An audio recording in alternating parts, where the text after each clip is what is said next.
28. But they'll have to compete with the digital bro world's new rising star, far-left activist Hasan Piker. And what I really want is whether it's social media influencers on Twitch, YouTube like Hasan Piker, or other kind of promoters. Some noise for Hasan Piker!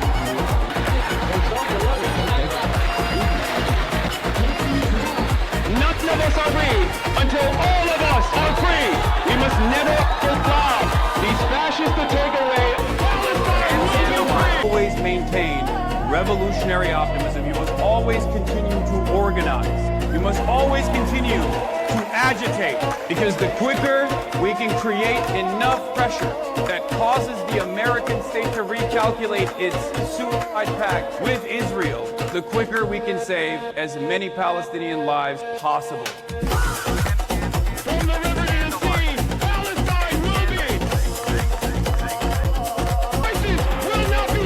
I hope everyone's having a fantastic evening, afternoon, pre-noon, no matter where you are in the world.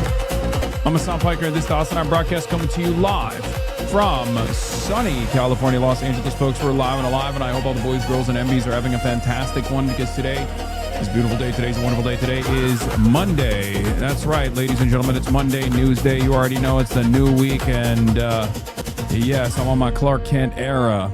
We're live, we're alive, and I hope everyone is having a wonderful time. It is July 27th, 2026. Just finished the podcast banger episode. They're all bangers. You already know what it is. But yeah, it's July 27th, 2026. I am your host, HasanAbi Piker. I am 35 years old, and we have a lot of news to cover. Bro, the Daily Bugle needs some headlines. Well, I'll give him some headlines today. Your upper lip creeps me out. Okay. All right. Get it out of the way. Get it out of the way. Get it out of the way. Yes. Yes. Anyway, where was I?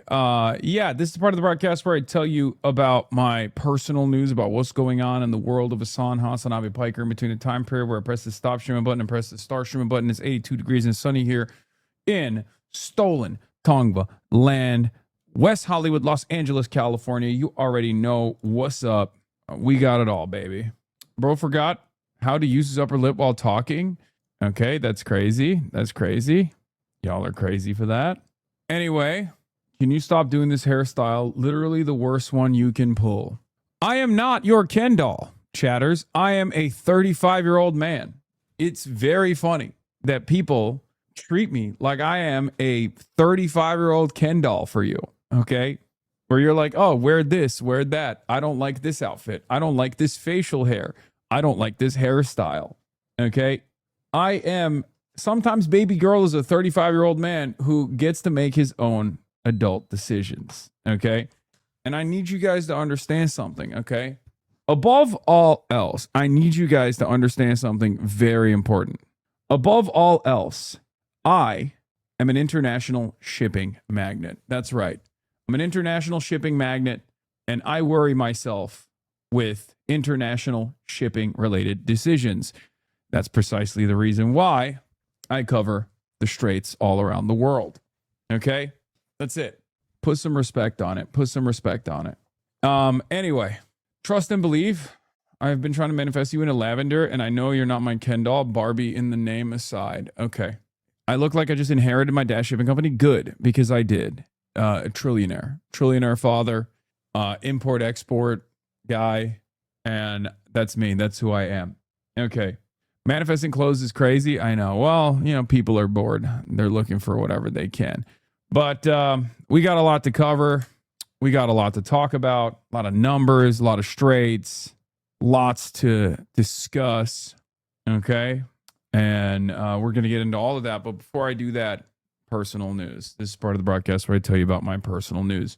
One thing that took place last night, I ended the broadcast as always, chut-ass loser time. You already know, didn't do anything because I am a loser. My life is filled to the brim with zero activities. I basically go into a hyperbaric, like, time chamber situation. As soon as I am done with the stream, I pretty much just lay down in my coffin like a vampire. And Mostly wondering if you get tired of shaving. That's why my husband has a beard. Well, Dad, and it grows fast. Yeah, I'm a chud ass loser. I didn't do anything last night, as always, so it's not shocking at all. I hope now that I'm back from my tropical travel destination. Now that I'm back from my tropical destination travel with the family, I don't really have much going on. I don't really have much going on in my life at all. However, one thing that took place last night, I had a bunch of nightmares. And I normally don't have nightmares at all. I sleep like a log. I sleep fairly comfortably, but for some strange reason, I had nightmares last night. Nightmares, being chased by people nonstop. It was like half related to real world events. I think I just have like a lot going on my plate. So maybe that's part of it. Too much stress in the daily life.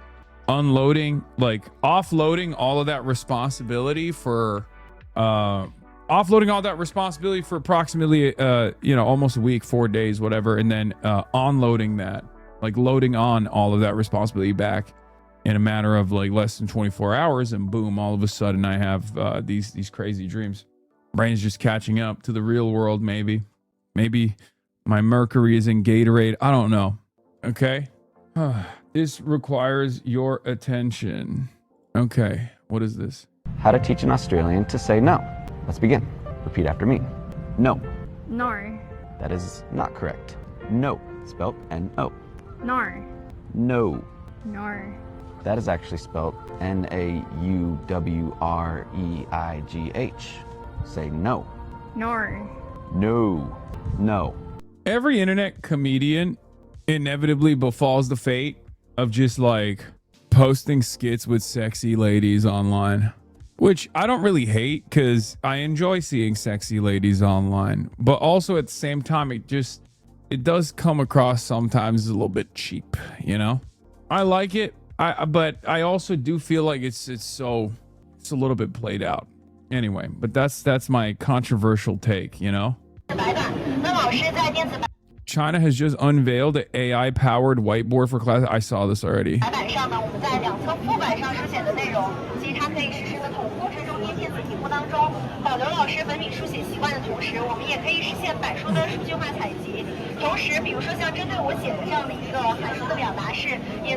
Look at this.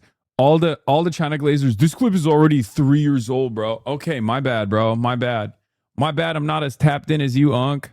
Okay, my bad. I'm not as Chinese as you. Okay, I apologize. Chatter, who sent me this link, you should apologize to that other chatter because this is a 3-year-old clip.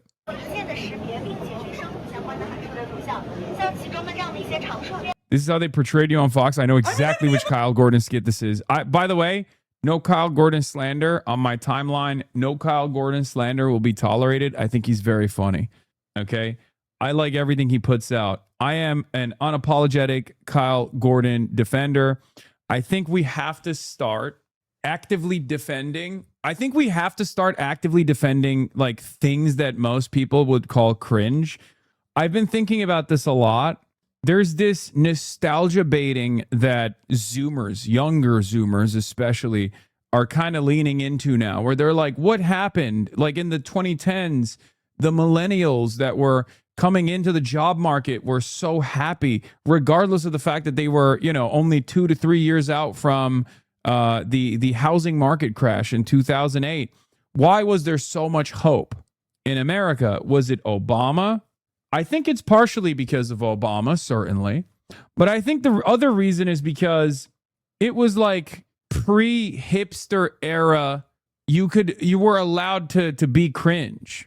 Jib Jab and Newgrounds and things like that were, there was a sense of twee and glee, and people were very cringe. People were objectively cringe. A couple things changed.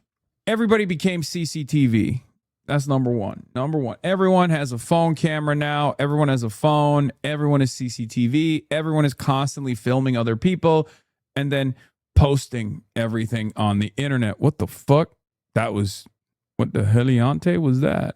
I'm an enemy and all it's... That was weird.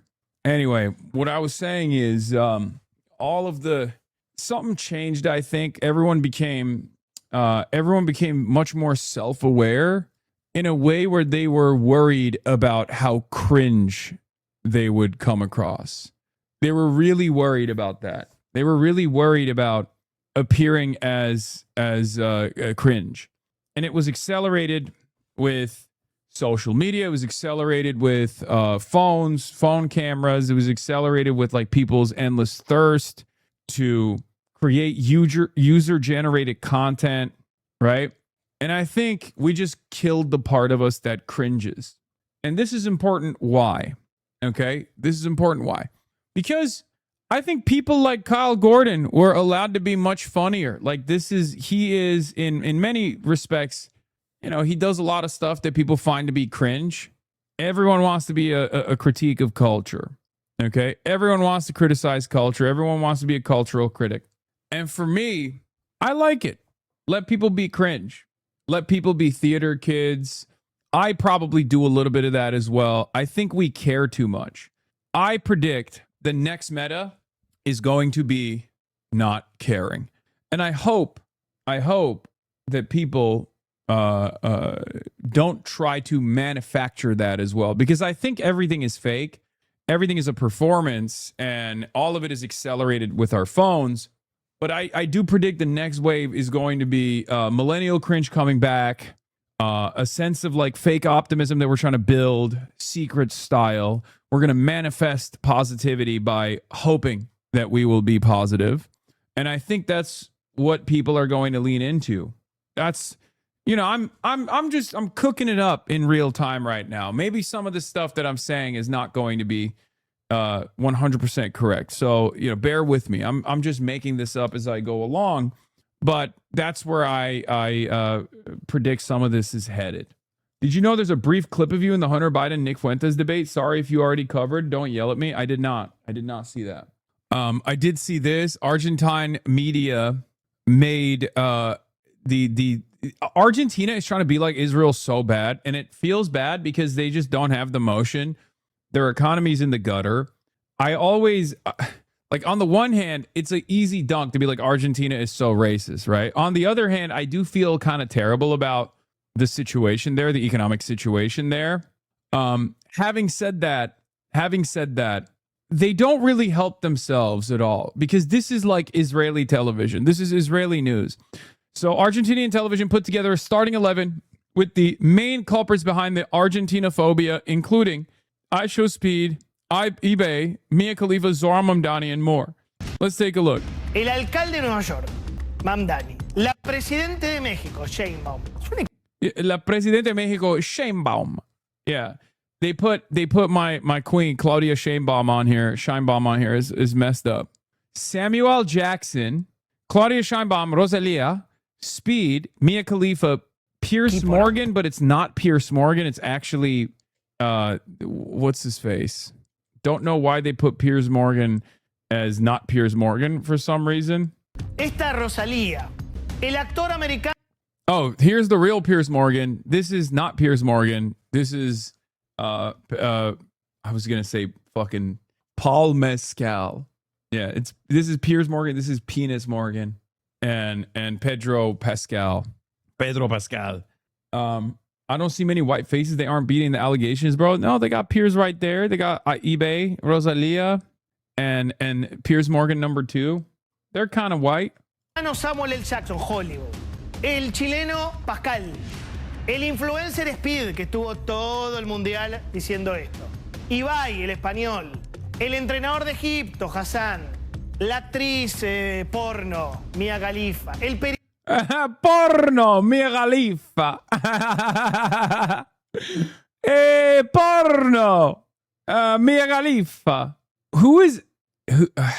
Should I know who H. Hassan is? Is that like a soccer guy? Is that like the Egyptian coach or something? Is that who that is? Did I get that right? First try? Look at me, dude. Yeah. What is it? No, it's Hossam Hassan. Hossam Hassan. Yeah. It's not me, guys. It's not me. He's talking about the Egyptian. I am motionless. They don't even know about my Argentina slander, okay? Or in Argentina, which is fine. I don't need another fucking country to be up my ass. In any case, while I feel bad for Argentina all the time, on the other hand, they are not helping themselves out, man. This kind of stuff is so like Channel 14 Israeli television coded. I don't know what else to tell you. Like, this is a damn near identical unit of people that Israel would also present as, like, you know, the number one anti-Semites. You know what I mean? Like, I can see the same exact segment playing on Israeli television. Bitty bitty netizens have thoughts on your new look. His beard makes him look a lot younger, but I'm still used to seeing him with a beard. Who's this clean-looking young guy with such fair skin? Who shaved his own beard, grow it back quickly compared to before? When I didn't have a beard, my skin actually has aged. I should put on a face mask quickly. Know yourself and know your enemy, and you will never be defeated. American politicians seem not to understand this principle. What a handsome beard. Support Hasan. After shaving off the beard, he's not as handsome anymore. No! Chinese netizens don't think I'm handsome.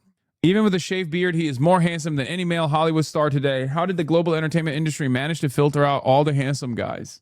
But yeah, it's just, like I said, it just feels strange.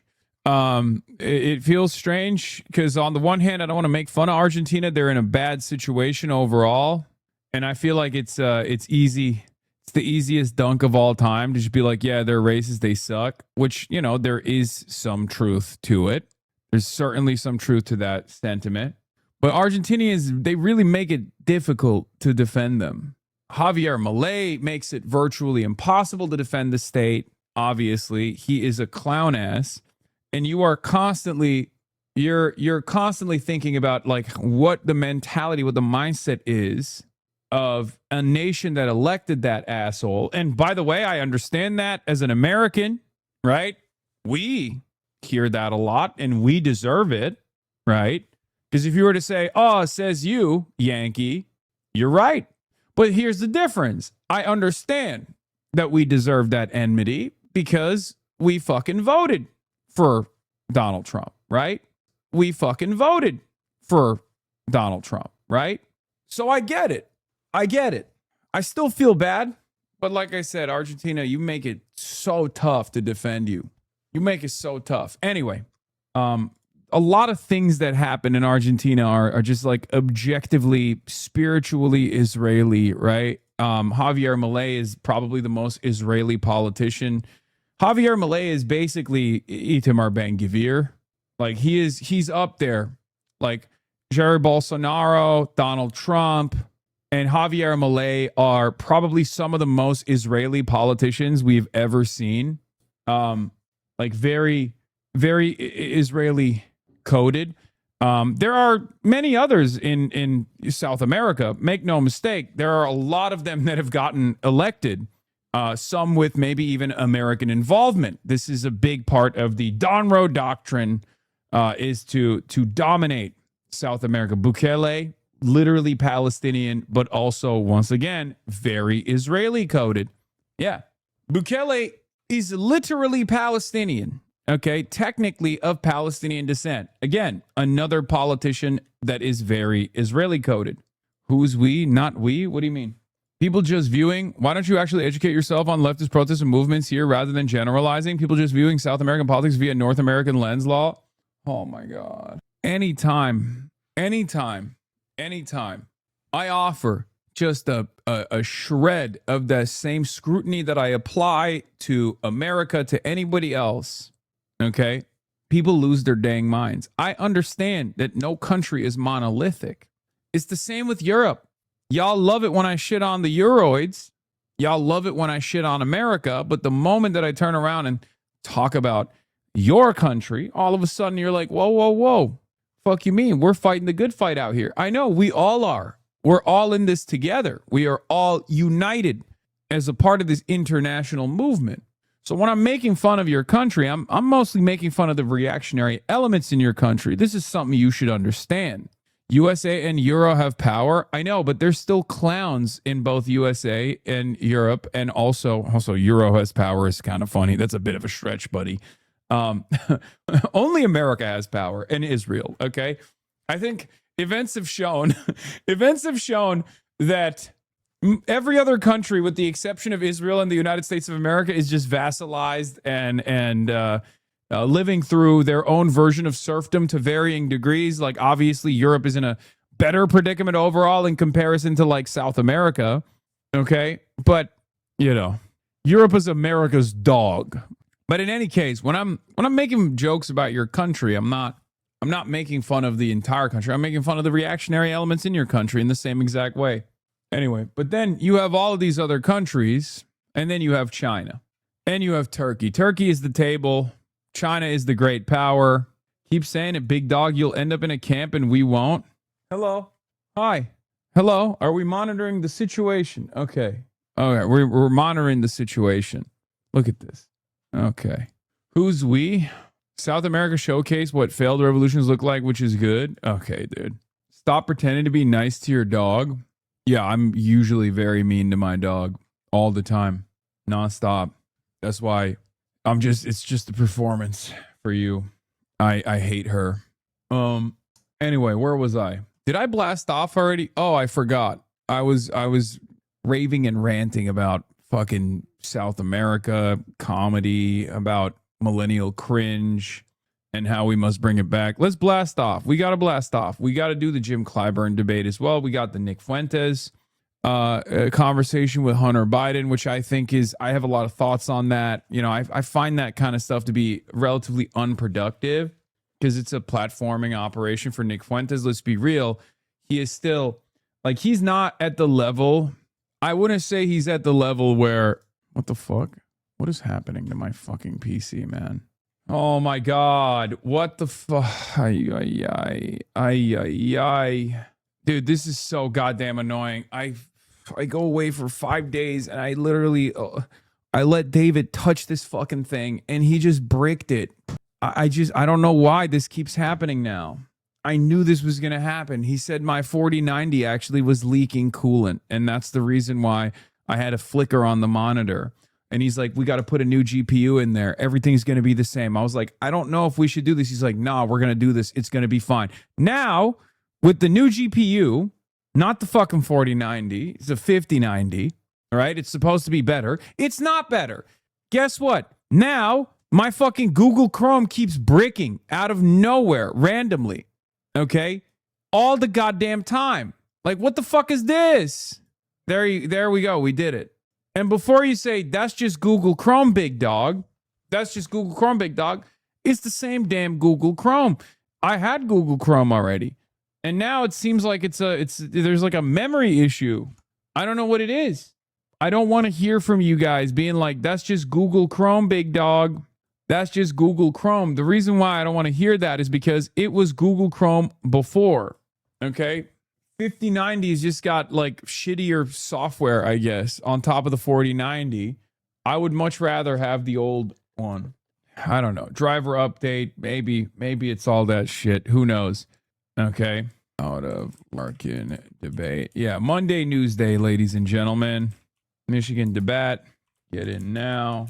You got a GPU with a liquid cooler? What are you running over there, ChatGPT? Yeah, I don't do any of that.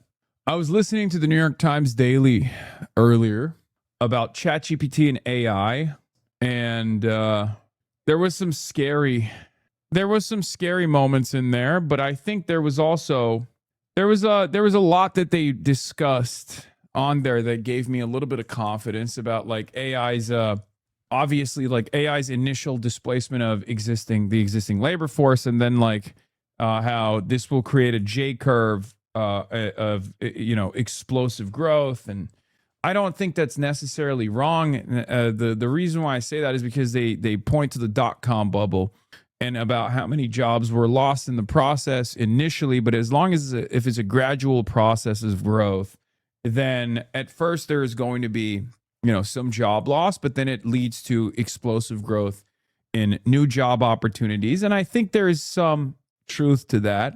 Although it is a fucking bubble, the AI bubble is not comparable. I'm anti-AI across the board. You guys know this. I'm a gold star anti-AI guy. I've literally never really used AI. I have not engaged in any sort of adoption of AI in my day-to-day activities. And sometimes I think, sometimes I think to myself, is this an L?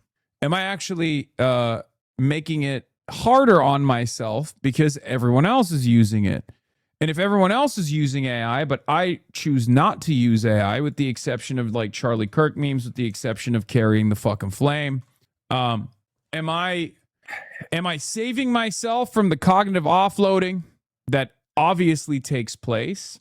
Or am I having a harder time identifying with the masses because the masses are using AI? This is a thing that I think about. You've used AI and didn't know it? Yes. I'm talking like I don't have ChatGPT. I don't have ChatGPT. I've never used ChatGPT. I've never gone on like Claude or Gemini or any of these things. But if there's AI in the search, sometimes I look at it. I'm not religious about this stuff. Okay. I'm just saying I don't use like generative AI, except for that one time we did that Suno competition. For Will Stream. Like it's not a part of my regular consumption, right? Was the Ottoman decision to ban the printing press good? That's what someone asked. I think it's important to understand new technologies, especially even if you're not going to use it yourself. You need to understand it because you need to understand how other people are thinking and how other people operate, right? What would you use it for? Unless it's academic research with citation, in your use case, it's minimal. Yeah, no, it's for research and writing speeches, shit like that. But I hate the AI speak. When I hear it, I cringe, and it's so easily identifiable if you don't use AI. And I don't know if it's easily identifiable for people who do use AI, because I think it starts changing the way they speak. And I don't know. So this is what I was thinking of. I was like, I think AI genuinely has changed the way people speak, especially if they use it consistently. So even when they're not getting the AI to write their speech, I still think it changes the way they speak, and maybe even the way they think. The whole like juxtaposing different things in your speech, like it's not this, it's that. I hate that shit. You can make it so it will speak in our style. I don't think so. But I do think that AI is changing the way people certainly speak. Like it's changing people's speech patterns. Great opinion. I will take that on board. And you know what? That's growth. Yeah. Yeah, I hate that. I hate that. Any cognitive skill you offload to AI, you will yourself lose over time and end up needing to rely on mimicking AI. And that's what's fun about it. You don't even know you're getting dumber. I know. And that's what I'm actually terrified by. I'm not one of those guys who's like, oh, AI is going to control the universe and the AGI is imminent and it's going to be this like nuclear shift, this seismic shift that will change the planet, change the way we understand the world. Everyone's going to be, every aspect of labor is going to be automated. I'm not one of those guys at all. But I do think that there are subtle differences in regular human existence that we do not factor, we do not think about.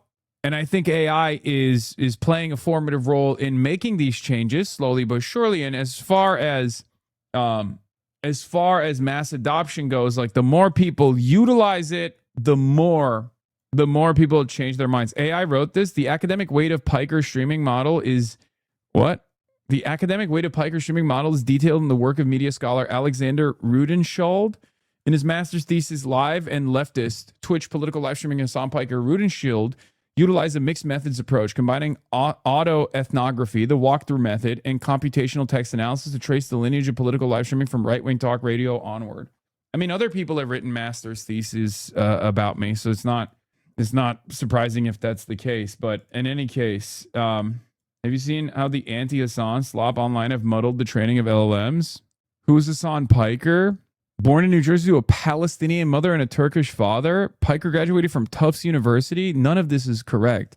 My mother is Turkish American. My father is Turkish, and I did not graduate from Tufts. He began his streaming in 2017. Wrong. 2018. Initially focusing on Super Smash Bros. No. Fortnite. He identifies as Democratic Socialist, frequently covering topics like wealth inequality, housing rights, healthcare, and failures of capitalism. Okay, fair. God, this stuff is so wrong. What are you going to do? I mean, we were just talking about how AI sucks. can't believe the paper is real. Why is that shocking to you? It's not. This is not the only paper, right? There have been, if you're in the digital sphere, if you're in media studies in any capacity, it makes total sense that you would write a paper on this kind of stuff. And many people have. I think you guys forget. Anyway, where was I? All right. AI investment is a circle jerk more than the last time you checked. I mean, that's how I feel about it generally, but that's not what I'm talking about, right? I'm not one of those guys that's like telling you that this is going to change the universe, it's going to change the planet, it's going to shock the world. I mean, it will change the world, but not in the way you're not in the way you're thinking. It has changed the world, whether it be accelerating climate change, whether it be mass energy demands, whether it be inflation on energy prices. It's already changed the world, but I think it's also changing the way we see the world, the way we interact with the world. And what I'm talking about, of course, is the fact that AI is changing the way we speak, for example. Our speech patterns change the way we do research. These are, I think, very real ways in which AI is impacting how we live, our day-to-day existence. You literally just talk like ChatGPT. It will do X, but not in the way you think. Common AI speech pattern, Lamau? No. I don't have any common AI speech patterns. And the reason for why I don't have any common AI speech patterns is because I don't use AI. There's no, I don't use AI in any capacity, which is why I think my speech pattern is still not similar as, like my speech patterns are mine, right? My speech patterns are my own. There are plenty of little quirks that I deploy with regular frequency. Ironically enough, regular frequency is one of them, right? This is something that I do, and I think a lot of people conform off of that as well. Like a lot of people in this community also do it. Unironically, I say too much. There are plenty of things that I say and repeat, but none of them come from AI speech patterns. I say at the end of the day a lot. There are sentence modifiers that I deploy all the time because I talk all the time. I talk for 8 hours a day. If you're talking for 8 hours a day professionally, there are going to be a lot of different things that you repeat. It's normal. It happens. You guys are dumping many of those common HasanAbi speech patterns in the chat right now, none of which comes from AI. Jamel Bowie on HasanAbi fashion. Oh, I watched this already. I watched this on vacation, actually. It was pretty good. It's a pretty interesting video. Hassan literally said he copied off the GOAT Jamel Bowie. Yeah, Jamel Bowie's style is great. It's going to break your heart that you did not find this clip, but when Hassan first started wearing suits, somebody accused him of basically copying Nick Fuentes. In response to that accusation, he said, if anything, he's ripping off Jamel Bowie. You thought it was dead. You thought it was dead because Graham Plattner killed it. It turns out you can't kill a movement, okay? Walk like a chud, think like a woke is still very much in action. This literally happened to me at Meyer yesterday. Chutted up white boy saw my Abdul hat in line and complimented it. That's what I am talking about, dude. Jordan Theory, who are you? It's true. It's true. And it is necessary. This is a broad coalition, okay? This is a broad coalition. We need the wine moms and we need the barstool socialists as well. Everyone's got a part to play in this, okay? Everyone's got a part to play in this. This is a guy that in all other circumstances looks like he would, fail out of basic training and then become a cop. And here he is pushing for socialism. The barstool Bolsheviks, okay? Respect. I love this guy. During Metro surge, a giant truck with a chud behind the wheel came screaming up to our protest, and everyone rightly was so ready to bolt. He got out and opened his bed. Yeah. Bro looking like a Baltimore Maoist. Okay, that's a very specific archetype. We're Maoists, okay? We critique the contradictions. We're Maoists. We're Baltimore Maoists. We do it so next time your ass is in a concentration camp. Someone has to have the fucking Baltimore Maoist clip, which is not even in Baltimore, but very clearly in New York. Barstool Bolshevik may be the most important voting bloc going forward. Yes. Is this peak chud brain? If you hate liberals, shouldn't you like abortion? Because isn't abortion just killing future liberal babies? That's a great question. Well, here, this is, yeah. Well, he's going to fly off in this one. Critique of it, that's what we're Maoists. We make a critique of it in order to improve socialism. The next time it comes Yeah, we make a critique of it in order to improve socialism. Next time it comes around, it throws people like you in a labor camp. and throws people like your ass into a labor camp. I fucking love Baltimore Maoists. Very clearly in New York, by the way. Steven's cornering the TikTok girlies market. Oh yeah, I've seen this. These are the girlies on TikTok are exposing paid and undisclosed influencers making content for Haley Stevens' campaign. Yeah. Haley Stevens heard human fucking rights and dipped. Do your best Baltimore accent. There's no shot. I can't do it. For you, let's go. This post was critiqued by real Baltimore Maoists. True. We make a critique of it in order to improve socialism. Okay? We're Maoists from Baltimore. Say earn. There you go. Mehdi asking Fran about you and Mike. Streamers on their shows. Hassan Piker, we've talked about on this show before, who was regularly attacked. That's so funny. Hassan Piker, we've talked about this show before. Just say my friend Hassan Piker, Mehdi. I literally was on your other show 5 days ago. Mr. Journalist, I must be impartial, of course. Hassan Piker, who we've talked about on this show before. He's so professional, dude. Dude still has it paywalled. We're dying to see it. Yeah, you just gotta bite the bullet there, you know? By mainstream media for Democrats going on his show. But you also went on the show of a streamer called Mike from PA, who was caught on tape referring to Jewish ethnicity as invented and demonic. He has since apologized for those remarks, but obviously an outrageous statement. Your campaign responded by condemning anti-Semitism, but also by saying, quote, Fran is willing to go anywhere. If we refuse to show up, those voters will hear only from the right.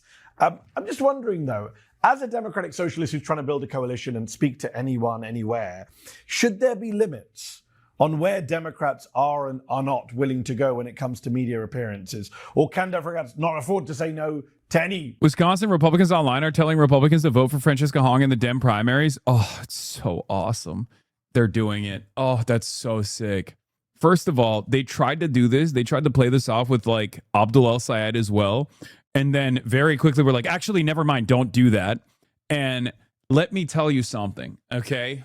Let me tell you something. It is going to fail. It is going to fail. It is going to blow up in their faces. It's awesome. Let them try to do the fucking Pied Piper. They don't even realize Donald Trump was the Pied Piper. Donald Trump was presented as the best guy to defeat by Hillary Rodham Clinton and her campaign. Okay? I am telling you right now, Francesca Hong will destroy Tiffany. Okay? Tom Tiffany's got nothing. And these people are boomers as well. The very same boomer mindset that you hear from establishment Democrats who are just like, oh, this is going to be a toss-up if it's Francesca Hong. It's going to be a toss-up. We can't let her be elected as the main candidate. It's going to be a real issue. Those people are wrong. Okay? Those people are wrong. It's that simple. Francesca Hong will destroy Tom Tiffany. I've been telling you, I know for a fact. I know it in my heart. I know it in my soul. Let them underestimate us. Let them underestimate us. Let them think that let them think that they have an easy path to victory. Okay? It's fine.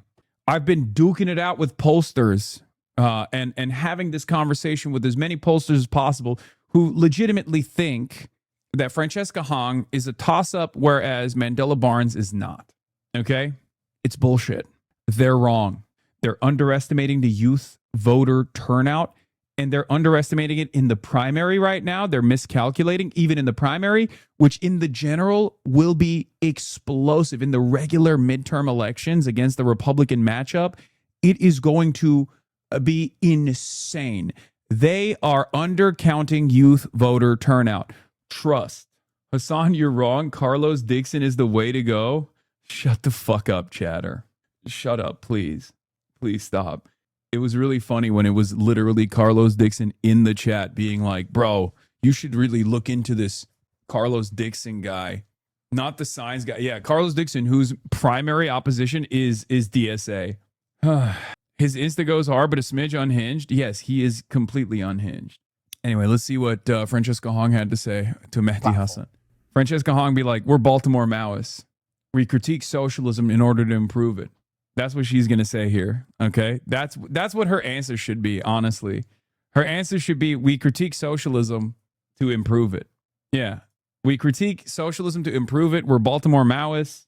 I think making the assessment in who you are getting your message to as opposed to how you may be uplifting another platform, the host, the streamer. These are two different assessments. And if every elected official were to be responsible for endorsing or having to answer to what every other host or streamer of a platform that you are going on has said, I think it would get more and more difficult for folks to even hear other ideas, different visions, contradicting opinions. And so how people decide where and who to share their message to, I think that assessment also depends on the individual. There are going to be places where I feel as though I would not be safe. And what are the precautions or the different guardrails that I'm putting up for myself? And Matthew's trying to take down Mike and socialists. He's gross. Why is he asking these questions? Dude, what are you talking about? No, this is classic dog. This is classic Mehdi Hassan, okay? He is always going to ask these questions as he's always going to ask these questions because these are questions that need answers because mainstream media has turned this into a fucking major issue, right? Calm down. If what Mike from PA said previously, why are Dems allowed to go on Fox? Wait, what? And my staff, my community by going on a stream. I think for both Mike for PA and with Hasan, they have many, many viewers and listeners who are engaged in political issues. And it's important that, one, we get our message out on what we are trying to build here in Wisconsin, which is permanent affiliability and working class people power, but also looking at, are we platforming someone on our platform by going on and sharing this message? And so I think it's an assessment of both the individual who, it's an assessment of how I feel and where I feel safe. It's an assessment of who the message. Only critique as a Baltimore Maoist to this is this is too wordy of a defense. Like, I think like tackling the question is good. I think just saying like, look, we got to go to every space. We got to talk to the masses, and that includes people whose opinions I'm sometimes not going to agree with, and that's perfectly valid. That's it. Just getting to, and whether or not the platform is growing or not. Appreciate that. People might wonder, would you have gone on that show, the Mike from PA show, had you known about his comments about Jewish people? Like, would you go again? I was not aware of the comments, and I do know that Mike has apologized for those comments. We need additional context, and I think that depending on where. Yeah, I hate the soundbite shit. I hate the soundbite shit. It's like if someone genuinely feels this way, like if someone has legitimate hatred, legitimate Jew hatred in their heart, in their commentary, in their advocacy. You can't, it's not going to be like one thing that you caught, okay?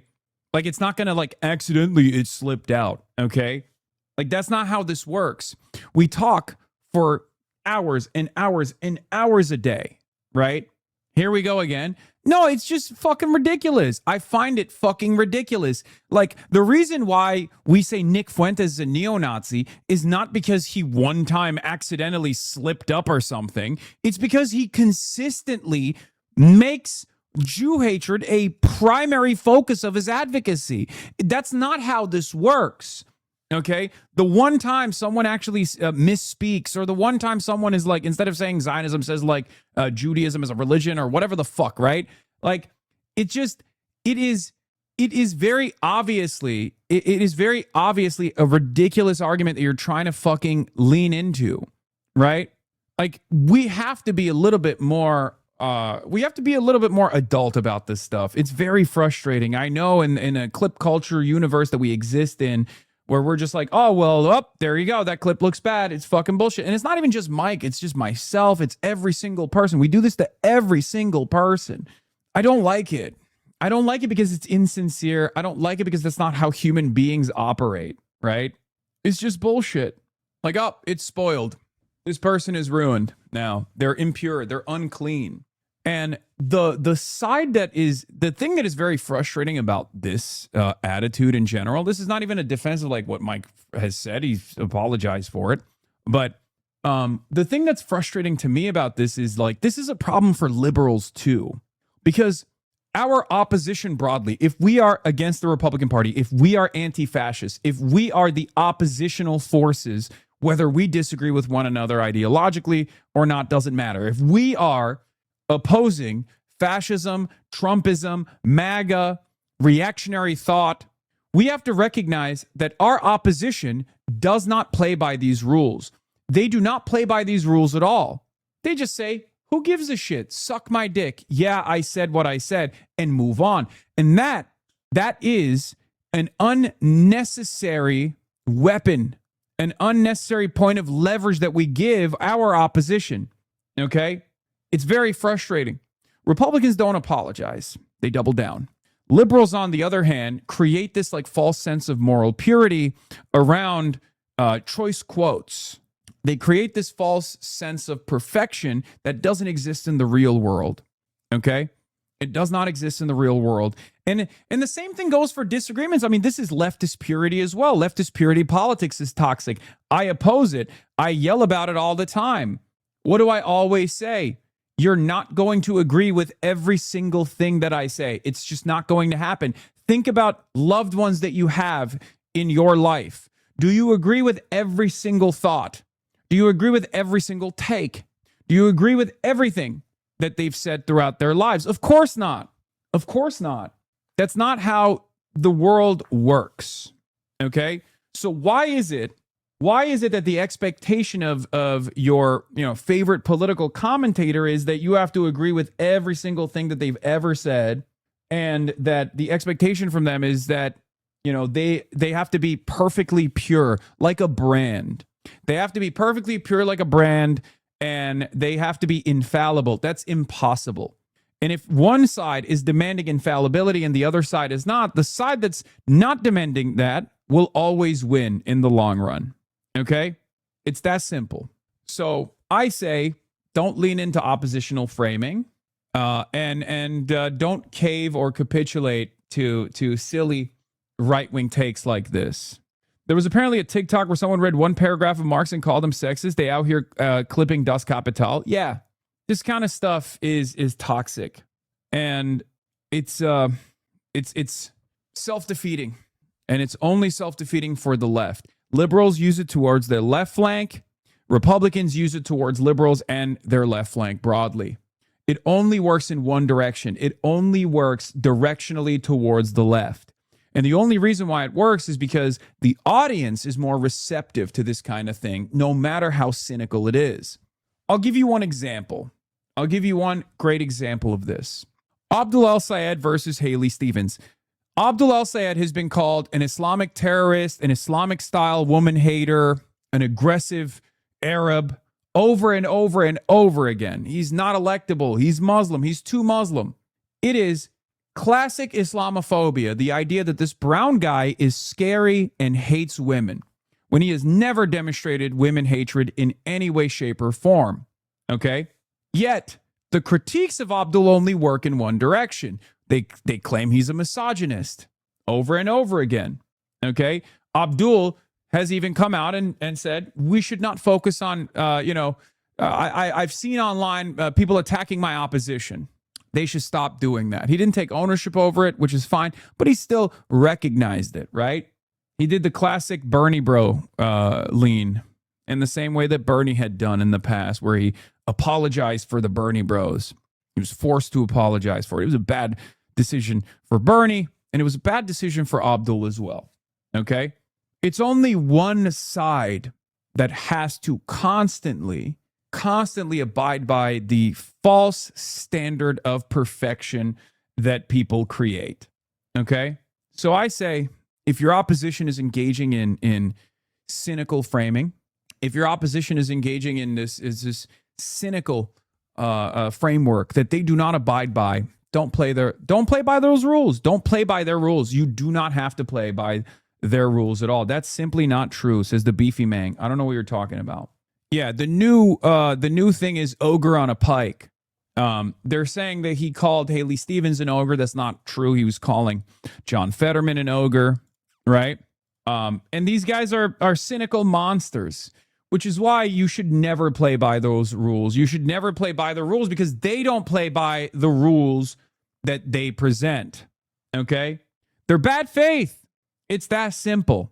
So just keep pushing your values, keep promoting your worldview, reach as many people as possible. Use the media wave to your advantage. Use the controversy to your advantage to reach a broader audience.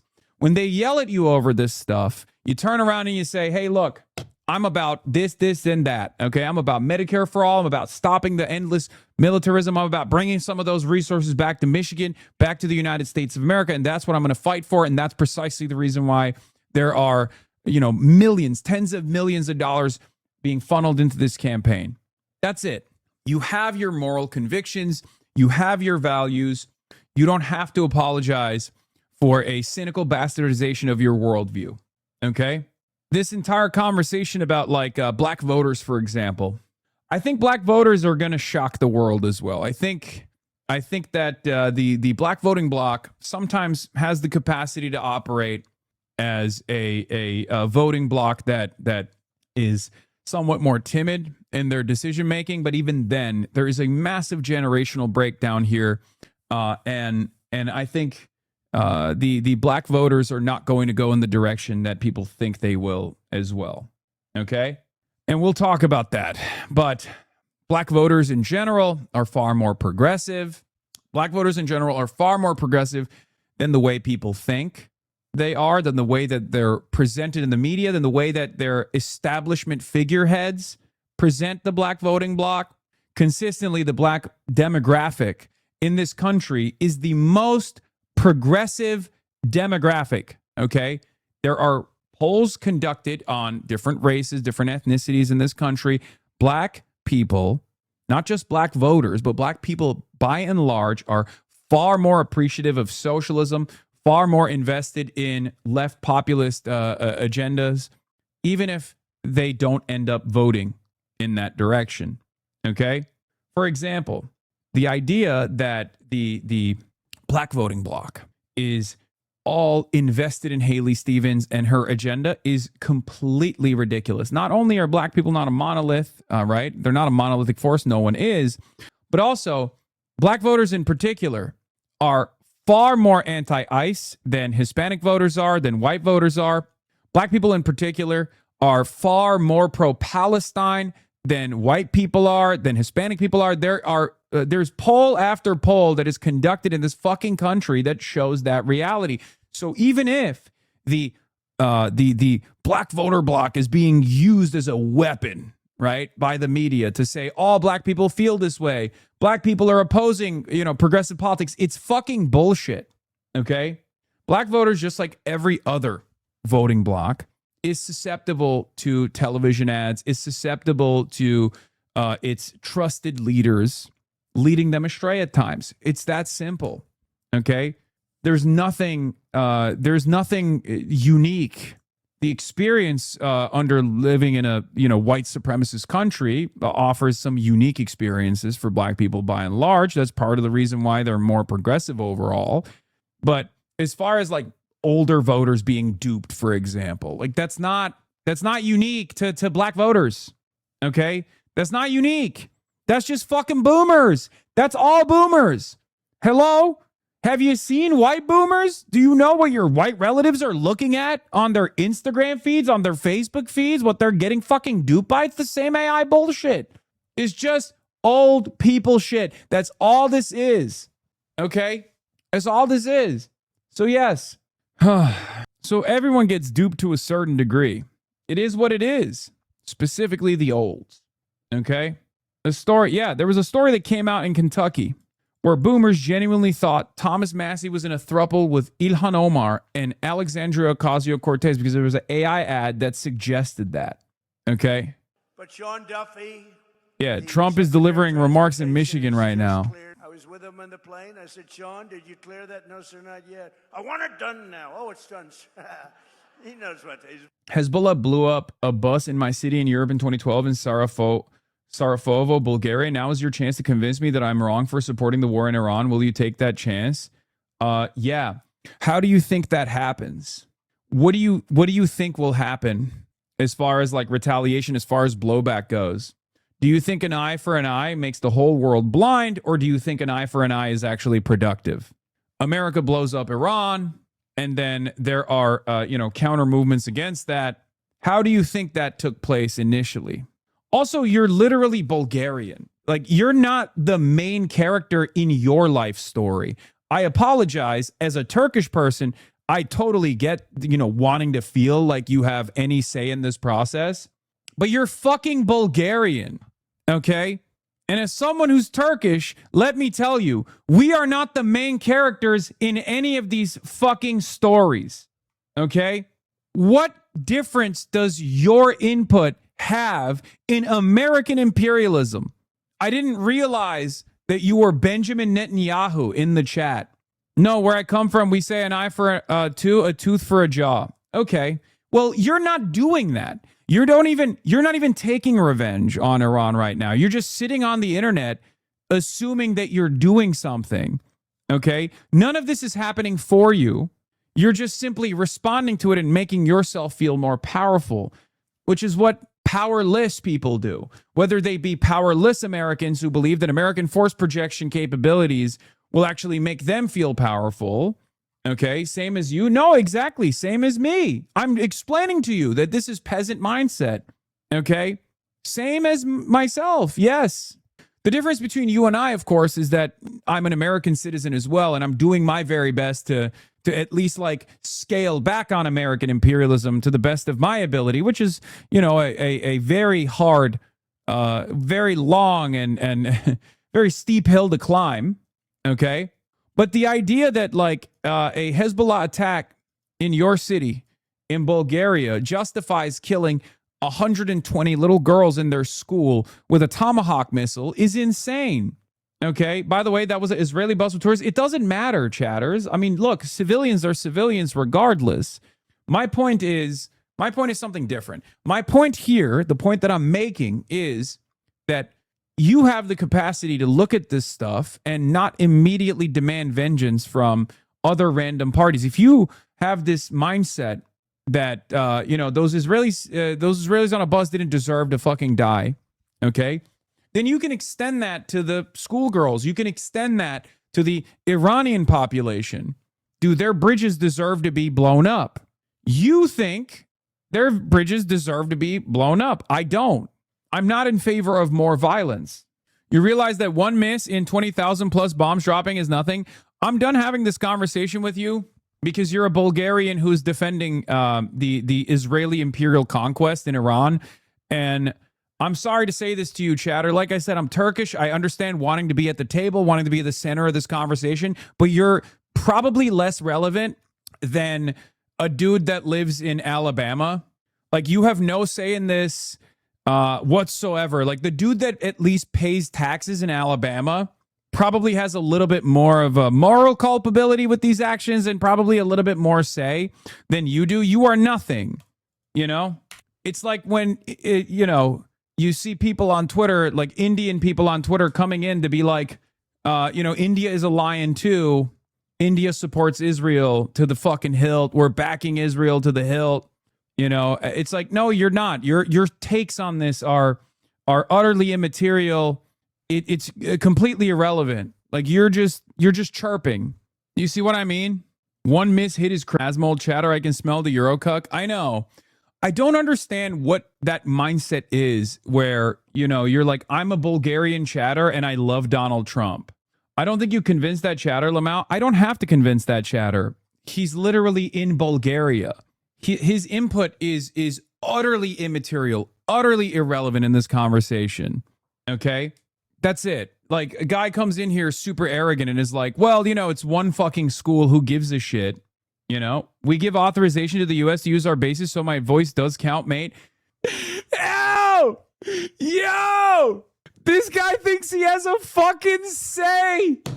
Yo, that is awesome. Dog, France doesn't have the fucking balls that you think you have. And France has nukes. You think you have a say in the authorization that American... I'm Turkish, motherfucker. Listen, it's very funny that we're having this back and forth right now. It's like me being like, oh, dude, as a Turkish citizen, let me tell you, okay, we are allowing the AWACS planes to fucking fly off of the Incirlik base that also carries American nuclear arms. Like, we don't have a say at all, dumbass. We're on the fucking cuck chair. We're on the cuck chair, you and I, okay? You're just experiencing patriotism by proxy for some fucking reason. I am Turkish, so it's funny, okay? It's funny to me, especially as a Turkish person watching this fucking cope from a Bulgarian person. You are not even in the cuck chair. You are not even in the cuck chair in the hotel room. You're in the cuck chair in the hotel room next to you where your wife is getting fucked and you're trying to listen in with a cup to the wall. You're not even in the room, motherfucker. Fuck you mean? Oh, we give America authorization to use our military bases. What is wrong with you? You put a fucking paper cup to the wall to hear your wife get fucked. That's how cucked you are. You're not even in the room. Maybe you're in the hotel lobby, calling into the room with the hopes that your wife picks up the phone while getting fucked so you can hear it. Okay? Maybe if you're lucky. You're not even in the same hotel. You're not even in the same zip code. You're not allowed access to the fucking room, and you're over here being like, oh, these are American bases that we give authorization to. Oh, yeah? Go walk into one of them. These are American military bases that you give authorization to. Why don't you go walk into that American military base? Do me a favor. Go walk into that American military base, Bulgarian chatter. Come back with the results. It's on your soil. It's your authorization. You allowed it to happen. Go walk into that base. Damn, HasanAbi malding live. You think I'm malding? You think this is malding? Of course, it's another fucking Asmongold chatter who thinks he's a part of the team. You're not a part of the team, little bro. Go worry about Marvel movies and Elon Musk funding, sponsoring a Mel Gibson Odysseus movie, okay? Go worry about things that are in your, go worry about things that you can actually wrap your mind around, like titties and video games. You feel me? What is this? I swear to God, all women have a secret fantasy of getting raped. Oh, God, gross. Of course he's like this.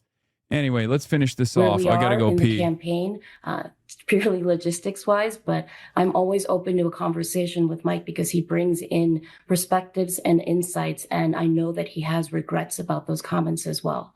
Okay. We're running out of time. Just before we finish, let's say you win in the primary, you win the general, you are Governor Hong, day one, Wisconsin. What is your number one progressive policy goal on day one as governor of Wisconsin? A special session to pass common sense gun safety regulation. So background checks, red flag laws, and safe storage. Neither are all bills that are ready to go, but the Republicans have never even given a public hearing. This is bipartisan legislation, common sense gun safety regulations. Wow, strong. And last question, I have to ask you this. On top of being the first Democratic Socialist governor in the US, you would also be the first female and first Asian American governor of Wisconsin if you win. How much would achieving that milestone mean to you? Being the first means very little if you are the last. It puts even more responsibility on building a movement, a broad multiracial coalition to ensure that we have a Wisconsin where everyone feels as though it's a Wisconsin that belongs to them. It would be an honor and a responsibility. Francesca Hong, thank you so much for your time. Appreciate it. Thank you so much for having me, Mehdi. Take care. Take care. Did you like this video? Don't forget to subscribe to this YouTube channel and turn on notifications. For exclusive content and to support our independent, unfiltered journalism, head over to zateo.com. Bro, this guy's a fucking lib lamau. Wait, Mehdi Hasan? Dude, that's so funny. Yes, he is. Fran defended me. Average Mike from PA fan, by the way. Yeah, I mean, look, I think tackling the form is good. That's what Abdul does, and I like the way he does it because there's no guarantee.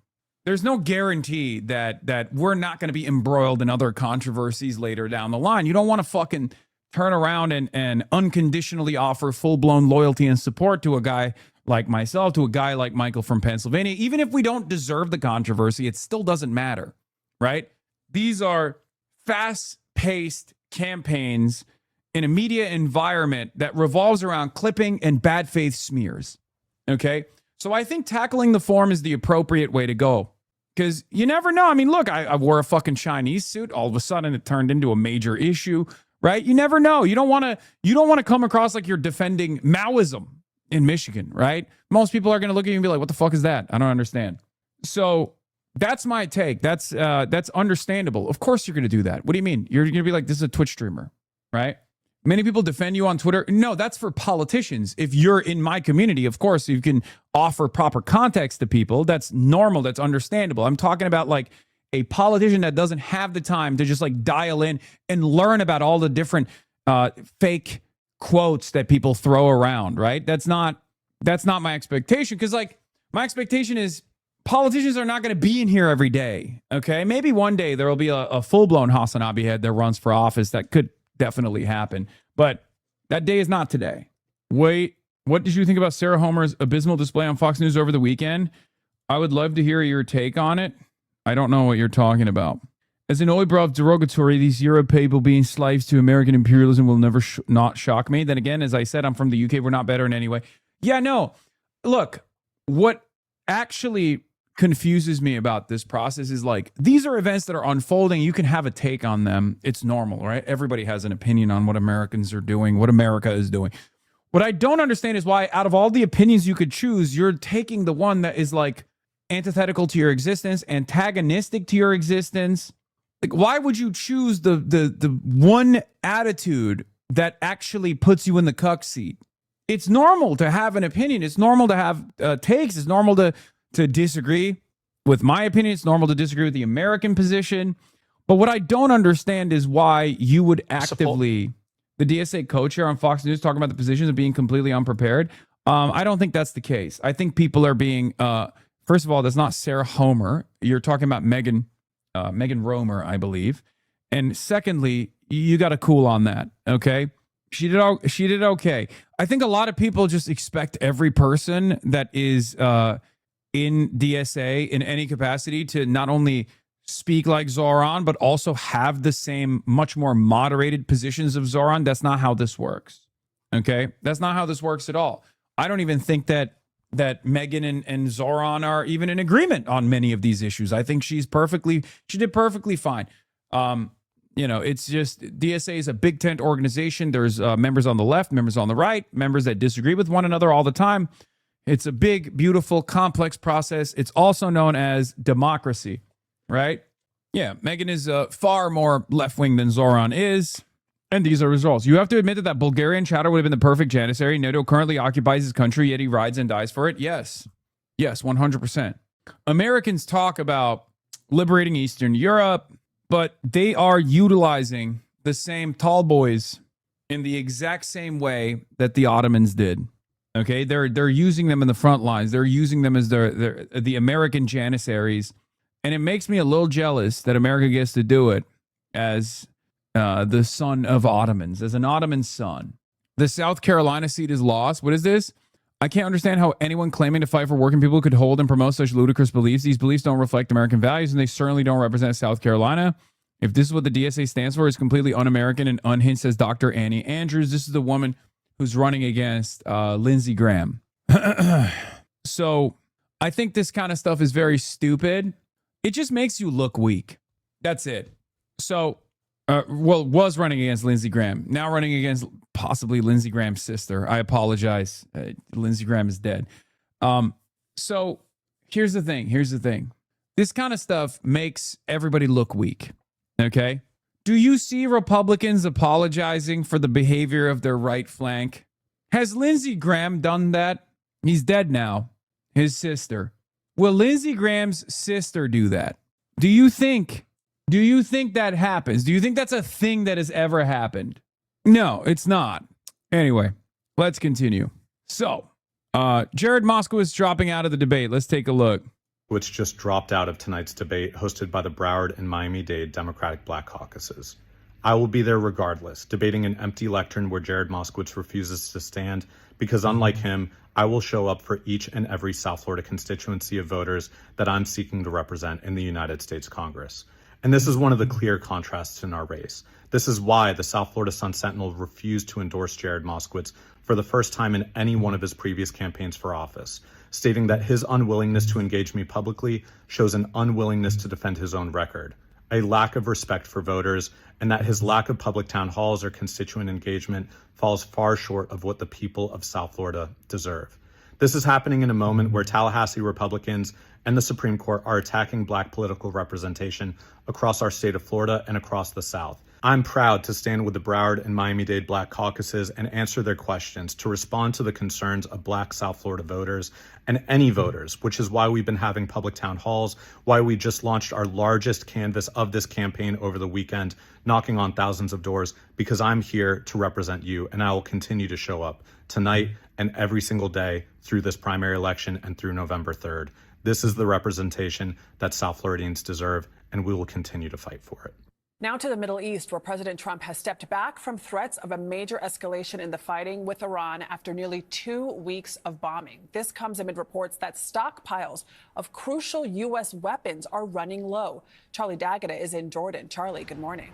Good morning to you, Adriana. On Friday night, there was every indication that the U.S. was preparing for a major attack, maybe even a return to full combat. Then President Trump met with military advisors. Plan appears to be put on hold, apparently over concerns whether the military has enough firepower to withstand the consequences. After 2 straight weeks of nightly and escalating bombing campaigns by the U.S. military and Iran's unrelenting retaliation, both sides came to an abrupt halt. UN Ambassador Mike Waltz explained why to Face the Nation's Margaret Brennan. It's giving diplomacy some space. It's giving diplomacy a little bit of time. Of course, the president tried diplomacy last year. He's tried it this year. He is a president of peace. He is giving diplomacy a chance. We'll see over the next coming days. Sources in Iran and Oman tell CBS News there is progress to reopen the Strait of Hormuz. But the U.S. military has continued to pour more hardware into the region, including the addition of the B-1 bombers, capable of carrying the fleet's biggest bombs and lots of them. The U.S. blockade is also still firmly in place. Central Command releasing video showing U.S. forces boarding one vessel and disabling another. But CBS News has learned that after nearly 5 months of fighting, the U.S. military is burning through munition stockpiles faster than they can be replenished, especially the interceptors needed to take down Iranian missiles and drones, which may have forced the administration to think twice about launching the massive attack President Trump threatened just last week. Pushback from Ambassador Waltz. But I also want to address this nonsense that somehow we don't have the assets that we need. Not only do we... And Intermentum says they're asking God to replenish their rapidly diminishing stockpile of interceptors. Maybe it'll work. The problem is God might be Shia, given the way that this conflict has unfolded, you know? I need you. Oh, I need you.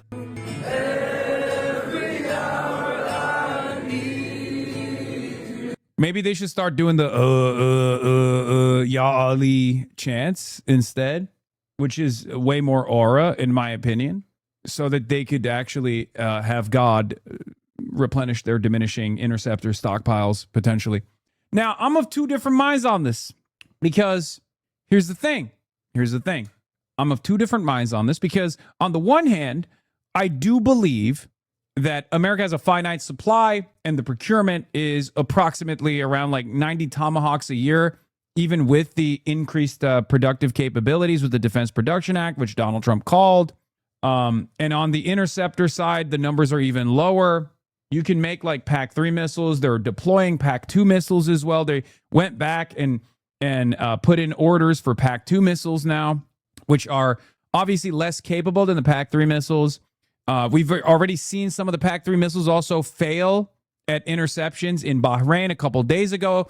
A Patriot missile actually ended up falling and exploding on a residential neighborhood in Bahrain. We don't know what the results of that look like. We don't know what the casualty numbers are because countries in the Gulf are very protective. They don't have free speech. They will arrest you. A friend of mine was literally arrested in Kuwait for reposting someone else's video of an impact in Kuwait. So we don't know what the actual damage looks like. We can only make an assessment. However, what we can do is take a look at the American American demands from Raytheon, Lockheed Martin, and all these other defense contractors, and it's clear that they are relying on PAC-2s because PAC-3s they've stopped the shipment of, they've deferred. So here's the thing. Patriot PAC-3 missiles are costly. They're very expensive. Okay. PAC-2 obviously has less capabilities. They've improved the capabilities of the PAC-2 missiles. They've upgraded them. However, these are very costly missiles. These are the interceptor missiles that they're using, right? The way it goes is America launches standoff munitions like Tomahawk missiles from afar because they can't drop unguided gravity bombs over the Iranian airspace because they don't have full-blown air superiority. So they use their standoff munitions, and they've wasted their standoff munitions against Iranian targets, sometimes military targets, oftentimes now civilian targets as well, like bridges, desalination plants, power plants, even sometimes refineries. And Iran, in retaliation to that, turns around and attacks the Gulf nations in a similar manner. Sometimes they're attacking the military installations in the Gulf, radar installations, early advanced warning systems. Sometimes they hit U.S. bases.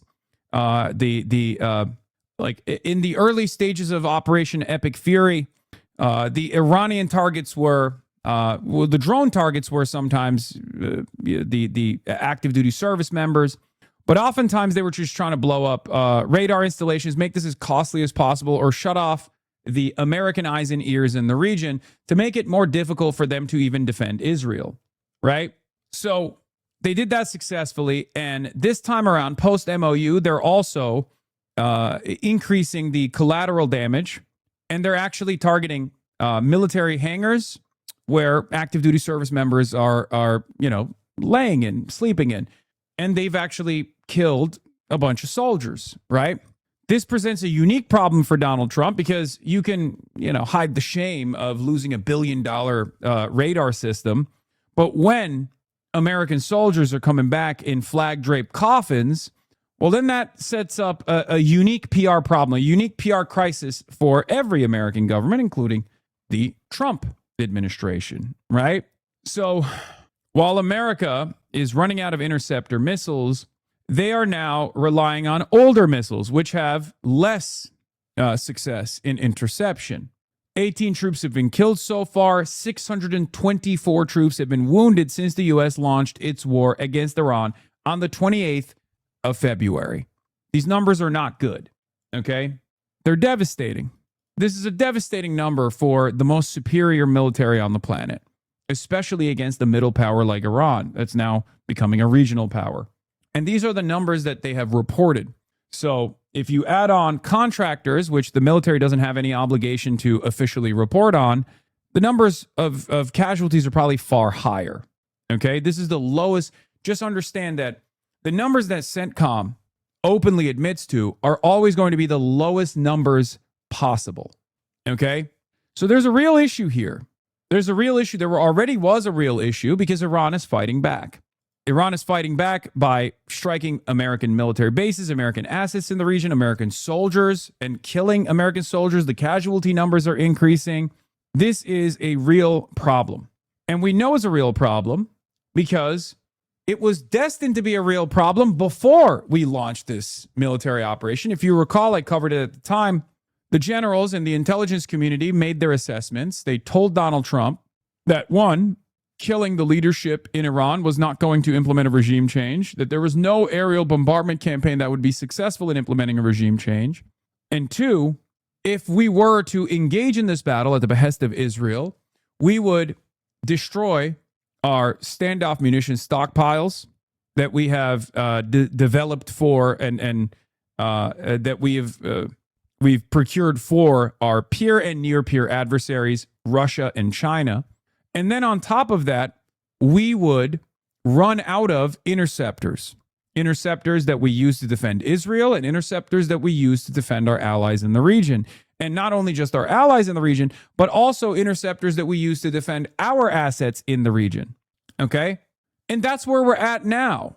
This is not a new issue. This is something that I talked about at the beginning of Operation Epstein Fury, if you recall, because when Trump clearly didn't listen to his own generals, General Dan Kane, also known as Raising Kane, very clearly went to the media and leaked to the media that these would be imminent problems if we actually launch this military quagmire.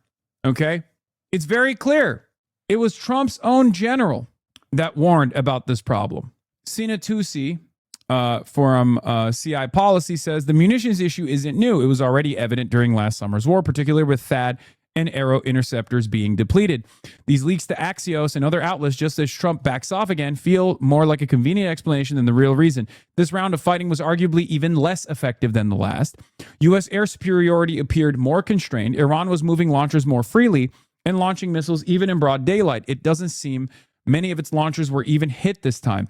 And it continued operations even in Sharik, right next to the Strait of Hormuz, despite repeated U.S. strikes. The fundamental problem remains the same. Trump still has no viable military path to achieve his incoherent objectives. So what were the objectives? The three top objectives have always been what Israel wants America to do. Number one was obviously regime change and creating a failed state in Iran. You only achieve that by fomenting instability on the ground, beefing up sectarian conflict. Iran's a very diverse country, destroying the Basij military outposts, destroying the police precincts all around the country, and hoping that the people rise up. First, you foment instability through economic warfare, through the sanctions, which America has been doing for decades at this point. People get pissed off. People get frustrated. They start protesting against the government. First, it was the Bazaris that protested against the government, which is the base of support for the IRGC, for the Islamic Republic. And then that protest explodes into a youth movement, into, it takes on a ethnic shape as well in the Kurdish areas, okay, in the areas near Balochistan. But it didn't actually work in that way. It didn't work in the way that the Americans and the Israelis predicted. The IRGC was unbelievably forceful in their retaliation. They were incredibly ruthless in their retaliation. Bazaris are the base of support. I mean, part of it, yeah. It's not, what do you mean? Small business owners? Would you not say that they are somewhat inside of the Shia base? They are. In any case, here's the thing. It failed. Partially it failed because the Iranian response was incredibly violent and incredibly forceful, and they were able to destroy this protest movement. Part of the reason why they were able to destroy it was because they were able to point to the Americans and the Israelis openly stating that they were heavily involved in these protests. Trump came out months after the fact and even said we were trying to arm the Kurds so we could start a revolution in the country, all this stuff. And I do believe that part of it was obviously organic. Part of it was real instability in the country. And part of it was born out of the economic instability, the economic volatility.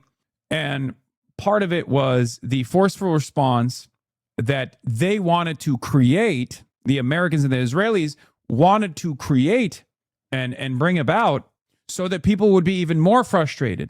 People would be even more frustrated with the violence that they experience when your, family members die as they're out in the streets protesting. You're more likely to take up arms against the government. But what failed in the aftermath was the decapitation strike. Okay?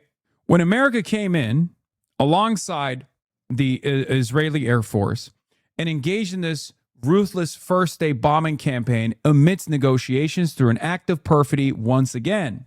What ended up happening, and they blew up the Minop school as well, and they killed a bunch of little girls going to school, 120 of them, okay? That, alongside the martyrdom of the leadership structure, gave credence to the hardliners, the IRGC, the replacements, okay? They started getting to work with their mosaic structure, the decentralized defense structure that they had implemented as a contingency plan for what was the inevitable assassination of the entirety of the leadership of the IRGC and also the Islamic Republic, including Ayatollah Ali Khamenei. Iranians, of course, even those who were iffy or were critical over the administration, recognized very quickly that the Americans and the Israelis were not there to help them, okay? They were not there to liberate them, as it was presented by way of Saudi-backed media, by way of BBC Persia, by way of Western media that had certainly played a formative role in establishing a base of resistance against the Islamic Republic. But they realized very quickly that America had no investment in this. One of the key factors was the Minop school bombing. The other one was hitting the refineries in Tehran. When the black cloud was delivering ash rain upon the entire Iranian population in these like major areas with a lot of population density, a lot of the people, a lot of the young professionals, a lot of the college students very quickly realized that this was only bringing about biological and ecological disaster. It was not liberation at all. You blow up Iranian cultural sites, you poison the water, you blow up the refineries, and all of a sudden the people that would have made up the base of resistance that you need, because you can never do regime change without some kind of popular mobilization on the ground. Even in Libya, you had popular mobilization on the ground, right? The Americans and the Israelis lost their popular base that they could have utilized against the Islamic Republic. This was another major failure. And ever since then, this consistent tit-for-tat escalation ladder that America and Iran has been engaging in has been a disaster, because Iran turned around and closed the Strait of Hormuz with relative ease. You cannot out-organize topography and geography, okay? Iran is mountainous. It's like a fortress. And a lot of the munitions facilities, a lot of the missile silos are deep underground. A lot of the production is deep underground. A lot of the missile launchers are also inside of cave systems. So all you can do is basically shut off the entrance points into these caves, but they have bulldozers waiting on the other side of those cave systems that will quickly dig themselves out. So America was not even capable of attriting the Iranian strikes. The Iranian temporary launchers, which are oftentimes just civilian trucks like K trucks, pickup trucks, and for their larger medium-range ballistics, they have these bigger trucks that they, again, move out of the mountainside, move out of their tunnel systems when they want to strike. They wait it out to see if a Reaper drone will laser it, and if they don't, they get back in the truck and they pull it back into those caverns, okay? So this has been a spectacular failure, because Iran has not only gained more leverage in the process, unambiguously gained more leverage in the process, this economic nuclear weapon closing off the Strait of Hormuz, but Iran has also been able to successfully destroy many American installations in the region and made it very costly for Americans to continue waging this war and not really giving up, not really falling apart. The regime is intact. They're probably more aggressive than they were before, or at least like the moderates and the reformists and people who have wanted to negotiate with the West have looked silly in the process. Because even in the negotiations process, the only way that they've been able to achieve some sort of negotiation, the Iranians, I mean, they've only been able to achieve because of the military, because of the IRGC's successive strikes. And for all intents and purposes, they've been working in tandem with one another. There isn't a lot of chaos. America tries to make it seem like there's a lot of chaos. America tries to make it seem like there's a lot of discontent amongst the reformists and the hardliners, but there isn't. they're working in unison with one another. For all intents and purposes, from our side, they're working with direct correspondence. Okay? Because for Iran, they understand that this is an existential threat. For America and Israel, it's just an enemy that must be vanquished, right? So that Israel can continue its Greater Israel project unimpeded without a major sovereign power in the region that has the striking capability. So this goes back to the goals, right? So the number one goal was regime change and perhaps turning Iran into a failed state, not dissimilar to Libya. The second goal for the American and the Israeli side were to destroy the missile launching capabilities. Okay? The Iranian strike capabilities, the Iranian missile silos, the Iranian industrial base that exists in deep underground facilities. They wanted to destroy it all. And that was also unsuccessful, as evidenced by the fact that Iran's striking capabilities have not been attrited at all, have not deteriorated at all. And as a matter of fact, they've only improved their capabilities in the process because they successfully destroyed American defenses. So that was the second problem, okay? There was no way to do this with the current American military capabilities, the current Israeli military capabilities. Part of that is because the Iranian side has unique defenses, anti-air defense systems, and they've been able to successfully make it very costly to fly over the Iranian airspace to find strike sites that they can bomb and bomb successfully. The third point has always been the most bullshit point, and it's the one that you hear the most: the Iranian nuclear program.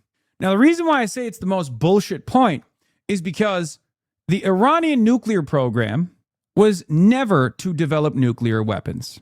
It was simply to gain leverage over the American negotiations so that you can bring the Americans back to the negotiation table and demand complete sanctions relief. Okay? If we're looking at three major points, number one was regime change and potentially creating a failed state in Iran, destroying the Islamic Republic, and feeding into that sectarian conflict that would be inevitable in that process. Second goal was to successfully destroy the Iranian strike capabilities so that they can no longer hit Israel, okay? And maybe even the Gulf states as well in the region, which is even more difficult, okay? And the last goal, like I said, was the Iranian nuclear program.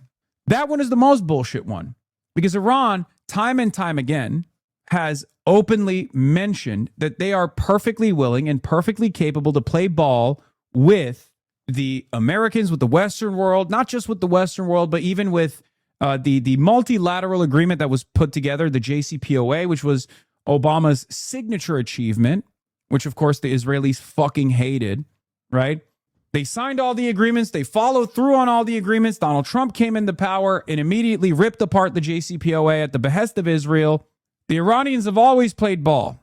As a matter of fact, Ayatollah Ali Khamenei, the former supreme leader of Iran, had issued a fatwa many years prior to the nuclear grade enrichment of uranium, a fatwa against nuclear arms.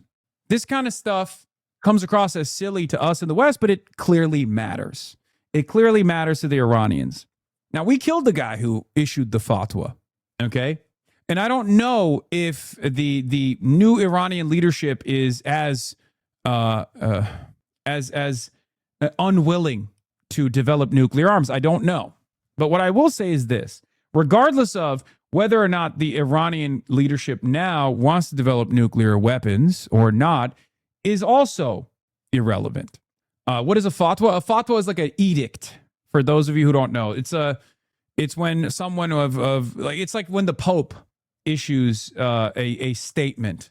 It becomes religious law. Okay, a decree. So it's a significant declaration. It's important. It's a religious ruling for all of the followers of the faith. So in any case, so we established that the third option, the nuclear, or the third goal for the Israeli side and the American side, was also always bullshit. The reason why it was bullshit is because there's no military solution to the enrichment of uranium inside of Iran. There's no solution that is a military solution beyond boots on the ground, permanent military occupation of Iran, which will be unbelievably costly and impossible, which will destroy the United States of America regardless.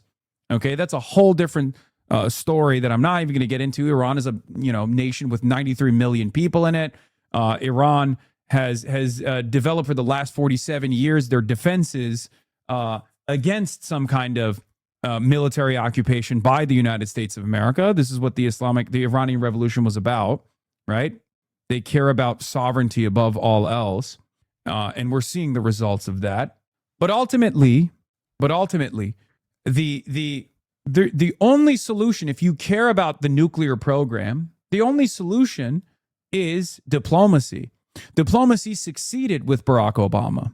But the reason why the Israelis keep using the nuclear program, and the reason why Trump keeps leaning into the nuclear program, is because you can see it as a poison pill, right?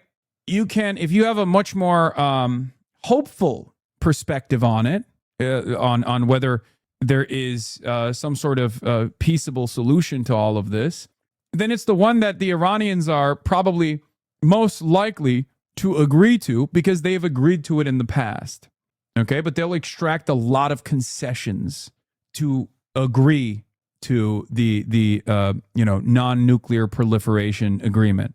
Okay, but Americans are, if you want to look at it in a cynical framework, the Americans and the Israelis are using that as a poison pill provision to be like, oh, there's still more nukes. There's still, stop looking at the script so much. There is no script.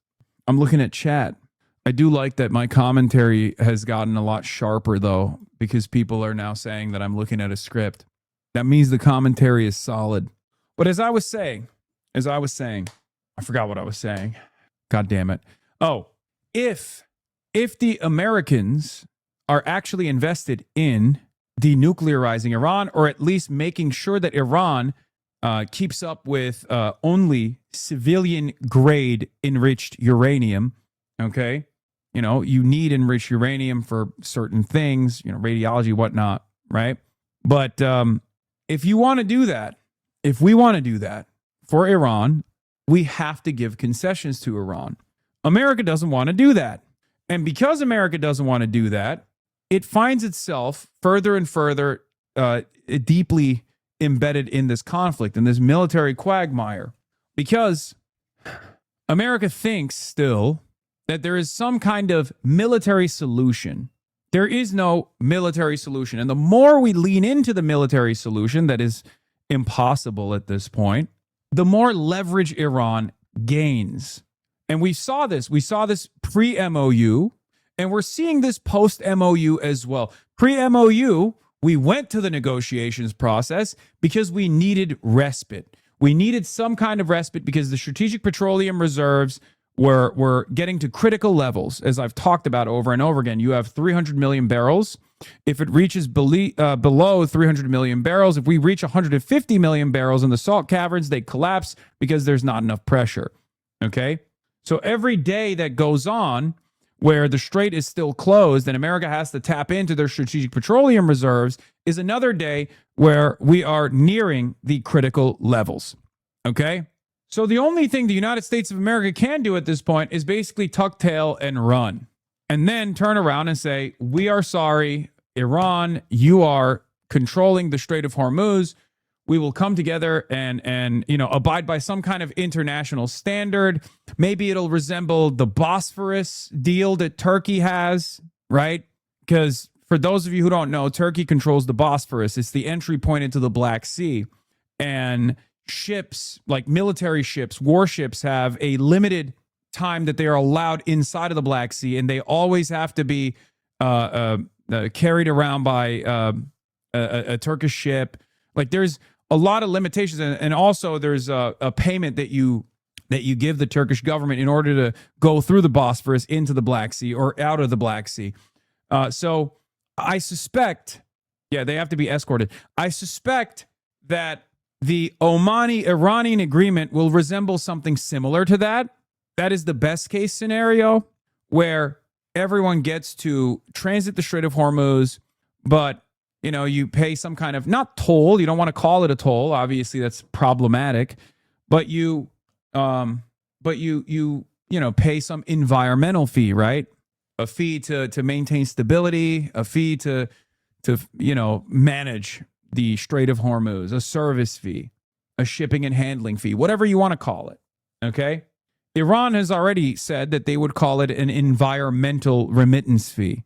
It's basically still a de facto toll. Iran's not going to give that up because Iran has now found this leverage. Why would they give it up? Of course they're not going to give it up. Not paying the terrorists, bomb them to hell. Well, your idiocy, unfortunately, is how we got to this problem to begin with. That's why we're in this current problem, right? Bomb them to hell, no fee to terrorists. I mean, we are the literal terrorists in this conversation. This is another sovereign nation that we are waging battle with, and that's just not how it goes. Okay, with what weapons, right? We've been doing that for almost 4 months now, 5 months now. We've been doing that exact thing, and the strait is still closed.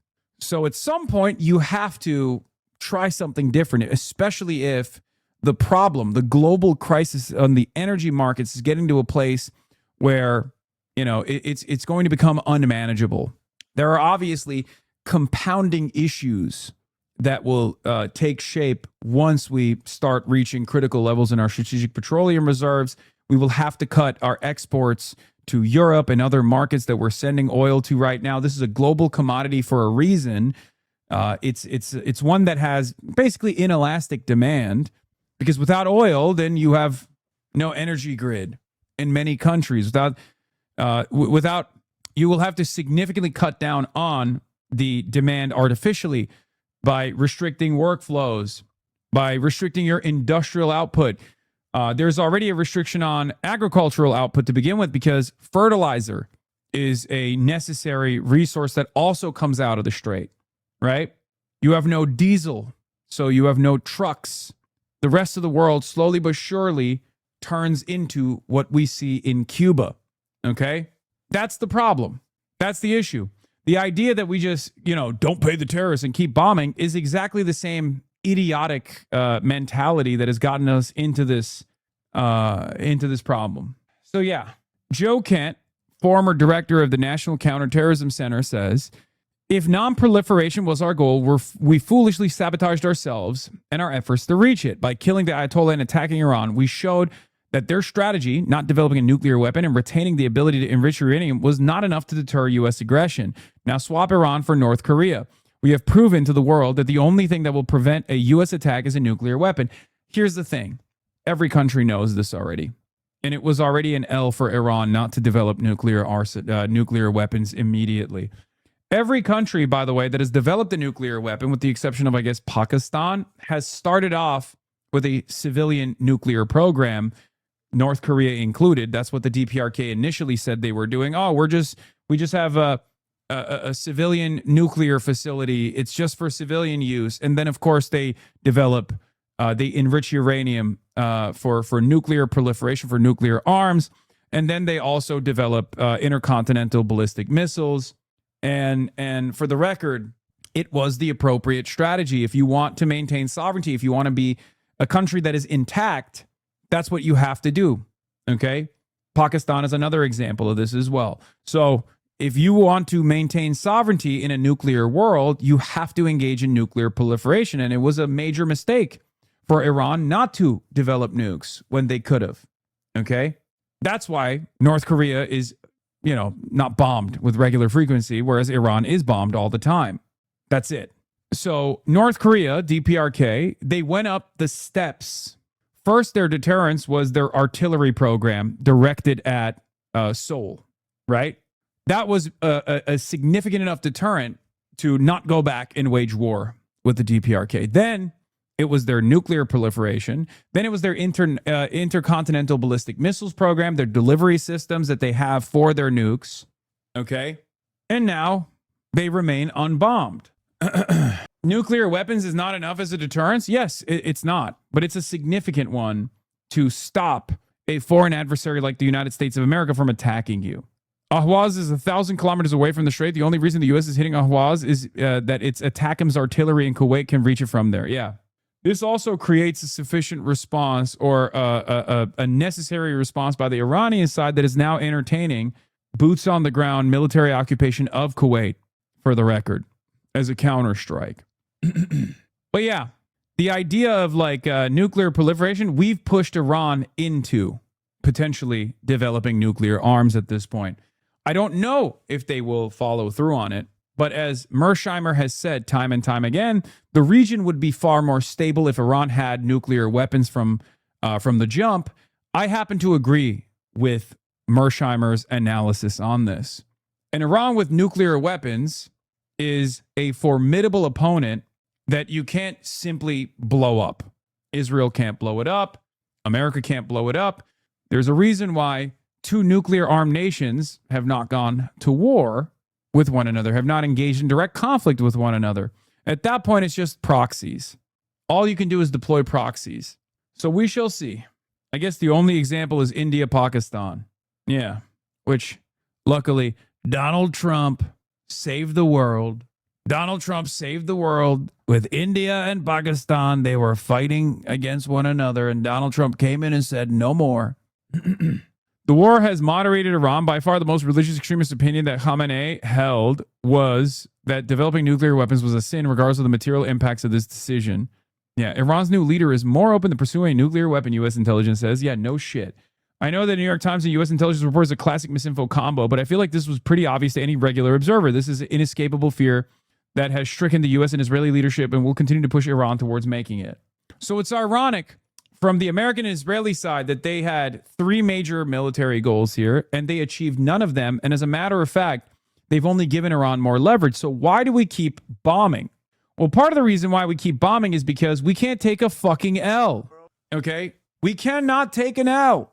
Because if America takes an L here, it's over. America comes to the recognition that it has lost this war. It has lost this battle. But the reality is, America has already lost this battle. So coming to that recognition and dealing with Iran as a sovereign nation and releasing the sanctions on Iran, no matter how much people yell at Trump domestically, is still the appropriate thing to do. It's the right thing to do. It's the moral thing to do. And it's also the best strategic option. If you wage war with a sovereign nation and they gain leverage, they maintain or develop and then maintain their primacy over the Strait of Hormuz, this incredibly important strait for not only commerce, but for the entire globe's energy markets, then you have to eat that L. Because every single day that goes on where America continues this tit-for-tat bombing campaigns, where America blows up an Iranian installation and then Iran turns around and retaliates by blowing up Gulf targets. Now, the Ansar Allah movement has joined the battle as well. They're shutting down the Bab el-Mandeb Strait. They're blowing up the Yanbu port that Saudi Arabia needs to utilize. They've blown up an Aramco facility, a Saudi Aramco facility that is engaging in oil refinery, in oil refinement. When that takes place, when that starts happening, you now are deteriorating or diminishing the readily available oil production permanently. Maybe not permanently, but at least for a decade or so. So every day that goes on, the world is falling deeper and deeper into this crisis. Here it is. Yeah, the Jazan refinery is on fire. This is according to the NASA satellites. There's also on the ground photography as well, on the ground photos as well. And this means that the fire is spreading. About 40 hours ago, this is what the fire looked like. Now it looks like this. This is from yesterday. There's also another component here where the Ukrainians have decided to go Houthi mode and say, fuck it, make it a world war. That's like a famous Houthi slogan for those of you who don't know. Make it a world war. Zelensky, the third worldist, has decided to throw his hat in the ring for some fucking strange reason. Ukraine shot an Iranian commercial ship and killed a bunch of Iranian sailors. Why is Ukraine doing this? Well, part of the reason why Ukraine is doing this is because it's in Zelensky's calculation and Ukraine's best interest, I guess, from Zelensky's calculation, to operate as an American proxy in the region and try to get America to join the battle. Okay? Here is Hamid Reza Azizi's take on this. Will Iran and Ukraine enter a direct conflict? Ukraine's security service, the SBU, said on July 25th that Ukrainian forces struck an Iranian vessel transporting military cargo between Iran and Russia in the Caspian Sea. Later, President Volodymyr Zelensky said that Kyiv's forces had achieved very good results from long-range strikes in the waters of the Caspian Sea. Iran's foreign ministry said that the target was a commercial vessel and that the attack had killed one sailor and injured another. It warned Kyiv that it would bear responsibility for the consequences of the operation. The episode has prompted a range of interpretations among Iranian experts and analysts. Some believe that Ukraine's action was a part of an effort by Zelensky to demonstrate both his capabilities and his value as a partner to the United States. This is particularly relevant at a time when Trump is frustrated with Washington's NATO allies for declining to support military operations against Iran or participate in the efforts to reopen the Strait of Hormuz. The prevailing view, however, is that the operation could not have taken place without at least a green light, if not direct guidance, from the U.S. and Ukraine's other Western partners. It's not dissimilar to Ukraine's improved striking capabilities, improved pinpoint accuracy on Russian tankers and Russian oil and gas refineries, critical energy infrastructure that Ukraine has been able to successfully and successively hit. Okay? Ukraine is trying to make themselves a little bit more reliable as a partner and is willing to expand the conflict, or rather tie both of these somewhat separate conflicts to one another and bring America into the fold in a more aggressive manner. That's what they're trying to do. Yeah. Mark Ames says Zelensky knows that Ukraine's only path to victory against Russia is direct NATO and U.S. involvement. Biden reportedly used to complain about how Zelensky was trying to suck the U.S. into Ukraine, joining the U.S.-Israel war on Iran is Ukraine's best shot at World War III. Trudapar says Ukraine is not trying to just enter the war with Iran. Rather, it appears it is trying to merge the Ukraine war with the Iran war. I agree with this assessment. Why? Because if these two wars merge, Ukraine will be a belligerent in the Iran war and America will be a belligerent in the Ukraine war. That is, the U.S. will no longer just be arming Ukraine, but also actively and openly fighting against Russia with U.S. personnel. That is the key objective Zelensky has tried to achieve since 2022. The only thing holding this back is, of course, nuclear conflict. Do you think it'll work? I don't know. Because, unfortunately for all of us, I have a policy of not making assessments, not conducting analysis on the basis that world leaders are crazy. But unfortunately, world leaders are fucking crazy. Donald Trump is an insane person.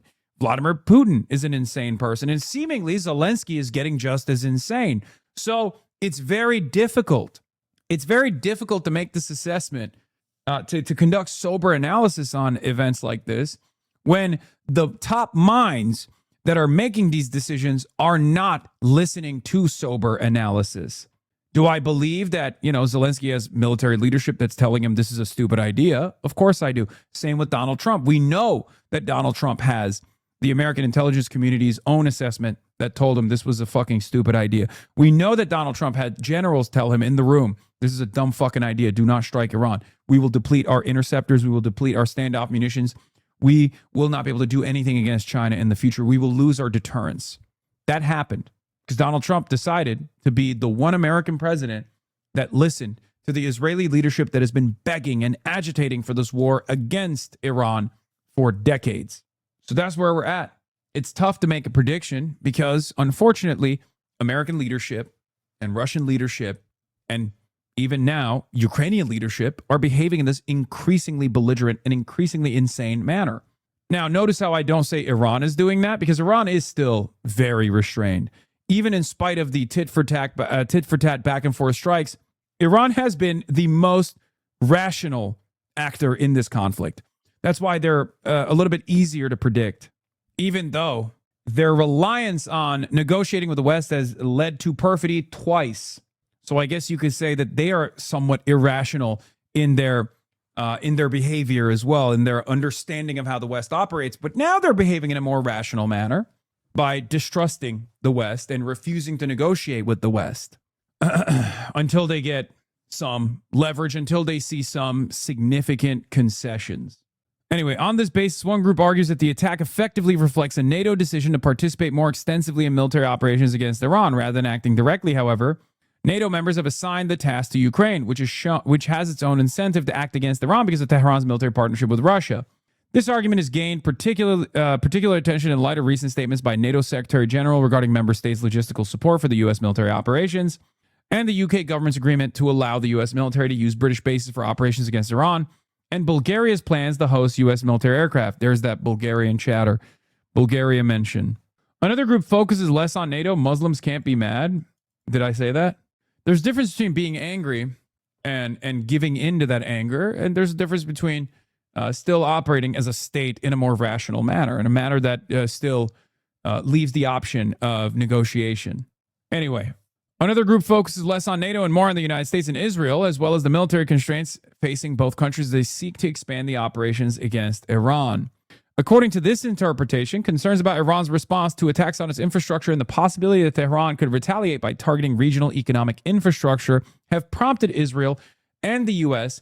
to ask Ukraine to increase military pressure on Iran from the north on their behalf. Under this scenario, Ukraine's next step could involve using drones or missiles to strike Iranian infrastructure directly, similar to the attacks it has carried out inside of Russia in recent weeks. A third group of analysts point to the timing of the attack, which coincided with a renewed escalation in conflict between the Houthis and Saudi Arabia. Of course, this is also happening at the same time as Laura Loomer went to Ukraine famously. Now, I know that sounds really stupid because you're like, what the fuck is Laura Loomer doing? Who gives a shit about what Laura Loomer is doing? That signals to the Trump world, even though Laura Loomer doesn't have like a major stake in this at all, or doesn't have like a real popular base of support, Laura Loomer is an operative on the ultra-Zionist side that's in Trump's corner. You got Mark Levin, you got Laura Loomer, you got Ben Shapiro. And Laura Loomer's switch up on Ukraine after being a somewhat major advocate for Russia, if we're being real, Laura Loomer's switch up on Ukraine signals something. It signals that the pro-Israel side are going to welcome the interventions. Liberal intellectuals, Laura Loomer's about face on Ukraine is so courageous and admirable. My worldview is validated. Loomer, I support Ukraine because Ukraine is Muslim, fry, and whiter than Russia. Yeah. Nicholas Kristof said, I disagree with Laura Loomer on 1,000 things, but I admire her willingness to rethink Ukraine and go there. One of the things we pundits aren't good at is admitting when we're wrong. You're a fucking idiot, Nicholas Kristof. Okay? You're a fucking moron. Any liberal that thinks Laura Loomer actually is doing an about face is an absolute fucking moron. She's doing this because she feels like this will create a tie-in between Ukraine and Iran. Okay? Laura Loomer doesn't do anything because of a genuine belief, with the exception of maybe, I guess, like defending Israel to the hilt. You are stupid for behaving in this gullible manner, but I don't think these guys are gullible. I don't think these guys are gullible. I think these guys are behaving as though this is a genuine change of attitude. Okay? Laura Loomer is a psycho. This, to me, shows that the FDD, Mark Levin, Laura Loomer, Ben Shapiro contingency in the Republican media ecosystem have gotten their notes that in order for America to get more involved in Iran in ways that they want, you have to tie it back to Ukraine. That's it. Shabak Montefiore, I made a mistake. It's so rare for people to change their minds after re-examining the evidence, and it can be admirable when they admit mistakes. The secret trip that turned Laura Loomer from Ukraine skeptic to supporter. And she's been getting unbelievably positive media coverage from PBS, Associated Press. Loomer had spent years minimizing Russia's invasion of Ukraine and amplifying Russian propaganda to her nearly 2 million followers. This week, she had a change of heart. Peter Harrell, the way that Laura Loomer has come around on Ukraine is a powerful reminder of the importance of being open to engaging with people you might profoundly disagree with today. That's it. Her heart did not fucking change. Okay? You are stupid. Marjorie Taylor Greene and Tucker Carlson, I'm pro-Palestine now. Centrist libs warranted. This is so laughable. How are leftists actually falling for this act? Laura Loomer and Tim Pool, I'm pro-Ukraine now. Centrist libs, holy fuck. Kraut, if the American right now outflanks the American left on the issue of Ukraine, then it will be an incredibly painful gut punch to the American left. The Democrats really made a suicide pact by letting the DSA in, especially into anything to do with foreign policy. We are rehabilitating the image of fascists when it's very clear that these fascists, they don't give a shit about Ukraine. Some of them care about Israel, and they think bringing Ukraine into the fold in a more meaningful way will force the American NATO Atlantis' hands. That's it. These guys are opportunists. Okay? Don't praise Mao, Hassan, lol. Okay? Don't worry. According to this argument, Iran's indirect activation of Bab el-Mandeb front to increase pressure on the United States has been met with an indirect American response. In other words, the Caspian front, together with the Indian Ocean, where the United States has imposed a maritime blockade on Iran, is now intended to complete a ring of economic and military pressure around the country. The validity of these interpretations will depend on whether Ukraine carries out similar operations in the future or further expands the scope of its actions. So far, remarks attributed to Ukraine's ambassador to Israel suggest that Kyiv has decided to continue along this path. Are they just stealing the outflank maneuver from the left on Israel? No. I don't think these people care. I don't think these people care about, outflanking the left on anything. What you see is what you get. I'm telling you, it's these events are tied to one another. Ukraine's actions in the Caspian Sea against Iran, expanding the theater of battle and bringing in Ukraine as a belligerent in the war, the Amer-Israel war against Iran, is tied to what Laura Loomer is doing here. They want to merge these two battles together. They want to merge these two wars together. Okay?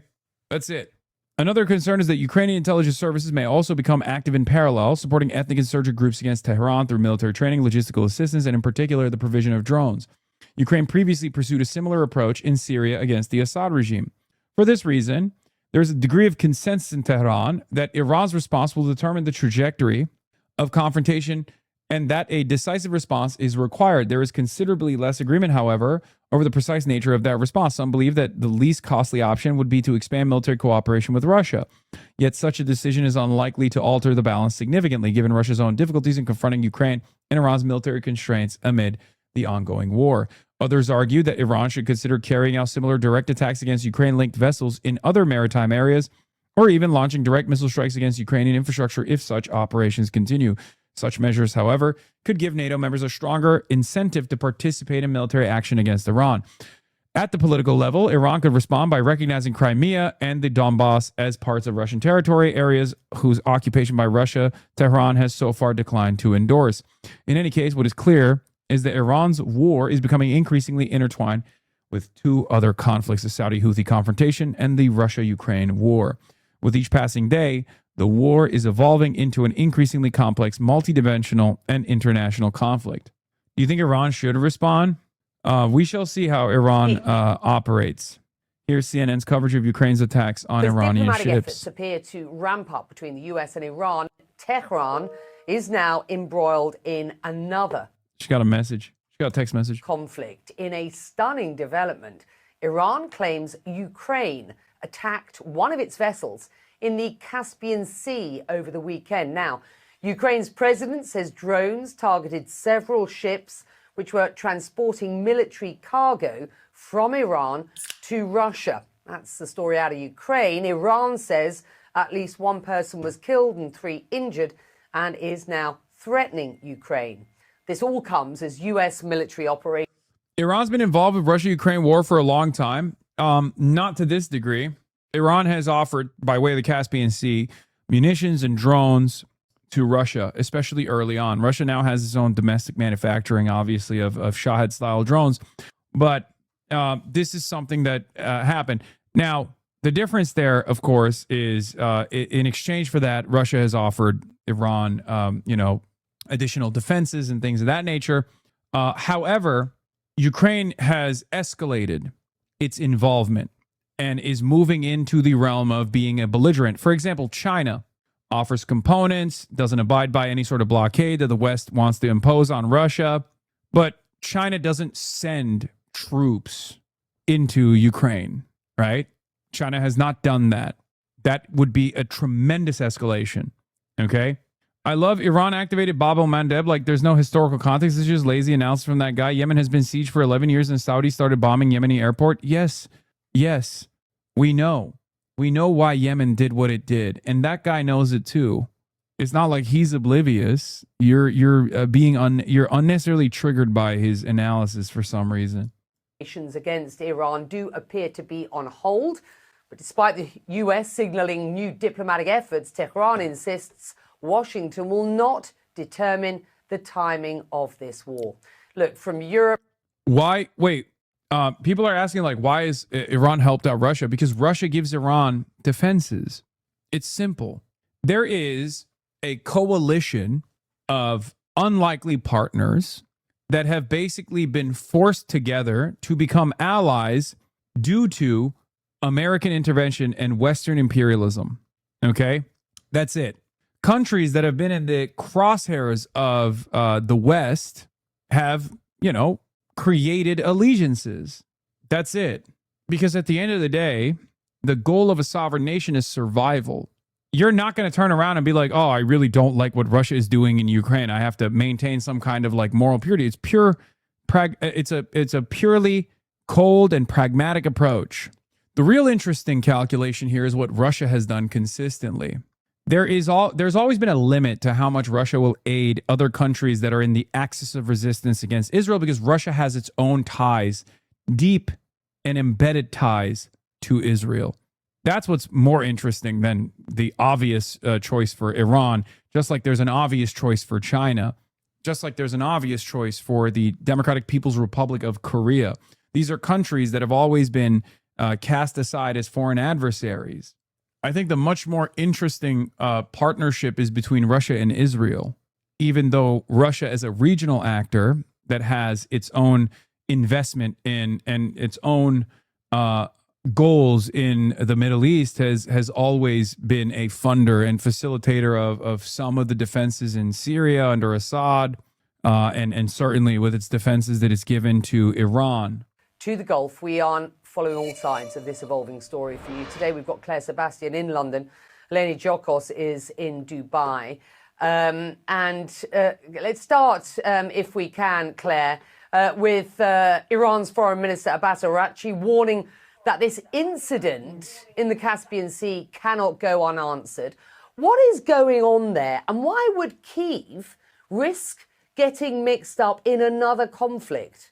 Yeah, Becky, I think it's a calculated risk for Ukraine here. I just want to be clear, we're not 100% sure at this point what exactly happened. We have different accounts from different sides. Ukraine says it hit cargo ships that were under international sanctions, as well as a sort of missile boat, a military ship. It's not saying which countries they were flagged under or owned by. It's saying they were involved in transporting military equipment between Iran and Russia. Those were the exact words of President Zelensky over the weekend. Iran, of course, on the other hand, is saying that one cargo ship, civilian cargo ship, was hit and one seafarer was killed and several injured, and the ship was on its way from Russia to Iran. So we have different accounts there, but why would Ukraine take the risk here, I think, is a really big question. Look, on the one hand, the position of Zelensky is that Iran has effectively already attacked Ukraine through its supply to Russia of Shahed drones and then the subsequent licenses, ballistic missiles also reportedly. And so that is his sort of official position, that this is a legitimate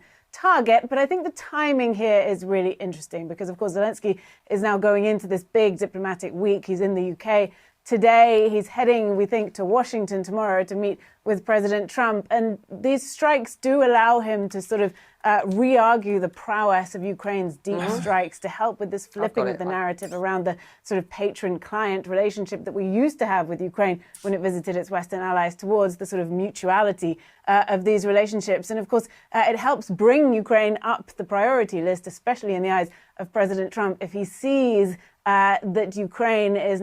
I mean, look, Zelensky is smart enough to recognize that in order to gain favor with Trump, you got to play ball. And if the way to a man's heart is through his stomach, the way to Donald Trump's heart comes from Big Yahoo. It's not an accident that every Latin American leader that has been elected, far-right fascists, have immediately pledged fealty to the nation state of Israel. Okay? The fuck do you care about maintaining decent relations with Israel if you're in South America? Okay? Same goes for Zell Disney. He gets it. He understands that in order to play the role of a loyal servant, the first goal that he had was to send some of his drone specialists and like counter drone specialists to the Gulf region. That was unfortunately too smart for the dumbass Americans, specifically Donald Trump, to respond positively to, and they also got fucking lasered by Iran regardless. But that was unironically the smart thing to do, right? He's like, we have a lot of experience with countering drone warfare. We have a lot of, this is our specialty. We can basically teach the Gulf region like how to beef up their defenses. And Donald Trump didn't really give a shit about that because he's a fucking idiot. Okay? So what is going on? Okay. All right. Not doing the Zell Disney accent you changed? I know. Anyway, so what is this? What is this conversation that, hey guys, stop passing notes in class, okay? Stop passing notes to one another in class. Class is in session. So Zelensky came in and was like, we have a lot of experience with Russian drone warfare. We have a lot of experience with like drone defenses. We can use that experience. We can teach the Gulf nations how to defend themselves against the Shahed drones. That was too smart for the Americans to comprehend, for Trump to give a shit about.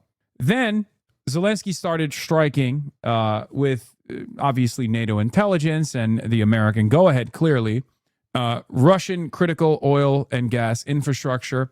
And this gave Ukraine a lot of leverage. Donald Trump likes winners at the end of the day. So this made Donald Trump feel like Zelensky was a winner. And he's just leaning into that now by trying to become more active in Israel's ambitions against Iran. It's that simple. He is trying to get as much leverage as possible off of becoming a belligerent in the Iran conflict. And it doesn't necessarily matter what that does to the global theater of battle. It ties the Russian and Ukrainian war, the Russian invasion of Ukraine, with America and Israel's war against Iran.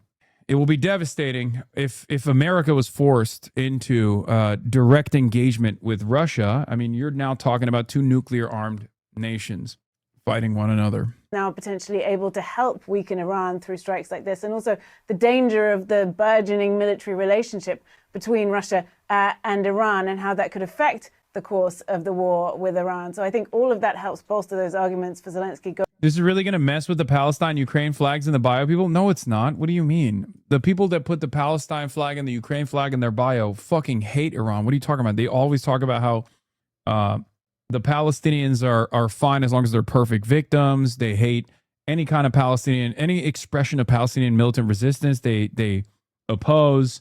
They don't realize that like they're backing Azov battalion to the hilt in Ukraine, but they can't comprehend how, there would be people who are Muslim who might have more radical or more fundamentalist perspectives that happen to engage in a similar act of survival. So they're usually just NATO Atlanticists that have, some semblance of conscience about Palestinian civilians getting fucking ruthlessly murdered by the Israeli government. But ultimately, they're still pro-NATO. And those are the same guys that say I'm a fucking terrorist. You know what I mean? Going in to a critical diplomatic week, and of course, especially a critical meeting in the White House. And what do we understand happened in the Caspian Sea, and how concerned should we be at this point about this conflict, that between the US and Iran, expanding into a new front? It certainly has all the characteristics that could happen. The Caspian Sea, of course, has been used to connect Iran and Russia for a long time, trading across it. And what Iran is saying about this incident, they're saying that a ship that was coming from Astrakhan at the northern end of the Caspian Sea was traveling carrying steel to Iran. Anzali was the port, Bandar Anzali at the southern end of the Caspian Sea, about 600 miles away, about 1,000 kilometers. And that's what the Iranians say was struck, a vessel simply coming from Russia to them carrying raw steel, and one person was killed and 3 were injured. Now, President Zelensky in Ukraine, his understanding of their strike, a Ukraine strike, is different. He says that this was an Iranian ship, or a ship, bringing Iranian weapons to Russia. And as we know, Russia has been using, over the last more than 4 years, Shahed and other types of drones that have been made in in Iran and supplied to Russia. Russia's learnt from those drones, augmented them, supplemented them, but lent heavily at times on Iran's support for weapons to be used in Ukraine. So from President Zelensky's point of view, that was a legitimate target. And the Ukrainians, for about the past 8 or 9 months, have been targeting Russian facilities inside the Caspian Sea. They've hit an oil terminal there, as well as some other shipping. But the crunch point of what you're saying here is, does this escalate the war? And if you listen to what Iranian leaders are saying, we've heard from the spokesman at the foreign ministry in Tehran and other senior Iranian officials saying Ukraine should not expect to get away with this. They should expect there to be a response. And one senior parliamentarian in Iran said, the US and Israel have learnt that lesson. So Iran is very clearly signaling that it would choose a military response to Ukraine. And in that context, suddenly the war between the US and Iran and in the Gulf just balls westwards and has a whole other potential theater of military operation for the Iranians. They haven't done anything yet. They're speaking about it. In the past, when they've spoken about it, they do follow through. Let's talk about the new Zelensky factor, if you will. Ukraine this weekend attacking this Iranian vessel in the Caspian Sea. This is a route for much of Iran's trade with Russia. Iran responding with warnings. The new one coming overnight from an Iranian regional governor is Ukraine, too, may soon come to understand that Iran does not let actions go unanswered. What does this do? Kate, this is first of all, let's step way back.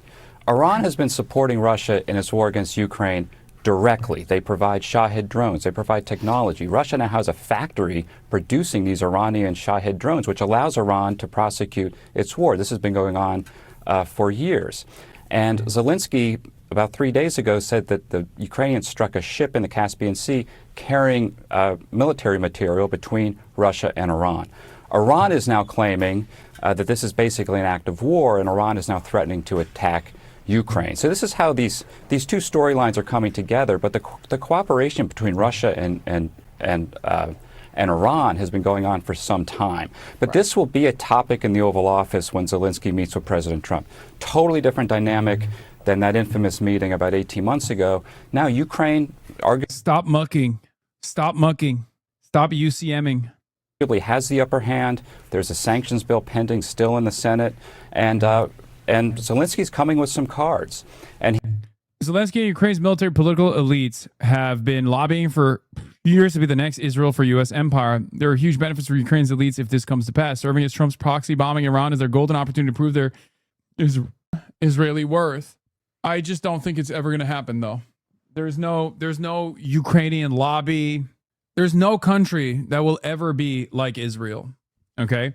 And any country that thinks they will be like Israel will be relegated to the Gulf nation status. Okay? That's it.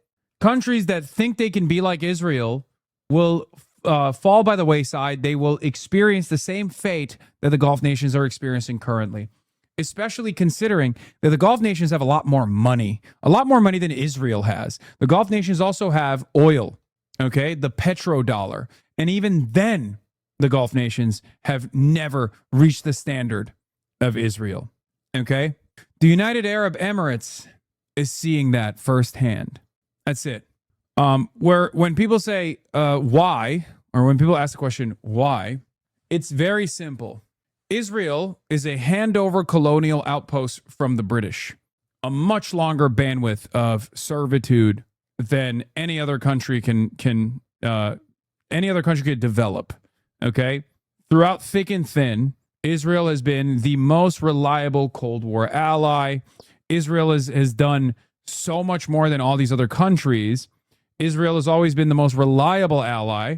So when Americans say that, when the boomers say that especially, they're not technically wrong. It's not currently, and it's burning all of the goodwill that it developed over the course of the last 80 years. But the only reason why Israel has been able to get away with doing horrible shit, even blowing up USS Liberty, for example, is both for that reason And that reason has allowed Israel to have an insane network of influence peddling, a very sophisticated media organ that operates inside of both the United States of America and many other Western countries. And that has solidified, that Zionist indoctrination has basically solidified unlimited support. Okay? And to different audiences, Israel plays a very different role. No one else can do this. There is no white evangelical Protestant movement that will create a theological justification for why we must back the Orthodox Church to the hilt. It just doesn't work that way. It does not work that way at all. We will never trust the Muslims, who we still remember the oil shock. Okay, we will never trust the Muslims to the same degree as we trust Israel, and we will never trust Ukraine to the same degree that we trust Israel. Israel gets to violate all norms all the fucking time because it's burning the social and political capital it has developed over 80 fucking years. If American foreign policy was actually based in realpolitik, then its number one ally in the Middle East should obviously be Saudi Arabia, not Israel. Yes. Yes, 100%. It's not based in realpolitik. The Gulf, they literally destroyed Kuwait's energy and water plants and airports, etc. Yeah. Oh, Qatar has been hit the hardest? No, it hasn't. It's true. Qatari Cat is correct. Think about Russia didn't get to be USA's Israel after the USSR fell. Why the hell does Ukraine think this is possible? Yeah, it's foolhardy. It's stupid. No one will ever be America's Israel. Only Israel will ever get to be America's Israel. And Israel will never allow another Israel to exist. That's the other. I mean, look at NATO. Look at Turkey. Why do you think Benjamin Netanyahu in his fucking 18-front war that it's conducting currently is now putting the crosshairs on America's largest NATO partner, a country that has American nuclear arsenal, American nuclear weapons inside of American military bases? Taiwan will never come near the level of importance of Israel. There's no proxy that the United States of America cares about to the same degree as Israel. There's no comparison. There's no Taiwan lobby that comes close to the Israel lobby. Same with Ukraine. Same with the Gulf. It doesn't matter how much money these countries have. It doesn't matter how much, how many lives they throw in the direction of America's military ambitions. It's never going to happen. He's saying he's going to lay out for the president his information on what Russia is doing to actually support Iran in its conflict against us. So this is how these two strands come together. The cooperation between Russia, Iran, and China is a larger backdrop to everything we're talking about day by day here, Kate. And that'll be a very important meeting in the Oval Office this week. Yeah, I mean, do you call them these two storylines and two strands coming together? It's like, how much closer do these two wars come to each other? Is it? Bennett said Monday that if he returns to premiership this fall, he will declare Qatar an enemy state and accuse Doha of funding Iran's Islamic Revolutionary Guard Corps. Seems like Israelis would like to reserve the right to bomb Doha as desired. That's awesome. And America will let it happen too. Cucks. You guys have to understand. I mean, Brett McGurk is a great example of this. There is no Brett McGurk equivalent for Ukraine. Okay? A lot of people will turn around and say, "Oh, this is ethnic. This is ethnic tribalism. It's ethnic tribalistic policies. These are Jews in high places. That's the reason why we have so much loyalty." Okay, Brett McGurk is a great example of how wrong you are with that position. Okay? Surely you can talk about the Zionist indoctrination and the financial entanglements. That does play a formative role, but you can't explain Joe Biden that way. He's a fucking Catholic. You can't explain Brett McGurk that way. The only way you can explain it is the importance of the Israel lobby and why the Israel lobby was allowed to exist on U.S. soil and operate in the ways that it does, operate in the ways that it has. Okay? For years and years, Israel was allowed to propagandize to the American base and make itself an irreplaceable part of not only American foreign policy, but also domestic policy as well. Okay? Zionism is not only Jewish. No, I know that. There's never been a point in history ever where the number of Christian Zionists were not far greater, far larger than the number of Jewish Zionists. That has never existed. There's never been a point in time where the number of Jewish Zionists was higher than the number of Christian Zionists. Never. From its inception. Okay? So yes, Zionism can be seen in its expression as a Jewish thing, right? and it's propped up by a lot of Jewish institutions, Jewish organizations. This is true. But ultimately, its backbone still always has been and always will be the Christian Zionist movement. Okay? For some, it's a theological justification, the evangelical Protestants. And for others, it's Zionist indoctrination. But ultimately, for one reason or another, American leadership have always backed Israel to the hilt. Okay? There have been times when they've demanded restraint from their Israeli counterparts. And Israel has, of course, always played ball.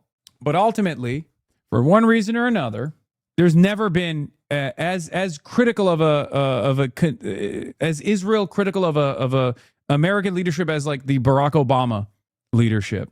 Okay, this week, that is the maximum level of Israel critique allowed from the American government. Anyway, Donnie is releasing a trailer of the documentary on your boy. We've spent the past 6 months traveling the country following the rise of and resistance to democratic socialism in the Democratic Party. This week, Donnie O'Sullivan dives into the world of the progressive left. Are you concerned that you might end up hurting the Democrats in a general election? The whole story with Anderson Cooper, Sunday at 8 on CNN. Ooh! Anderson Cooper. It's coming out. Yes, there's going to be a lot of, look, I don't know the details of how this got released, but I'm shocked that it's fucking released at all.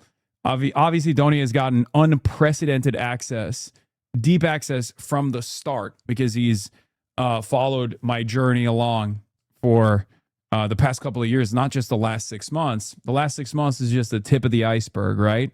But, this is Donnie's piece de resistance, his last. Are you concerned about the edit? The edit will be unfavorable to me. There's 0% chance that it'll be favorable, but we'll see. We'll see how it goes. There is no CNN editing that gets released that makes me look good. Let's be fucking real. From Hassan the Hun, David Hogg, James Carville, Representative Josh Geitheimer, Third Way Tweet, we spoke to Democrats across the board, along with DSA candidates like Daria Liza and Claire. Some great insights from the crooked media guys, John Favreau, John Lovett, Tommy Vitor, too. Donnie has no say over the editing. I mean, I think the editorial direction is still absolutely dictated by CNN executives who will do everything in their power to present opposition to the left insurgency as a reasonable critique. Come on. But we take it. We take those. We take whatever we can get. It's a big platform. It'll be a good documentary. It'll reach a lot of audiences. Don't trust Donnie. He put a mic on you and disappeared, hoping for a hot mic moment twice. It doesn't matter. I don't say anything off camera that I refuse to say on camera. Is everything I say on camera is the same as everything I say off camera, unless he puts a long and extended piss sequence like Adam Friedland did. There's not going to be any hot mic moments. My hot mic moments are on stream in front of all of you. The U.S. has been waging an illegal, wasteful, and immoral war on Iran, and our cable news pundits keep talking about it like a souffle that sadly didn't rise. Anyway, I forgot to mention the other side of this story about munition stocks. There's the other side of the story. Why is the media covering it so forcefully? Something doesn't add up. Because the American media plays ball with the national security goals. So I don't know what the change of heart is here. I mean, they've obviously covered the munitions stockpiles eroding over and over again. But why are they getting higher profile naysayers now? That I don't know. That confuses me a little bit. Do I, on the one hand, believe that the American interceptor munitions are diminished? Absolutely. I just don't understand why Trump is refusing to boulder through it in the hard-headed manner that he normally does and decide, fuck it, we're still going. Perhaps it could play a role in the additional budgetary demands that Pete Hegseth has brought in front of Congress, right? That could be part of the reason. I don't know. But it does strike me as odd. It's to launder the big fat check they're about to send to the Pentagon? Yeah, I could see that. Aaron Blake, senior political reporter at CNN, formerly of the Washington Post, says, The Trump administration is saying a lot of confusing things about our munitions stockpile. The truth could be pivotal, not just for the Iran war, but what comes afterward. So now the story is about the story on the munitions stockpile, it seems. The whole entire war has been a laundering scheme. Of course, they have to launder the damn money. Yes, because it's a load of bullshit. No, I don't think it's a load of bullshit. I think it's real. I think the munitions stockpile depleting is very real. That's not a load of bullshit at all. If that wasn't the case, they would not have started allowing some Iranian missiles to hit American targets. They have to keep up. They would have just kept up. There is no world where the American military allows some Iranian ballistic munitions to kill American soldiers. Okay? That doesn't happen. The only reason why they're doing that is because they have to be a lot more economic with what remains of their interceptor stockpile. $1 trillion budget isn't to build missiles, it's to build McMansions for Lockheed execs in Dulles. I mean, true, you're not wrong, but ultimately, what we're talking about is battle lines. Doesn't fucking matter. You understand? If we're talking about this conflict, it doesn't matter. The defense contractor bloat doesn't matter. It's an issue. But it's inconsequential because it won't change. Like a hope and a dream or additional procurement demands are not going to materialize ballistic munitions and materialize PAC-3s and PAC-2s. Many of the PAC-3s, which we deferred transfer to countries like Switzerland and numerous other American security contract nations so that we could express ship it to the Gulf region, that's not going to make up for it. Okay, you can't just like materialize interceptor missiles out of thin air. What you can do is take the earlier systems, the PAC-2s, that have not really been used since the 90s, I think, and retrofit them, try to make them, try to improve their guidance systems, and then use those missiles in order to make up for the deteriorating munition stockpiles that we have already. For the average American, of course, this means no social safety nets. What remains of the already diminishing social safety nets will go away. Obviously, we got to spend our money on endless war, and we got to do everything in our power to stop people from advancing an alternative strategy, one that says we have to be more restrained around the globe. We have to stop our ceaseless bloodshed, our war machine, and focus on ourselves, build our roads, build our potholes, build our infrastructure, and give people fucking health care. People who say stuff like that, we got to make sure that they are never allowed anywhere near power. Fox News is saying Americans should just eat it. That sort of. Here's Mike Thiessen, who has been fucking losing his goddamn mind over this. He's another major warmonger. Here's what his message was on Fox News. The good news out But there. if we can't handle $4 oil for a period of months in order to disarm Iran of a nuclear weapon, we're not a superpower anymore. Yeah, but there are a lot of Americans who their kitchen table issues matter to them more than foreign policy. But I wanted to ask that sort of. Yeah, suck it the fuck up. Suck it the fuck up, Americans. Shut the fuck up. Oh, you got problems with $4 gas? Suck my dick. We have to maintain American supremacy. We have to maintain Israeli supremacy. You will eat the bugs and you will like it. That's Mark Tyson's attitude. That's his approach. Great message. No, keep increasing the contradictions. Make it so that every American, no matter where they live, no matter how out of touch they are, make every American realize what the domestic consequences are for the endless American war machine. Go ahead. World by far, we have the greatest people. We have the best equipment in the world. I built it during my first term, and I'm using it now. We had no choice. Again, we can't let what was happening in Venezuela go on, and I was very decisive, but we can't let what was and is going on. They killed 52,000 protesters. Think of it in a 4-month period. 52,000. Why does nobody ever ask Trump where he's getting these numbers from and why he keeps changing the numbers? Every other week is a larger number. Also, why does nobody ever ask Trump, like, why do you think blowing up and killing more Iranian civilians is somehow helping liberate the Iranian population? Iran has developed a nuclear weapon that only kills Iranian civilians. They deployed it. They killed 90 million Iranians in one day. Not a single building was blown up, but 93 million Iranians died overnight.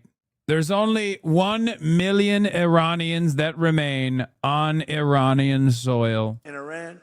But we've already paid for the Venezuela operation, as I said, and likewise we're winning big time with the Islamic Republic of Iran, and we're ensuring that they never have a nuclear weapon. When somebody comes up and says, why are we doing this? Just say, because we cannot let them have a nuclear. That's not funny. My mother died to an Iranian nuke. I apologize. R.I.P. to your mom. It's very simple. That's all you have to say. There's nothing else. Yeah, actually, he said it was 80,000, then 40,000. Now it's 52,000. Yeah, he's just like, slicing it off, finding the middle number. If you understood the power of the nuclear weapons, you'd understand exactly what I was saying. World, by far, we have the greatest people. We have the best. Yeah, this is a brilliant message, by the way. Yeah, Mark Tyson says there's an op to stop Trump from returning to major combat with dangerous leaks. Disgraceful that people are trying to box him in and extremely harmful to national security. Ben Shapiro said something similar. Americanitz says telling the truth about munition stocks to prevent compromising national defense for years to come for no tangible benefit, treasonous. Lying about the achievability of war aims to suck the country into an unwinnable conflict for the benefit of Israel, regrettably necessary. Man who said there was no downside demands arrest of those who are pointing out downside. Yeah. There is no U.S. downside to striking the Iranian regime, he said on January 14th. Tehran shouldn't expect Trump to repeat Obama's mistakes. Now, everyone that brings up the downsides must be jailed. It's treason. There's also obviously the other side of the story, Ben Shapiro. I covered it as well. Ben Shapiro, when you're leaking falsely, according to President Trump, to CNN and New York Times and Barack Ravid that we're short on interceptors, you're helping Iran. Trump must track down and fire the leakers in this administration who continue to undermine his pursuit of America's interests. So here's what doesn't make sense about this. I mean, nothing makes sense about this other than Ben Shapiro's Israel first, right? Ben Shapiro's Israel first. But the reason why this doesn't make sense is because if it is a lie and the American interceptors are, our interceptor stockpiles are perfectly intact, okay? If that's the case, then why are you crying about it? This is obviously a gambit from America. This is obviously America lying to the Iranian side to be like, oh no, please, we don't have any interceptors remaining. Boom, all of a sudden they're going to do a trick attack or something, okay?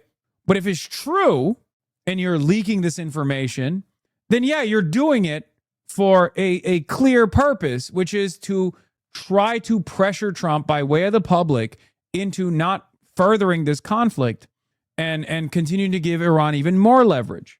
Why does Ben want America to fight undefended? Sounds pretty anti-American to me. Benjamin Shapipi, he does not care. He just wants, he doesn't give a shit about what happens to the Gulf. He doesn't give a shit about what happens with Iranian retaliation. He just wants America to continue pummeling Iran. That's it. He's seen red. He's got bloodlust. Damn it, Hassan. He's just leaning into the bit. You fucking suck at improv, bro. Come on. Oh, that's what it is. Even if you're just looking at better negotiated off-ramp here, leaking that America doesn't have the military arsenal to keep up the fight destroys all negotiating position. Fire the leakers today. Anyone who opposes that obvious position gives away the game. Yeah. He then tries to package this as like, oh, you're, ruining the negotiations. To which I responded with, here's the initial leaker of interceptor shortages before Operation Epstein Fury began. Everyone but the American public is aware this is happening. Ben is mad because it makes it harder to convince the U.S. to fight Israel's war against Iran. That's it. These leaks are not coming from peaceniks in the American Department of War. Okay? These leaks are literally coming from high-level military officials. Okay? These are not leaks. These are warnings to Donald Trump because Donald Trump's not listening to them in the room. And they've been doing this since before Operation Epic Fury began. It's so fucking stupid. Ben, the Air Force just raised the enlistment age to 42. You have 6 months to sign up so you can join the war effort you love so much. Yeah. Send Benny Boy to the front lines. What are we doing? Send Asmongold to the front lines. Okay? Why are we sending random motherfuckers from Iowa to the front lines that die under Iranian munitions, ballistic munitions, in bases that are left undefended because our interceptor stockpile is diminished. Send Asmongold to the front line. Send Barron to the front line. Send Kai Trump to the front line. Send the boys and girls that want to wage this fucking war. Send their children to the front lines. That's it. Perhaps then the calculation will be a lot different for the likes of Ben Shapiro. People are telling me, why don't we give peace one more chance? So I guess they're back to talks. And now here's... This is awesome. Jesse Waters trying to navigate around the toll not being a real toll. I love this. What the talks are about. A toll is not a toll. A toll can be a service fee, like the Strait of Malacca. They want to make that the Strait of Hormuz. So Indonesia, Malaysia, Singapore, they do like an environmental service fee for a few boats. It's not like a blanket toll, but at least it would make... How dare you talk about the Strait of Malacca? How dare you, Jesse? You are now my official op. You and M. Pegasus, you and More Pegaslop are my two major ops now. You never talk about the Strait of Malacca. The Strait of Malacca must always remain open. You have gone too far, sir. How dare you? We must let commerce flow through the Singaporean ports. Singapore, more like Singa-rich. The Iranians save face. Now, while we talk, we're still bringing back a lot of firepower, and some special operators are now in theater, so that'll be interesting. We had Kellogg on the other day, and he said, you know what happens, Jesse, when you play sports? You let a team hang around a little too long, and then something happens. Ball bounces differently, maybe someone gets hurt. The next thing you know, you're like, whoa. That's why he thinks you got to finish people off, and you got to finish them off quickly. Luckily, we got polling that says Republicans are trusted more on Iran than Democrats, and oil's now come from $100 to $87 a barrel, which is great. But you should be sucking the Chinese Party of Communism, the Communist Party of China, every damn day of the week, by the way. Every day of the week, you should be praying to the altar of Xi Jinping for normalizing prices, for genuinely cutting their demand by almost half, bailing out the U.S. once again, okay?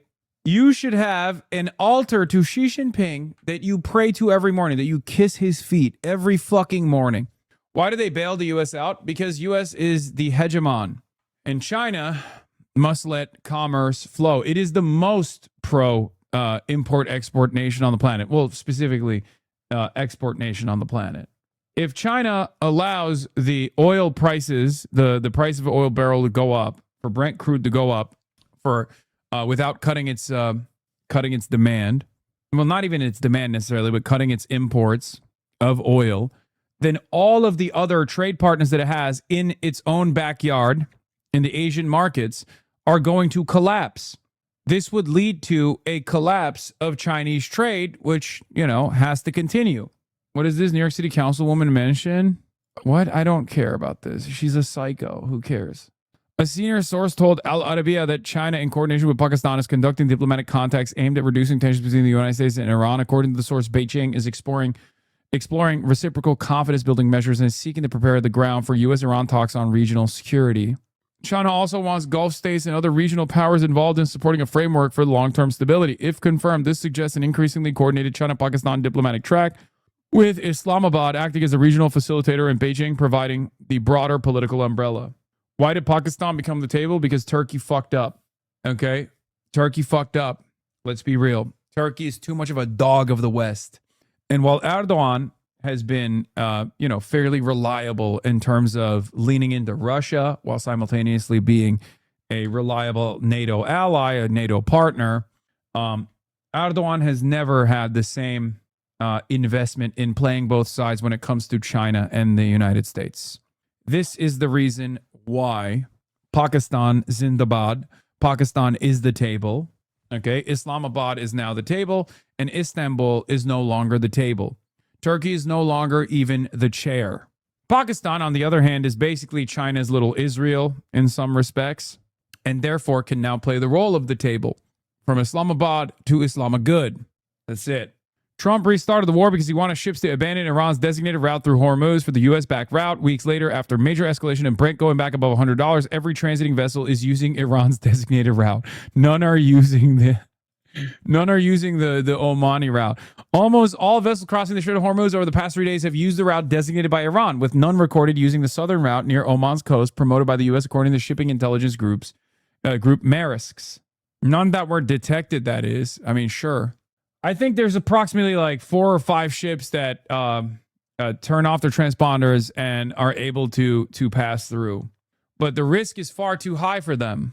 And that's not enough to make up for the demand. What is this? She wiped the floor with his raggedy ass on the radio last week. Now he's scared. Oh my God, a second pullout from the debate. Update, our team received a call this morning from Wesley Bell's team regretfully canceling his attendance this evening. Oh my God. The play is always the same, dude. They have unlimited Israel dollars, so they don't feel the need to actually give the voters a debate. AIPAC candidates pulling out of any kind of contest. This video got 3 million views talking about how China saved the world. I know. Max Fisher did. China quietly saved the world last month. It got 3.4 million views, which is crazy because I covered it too. And my videos get 100,000 views max. Okay? It's wild. L for me. L for me. No other way to look at it. When I talk about it, it means nothing. Okay? Nobody gives a shit. Benjamin Netanyahu's a war criminal, 65,000 views. That's crazy. Yeah, because you don't have a cork board. It's true. Jesus Christ, the view count disparity. I didn't even realize how bad it is. Look at this. YouTube just fucking clamps down on shit. It's pretty wild. All the ICE videos do horrible. What the fuck? YouTube algo is geared towards drama. I know. The worst is the interviews. Candidate interviews do so poorly. It sucks. YouTube is trash, bro. Yeah, I mean, I don't really care. I'll still do it, obviously, no matter what happens. But David Pakman's brother runs trust and safety over at Google. You're cooked. Wait, really? He used to work at the ADL. Yeah, he got hired after he left the ADL. That's wild. Yeah, YouTube suppressed the Zoran BB video. It's very clear. This one did unbelievable numbers on TikTok. It did unbelievable numbers on Instagram. But on YouTube, it got 65,000 views. It's crazy. You should use the whiteboard more. True. Zoran's own vid got suppressed on YouTube. Yeah, Instagram 70 million views, Twitter 53 million views, TikTok 60 million views, YouTube 1.7 million views. Yeah, I think YouTube is definitely suppressing YouTube is definitely suppressing. I mean, look at my performance on my video of his. It's crazy. Do you think streaming every single day hinders your YouTube growth? Yes. You were short on it, got 400K views. Yeah, we do a lot of shorts. Our shorts do pretty well. I am a conservative, 600K views. Zohar Mamdani on Netanyahu. TikToker styles my wardrobe. I'm liberal except for Palestine. Like, I mean, the shorts do very well. The shorts do very, very well. Let's speak titles on YouTube when? What's Leet Speak titles? And why not stream less if you care about growth? Because I care about managing a community on this live stream, on this live broadcast. And that's how we do it. This is the most impact that I see. This is the most impact that I have. It's like reach is important, but what's also important is impact. Because you can get, if I were to do video essays, once a week or something, yeah, I would probably accrue. Piker challenges Hannity to book him for appearance. Streamer Hassan Piker has challenged Fox News host Sean Hannity to have him on for a debate. It's true. Facts. Here, post this clip to Sean. Why won't Sean Hannity have me on to discuss this stuff? He said he was supposed to, and instead, he chose not to have me on and talk about me instead, Piker said during a recent stream. It's very interesting. What are you afraid of, Sean? We can discourse back and forth on this issue. Whatever issue you want to talk about. The left-wing media personnel's challenge came days after Sean Hannity attacked Piker during an episode of his show, criticized me for praising former chair of the Chinese Communist Party, Mao Zedong. This is what radical democratic socialists want to bring to America, Hannity warned his audience. They don't love this country, the Fox News host continued. Referring to Piker as one of the Democrats' core leaders, Piker is a former pundit with the left-wing media outlet The Young Turks, who has grown a significant following among liberals with streams during which he discusses party politics and hot-button political issues. He's an outspoken critic of Israel, President Trump, and much of the agenda of the political right. Hell yeah. Hopefully this will apply some pressure. Didn't he invite you first? Yeah, he did. He did. The Cato Institute wrote a piece about you. Libertarians use Hassan Piker's praise of Mao Zedong to educate the youth about socialism. Yeah, it's sad because, the Cato Institute are reliable allies when it comes to the barrage of anti-migrant, reactionary white nativist, anti-immigrant talking points. Sad to see the homies. Anyway, as far as the approvals goes, by the way, support for the Iran war is waning among Trump's MAGA base. Here are the share of Trump voters who self-identify as MAGA and whether they think the U.S. should or should not continue its involvement in Iran. Piker loves the CCP. Oh, yeah, Vox did it too, I know. Why the right is freaking out about third worldism. Conservatives are ginning up a familiar panic about subversive leftists, but also getting at something real. Yeah. I love when fucking libtards over at Vox will be like, you know, as a liberal media outlet that routinely rails against Donald Trump, we have to also admit that the fascist apparatus of the state that is actively targeting the dissident left, the radical left, is kind of correct. It's awesome. It's fucking awesome. By the way, this attitude that demands that American militarism cease, that America restrain itself on the global stage a little bit, is a perfectly valid, perfectly reasonable demand. I'm not alone in this demand. As a matter of fact, it's a very popular demand. It's one that Trump tapped into when he lied about being an isolationist, when he lied about being the peace president. Okay? The anti-third world is right is mostly Fuentes, by the way, not even standard MAGA shit. Yeah, it's unbelievably racist, for the record. The whole, like, third worldism is a real problem is incredibly racist. Most people's attitude, most liberals' attitude on this is maybe we should stop fucking killing people in developing nations, in the periphery. Okay? That's it. Third worldism as a camp is not a real block of power in the world currently. It doesn't exist because there's Cold War is over. There is no USSR bloc. There is maybe one hegemonic America and its allies, the Western nations, but there is no real, non-aligned movement. There's no real third world. It doesn't exist. We use it colloquially. So there isn't really a lot of appetite, even amongst liberals, for this kind of commentary. But to then openly align yourself with Secretary of State Marco Rubio's ridiculous attempts at silencing political dissent in the country by tying it back to foreign adversaries that they are inventing is, one, leaning into incredible amounts of white supremacist thought. And it's also setting up your own downfall, Zach Beauchamp. They are not going to make a distinction between liberal NATO Atlanticists who still criticize Donald Trump and anti-NATO radical third worlders like myself. You're a fucking moron. Under no circumstances should you give credibility to this State Department unless you're, choosing which side you're going to be on, unless you're saying, I'm going to be a fascist. In a new report on Cuba, what is this? Have you commented on the fact that Islam killed gay people in Berlin yet? Why hasn't Mamdani said anything? Why hasn't Syed said anything, says Cy Crab. I haven't covered it yet because I just got back. But if you think this is Islam and that every Muslim American has to make a statement about a attack that took place on a gay pride, you're a fucking unbelievable racist. Okay? The fuck are you talking about? I think they owe it to us. To what? To you? I owe you nothing. Nobody owes you anything. Is Zoran the fucking mayor of Berlin or is he the mayor of New York? Because whenever there's an attack on anyone in New York, he, of course, comes out and delivers a statement. The fuck are you talking about? The idea that every Muslim politician is responsible for what you have decided is a Islamic style attack is fucking ridiculous. Is this what we do? Do I demand every Jewish person speak out? Do I demand every Jewish person immediately come out and condemn Israel's attacks on a daily basis? No. People would immediately call that anti-Semitic.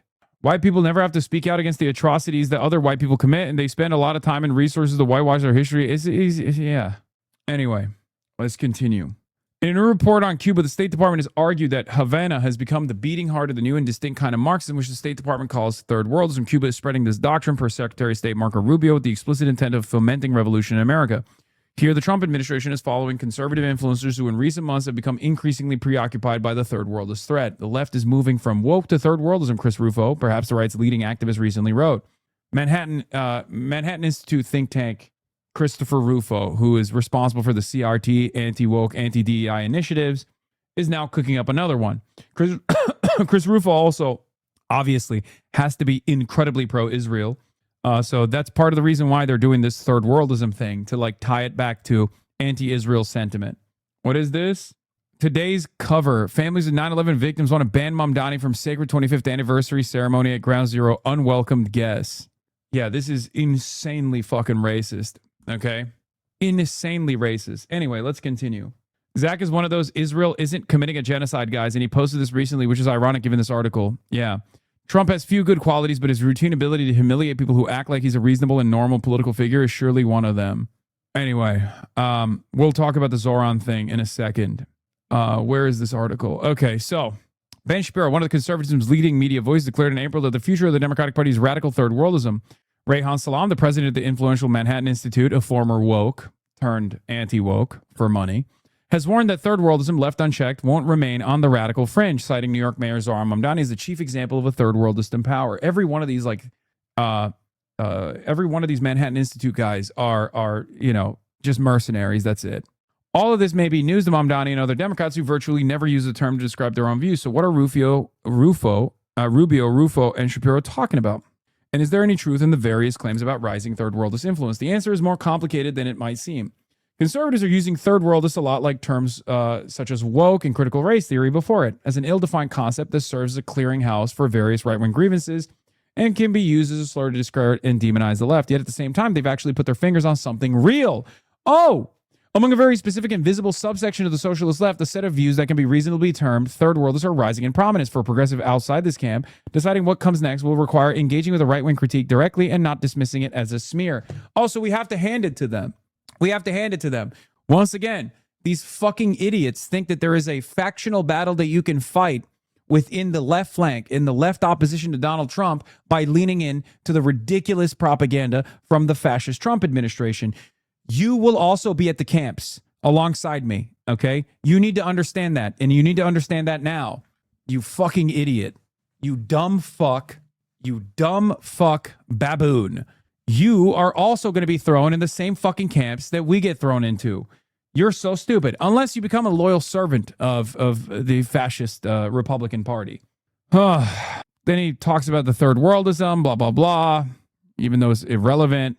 And I suspect he will then turn this into how the Trump administration and his allies are basically arguing that people like Sankara are trying to trick you. Whatever the modern left's protestations, their actual views are basically still pretty similar to those of the Cold War American radicals who apologize for the Khmer Rouge. Only in this case, the most admired third world militants are now jihadists rather than the communists. Oh, so you are just as racist as them. Never mind. Yeah, that's it. Where the left is becoming jihadists. This is the same exact fucking propaganda from Nick Fuentes all the way to Marco Rubio. He just happens to agree with it. That's it. That's it. He happens to agree with it because he's pro-Israel, for the record. This is Vox, by the way. In this viewpoint, yeah, the most influential work in this vein comes from Zineb Rabua, a fellow conservative Hudson Institute think tank. She sees third worldism as a joint product of anti-American governments, including Cuba, leftist intellectuals, and American universities. Its recent prominence, in her view, is a function of October 7th of the Gaza War, which allowed third worldist logic to fuse seamlessly with a decolonial language that became popular during the woke era. In this viewpoint, a terrorist organization like Hamas comes to be seen as armed expression of a national liberation struggle, because it is that. It is that. That's what it is. The question ceases to be what Hamas actually did and becomes what Israel's presumed to represent. And because Israel's position as the forward post of American imperial power, defending Hamas becomes almost automatically a moral gesture directed towards the United States itself. But Rabua does not stop with foreign policy. In her view, third worldism has become a kind of universal ideology that's applied to everything. Oh my God, from university hiring, the border policy, to all of the different fucking things that the conservative movement hates. The ideology asks a country to accept that its power is a historical accident awaiting either correction with a sort of new red terror or annihilation. Oh my Lord. Mamdani wants to plunder New York like the Somalis plundered Minnesota, Rufo writes. Legal or illegal, it's all piracy, looting, and expropriation. Pure third worldism. By the time we get to Zoran Mamdani's a pirate, it's clear that the analytic train has gone off the rails. Oh, so there's a reasonable critique here. There's a reasonable critique. Mamdani doesn't fit the bill. That's what it is. But there is a reasonable critique. I'm sure it's going to get to me eventually, this article. Oh my God, he wrote so much. Oh, yay. The most obvious example is Hassan Piker. There it is. The streamer and provocateur who has become a lightning rod in debates over the Democratic Party's direction. Piker has repeatedly expressed admiration for the Chinese Communist Party despite his vicious authoritarian tendencies and said he would vote for Hamas 1,000 times over Israel. My colleague Eric Levitz described his worldview as campus, an old leftist term for someone who aligns themselves with any government that opposes the American-led bloc, and one that I think is a bit more precise than third worldist. But Piker's fascination with anti-American militancy and terrorists. He once gave a fawning interview to a Houthi fighter on stream. Not true. He wasn't a Houthi fighter. Suggests that third world is at least a reasonable descriptor. And then he goes after Neville Roy Singham, ties me back to him.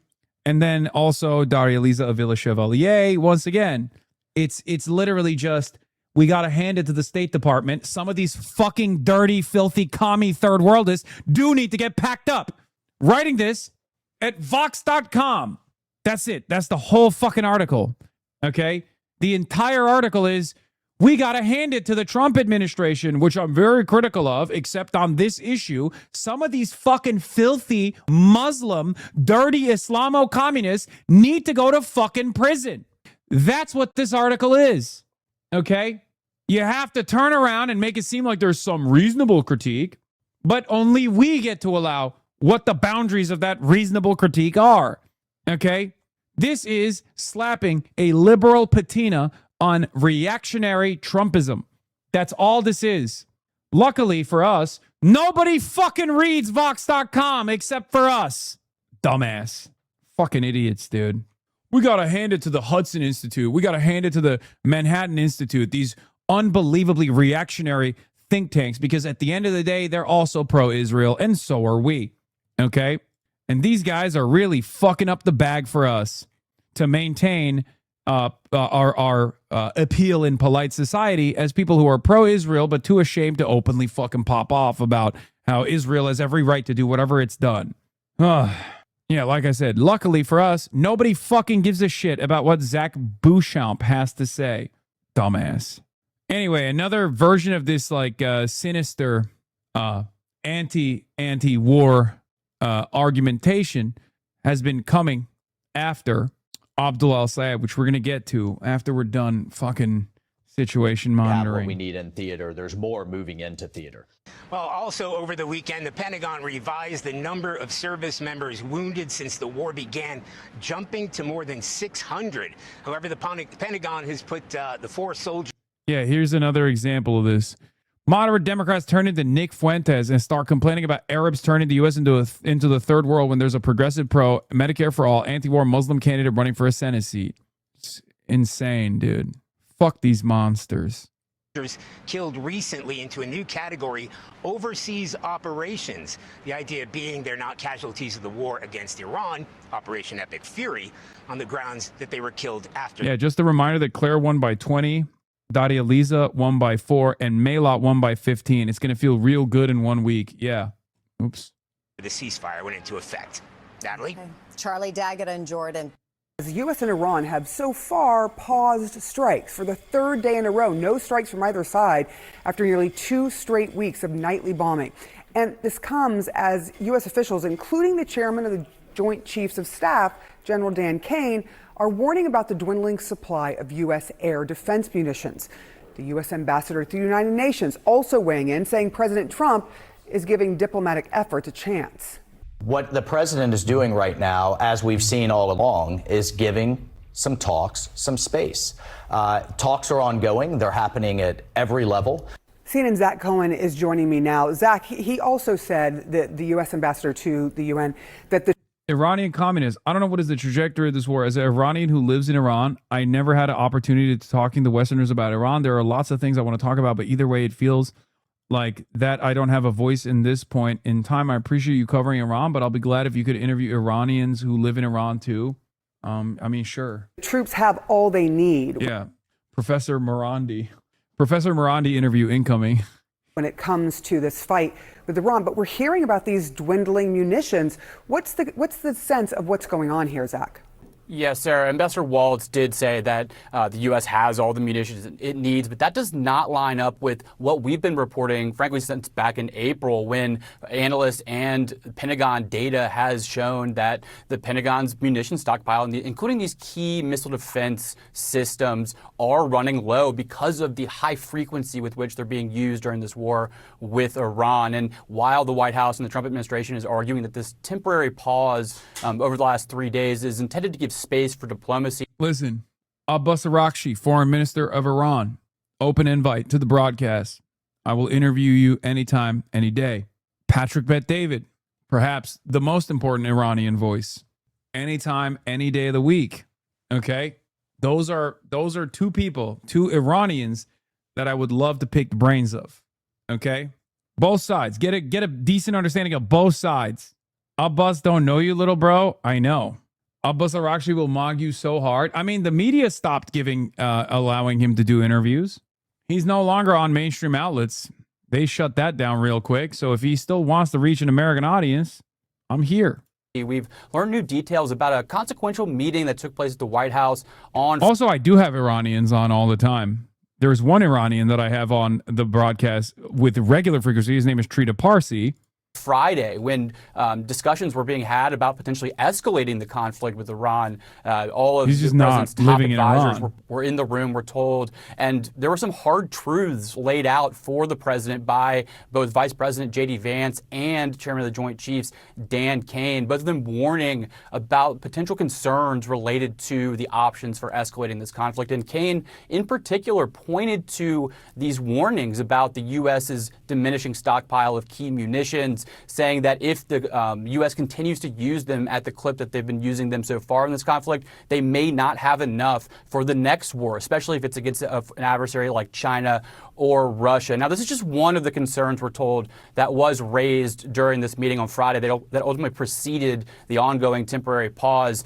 The other concerns that were raised included potentially massive amounts of civilian casualties inside Iran if the U.S. were to follow through with Trump's threat to strike civilian infrastructure, things like power plants and bridges, things of that nature. We're also told that concerns about retaliation against Gulf energy infrastructure and a broader regional escalation were also mentioned. So ultimately, those concerns all taken into account seem to have led to this current pause, but there's still so many questions about whether or not diplomacy can ultimately get back on track and bring an end to this war. This reporting that CNN has, I was just speaking about with Betsy, about the concerns raised by Vice President Vance and General Kane, concerns specifically about munition stockpiles.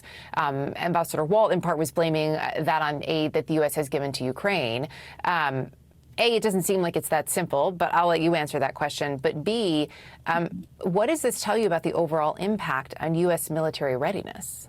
Well, there's certainly an impact, Erica, on U.S. military readiness, no doubt about it. But let's put things into perspective. When you look at the expenditure of Patriot missile munitions in Ukraine, you're talking in the hundreds of Patriot missiles that like PAC-3 type missiles that the Ukrainians have used. Compare that to as many as 1,430 Patriot missiles that were sent off in the war against Iran. So the U.S. itself has used... Why is Iran giving us the out again?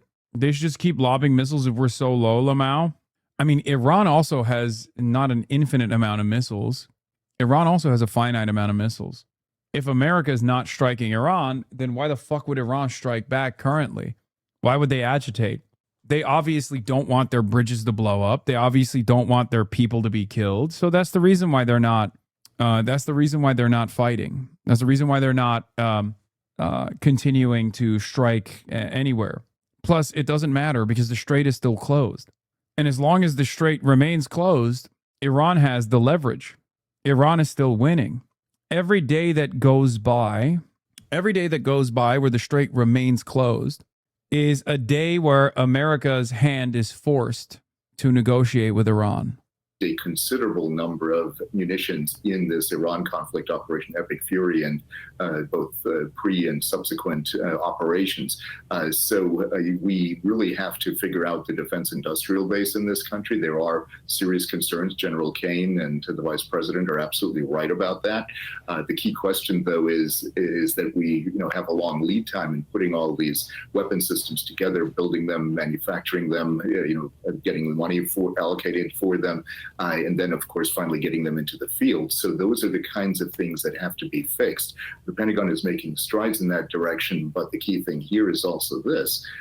There were efforts under the Biden administration and before even the first Trump administration to do some of this, but there have been some holdups, some of them congressionally induced, some of them bureaucratic inertia that have prevented that. But if the U.S. had decided to focus on Ukraine, for example, instead of Iran, we probably wouldn't be in this situation.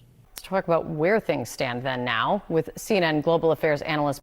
Yeah, we wouldn't be in this situation if America didn't fucking listen to Israel and try to kill every person in a key leadership position in the Iranian government and the Iranian military. The Strait of Hormuz would still be open. Like, Iran was willing to drop their nuclear enrichment. They said they were conceding on this.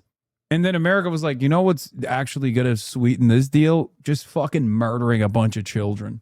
It is kind of wild how unbelievably pointless, how unbelievably stupid this decision was, and how much this has destroyed America's credibility, what remained of America's credibility, how much this has destroyed what remained of American goodwill around the world, how much this has destroyed the confidence that people have in the might of the American military, its force projection capabilities. I cannot think of a greater leader than Donald Trump for the, unironically, third worldist position. Okay? Of course, we on the left, anti-imperialists, will practice revolutionary defeatism to a certain degree. Okay?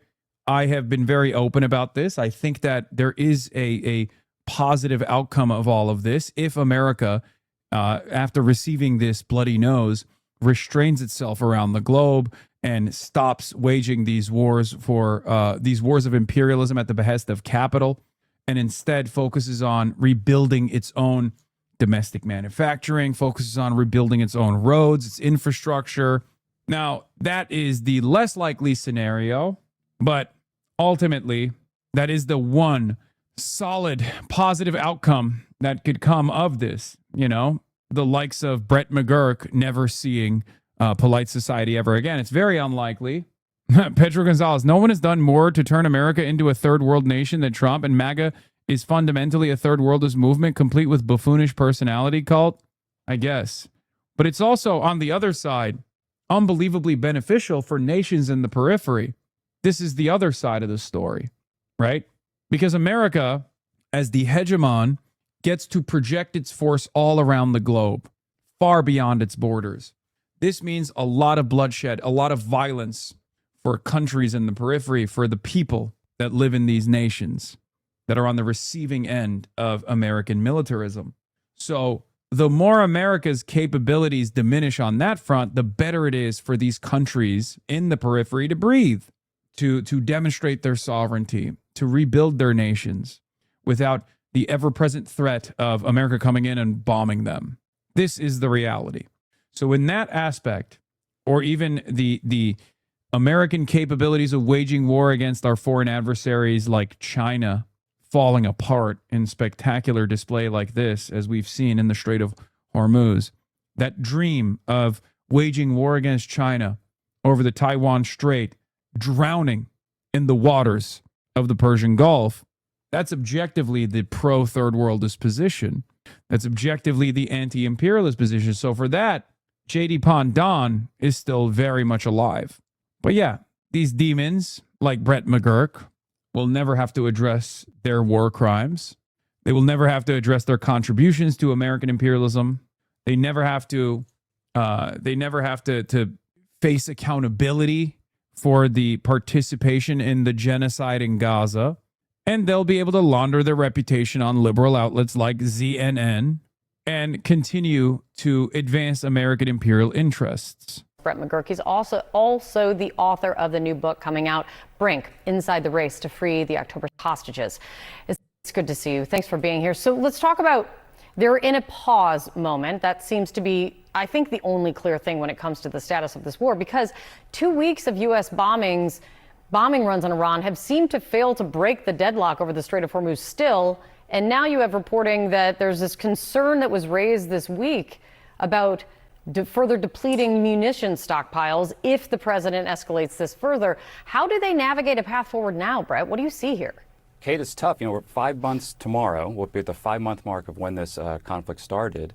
And I had a saying when I used to work in the White House for various presidents, from General Eisenhower when he was president.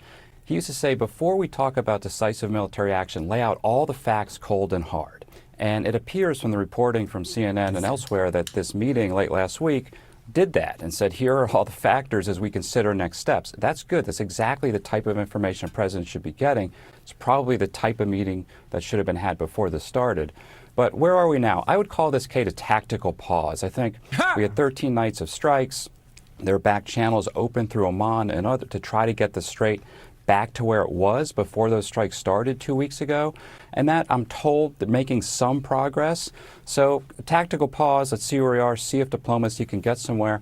But otherwise, we're still kind of stuck because the key variable remains the Strait of Hormuz. And if Iran is not going to is going to maintain that the Strait of Hormuz is its sovereign territory, it controls what goes through the Strait, I don't see Washington accepting that, nor do the Gulf states accept that. And therefore, you're kind of stuck. So it's a big week, Kate. We got visits coming to Washington. Netanyahu's here. Zelensky's here. We'll see the diplomacy go. But right now, tactical pause. Where do you think things stand right now? And do you think that this pause in the strikes could perhaps lead to some diplomatic progress? The pause in the strikes, of course, is welcome, particularly for people, civilians who are caught in this war. It is an indication that the U.S. administration wants to give talks a chance to succeed.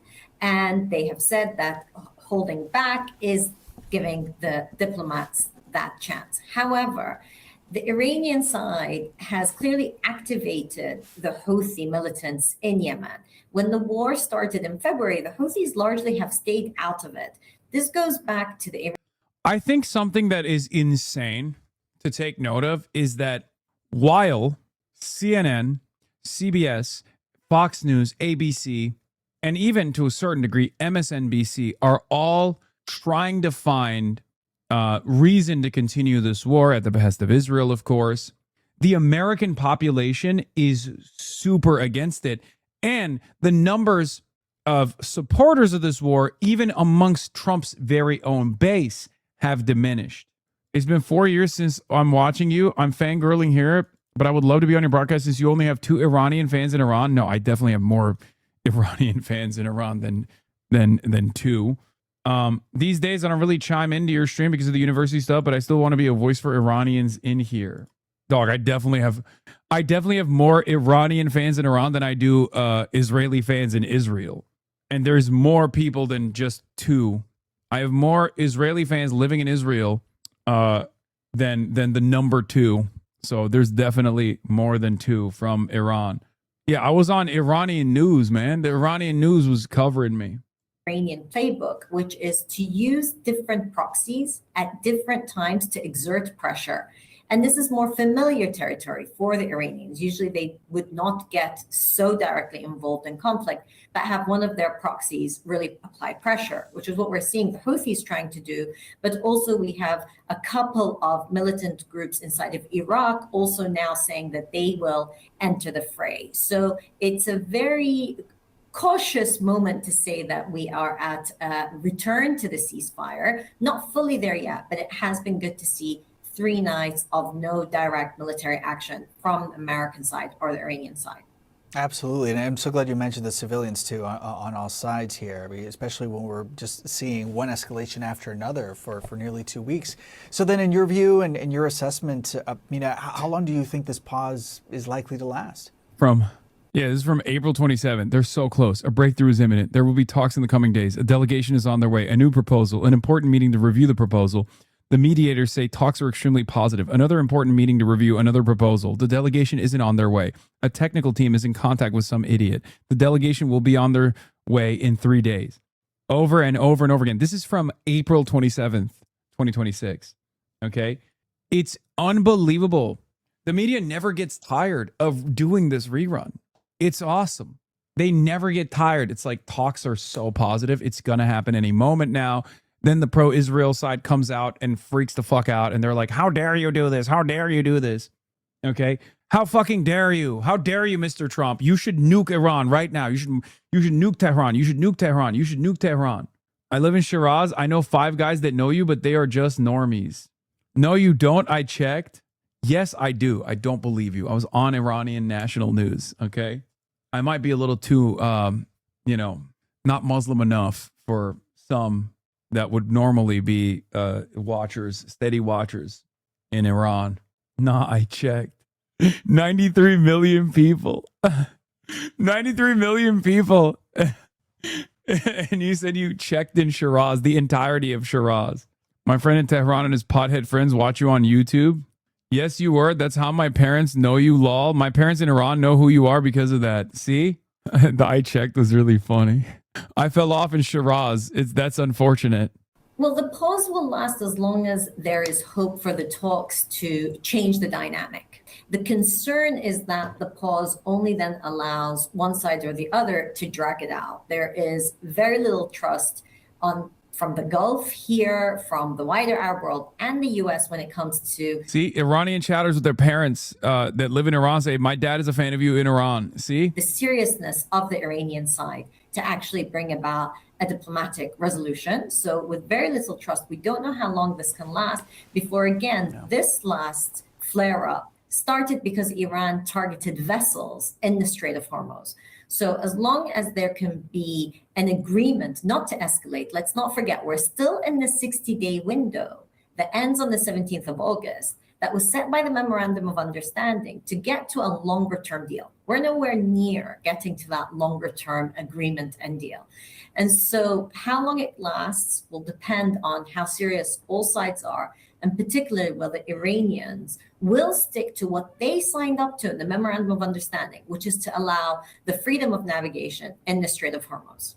And it will soon now be, 5 months since both the U.S. and Israel carried out those initial rounds of attacks, starting this conflict. And I say this because soon we'll see those two leaders of those two countries meeting again. Israeli Prime Minister Benjamin Netanyahu heading back to Washington, meeting with President Trump. What will you be looking out for as these two leaders meet?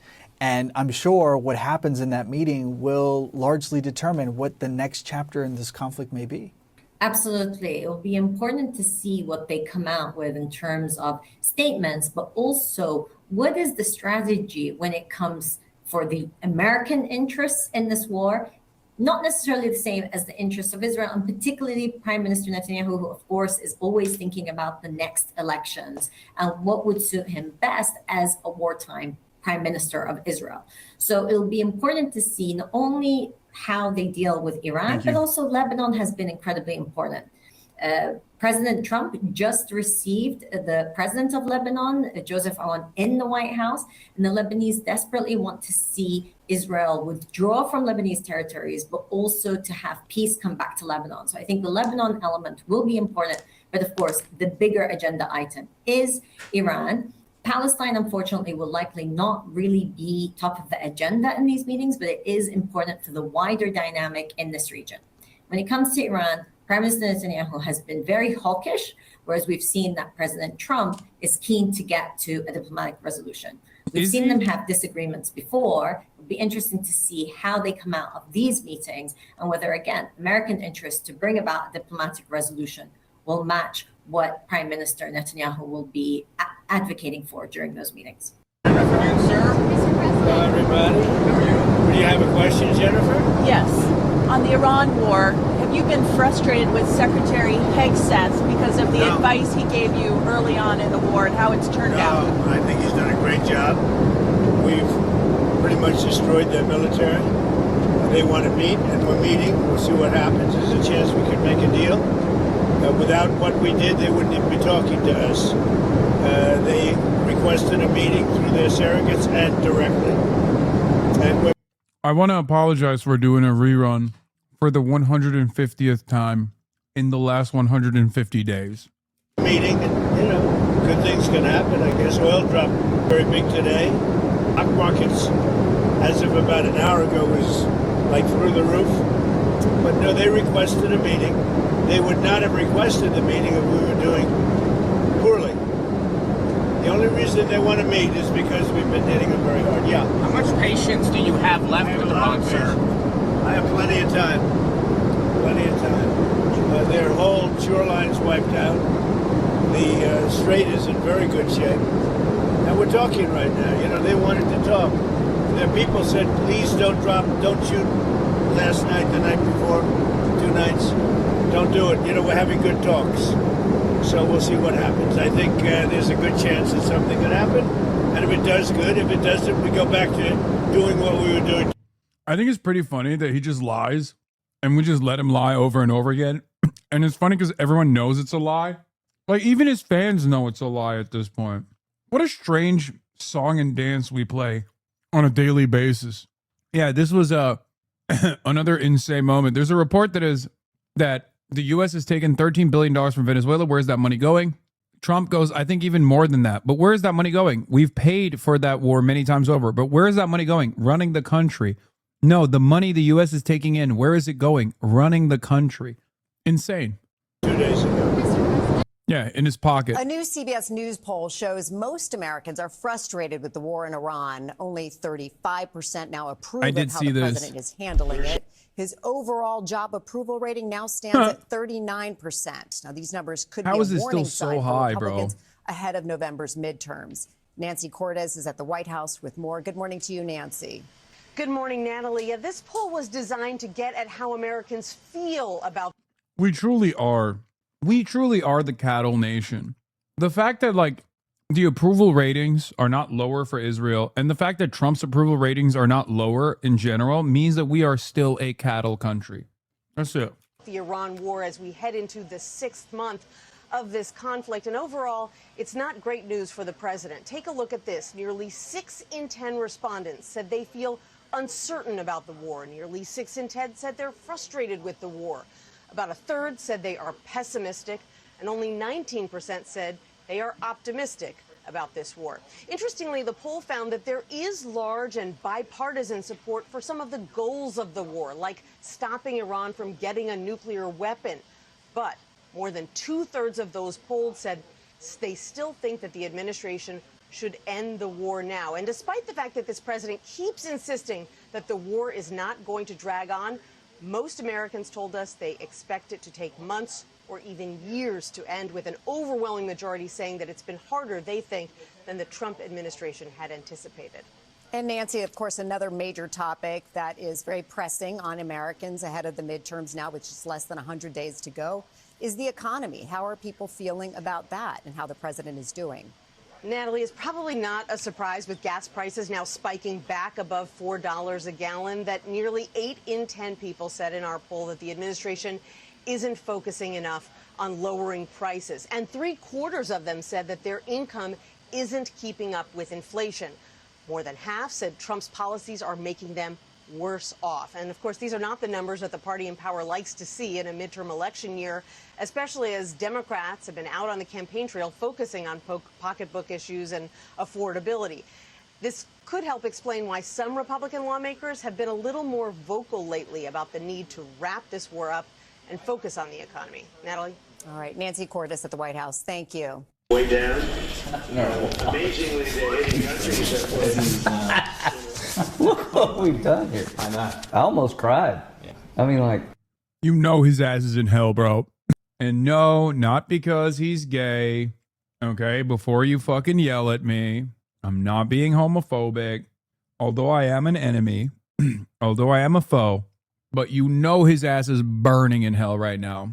If hell is real, Lindsey Graham is absolutely in hell. How long have we been pushing this? Well, you've been pushing this for years, right? Right. It's here. I talked to Trump this morning. It's literally... Oh, he's jacked. Yeah. It's the best thing I've ever done.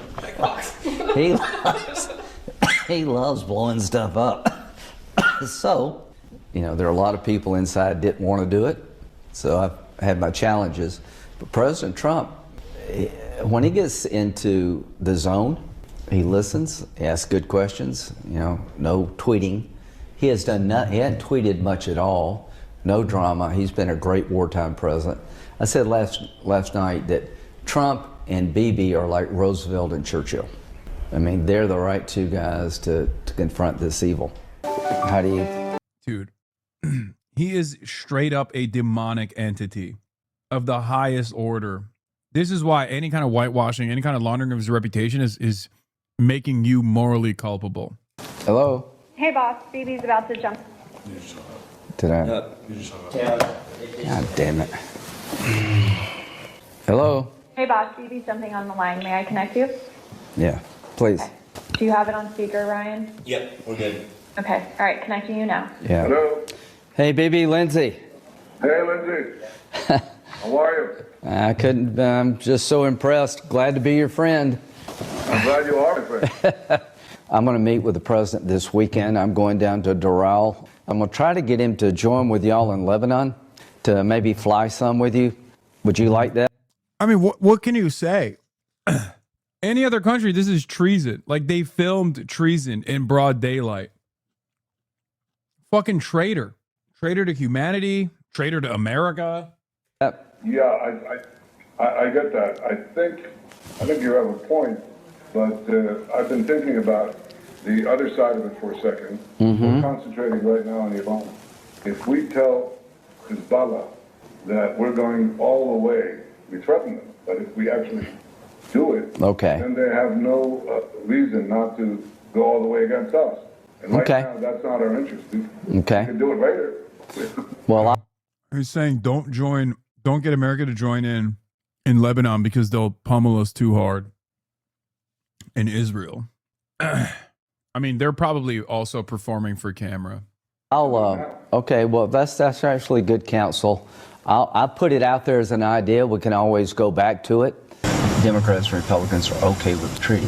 Now, you'll never get the treaty until you get a pathway for the Palestinians.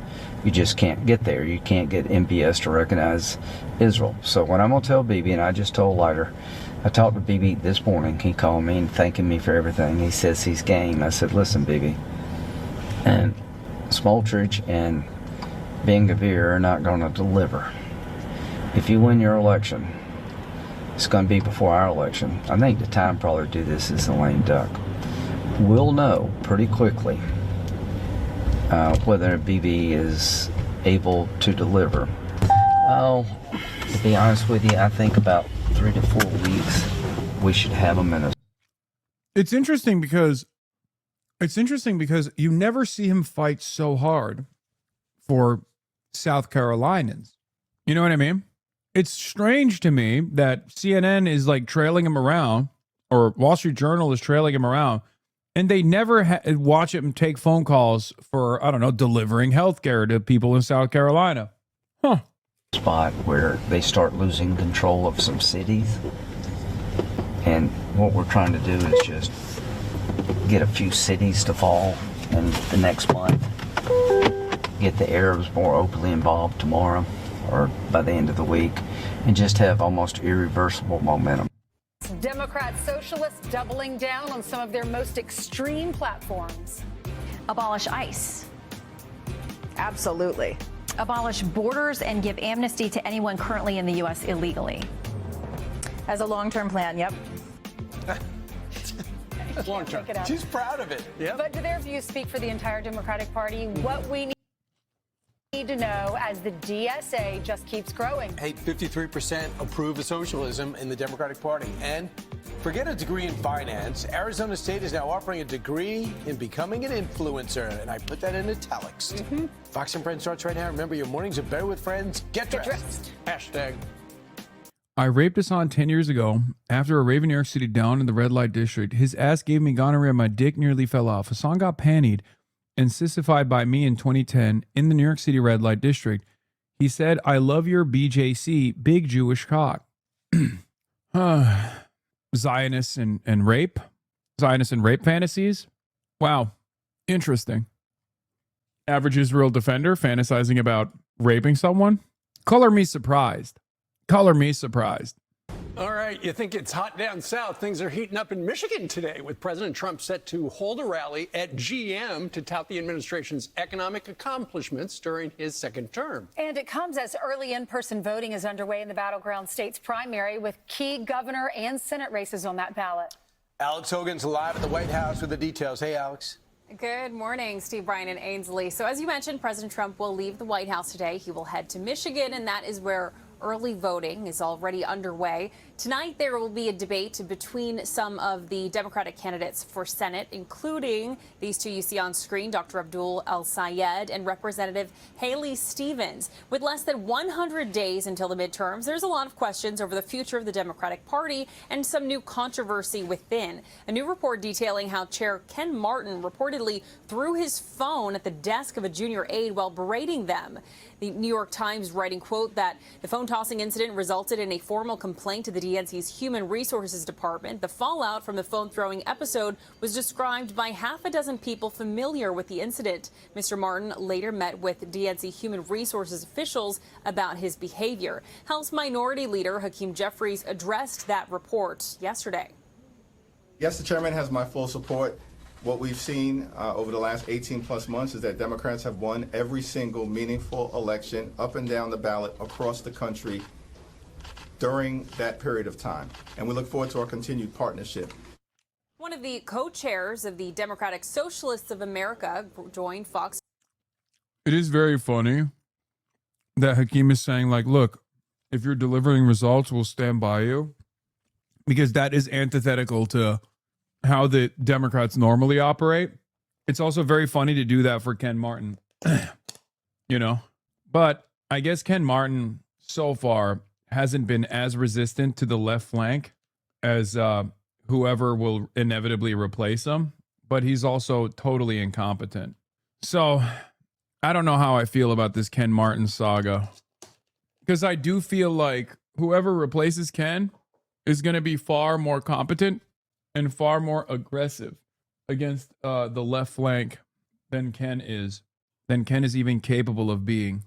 News Sunday with Shannon Bream, who asked if established Democrats should be worried about DSA plans for their party. The establishment Democrats should be worried about the voters and about what the voters think and about what the constituency thinks. And right now they have not been delivering, and our candidates are and have been, and it's resonating with voters.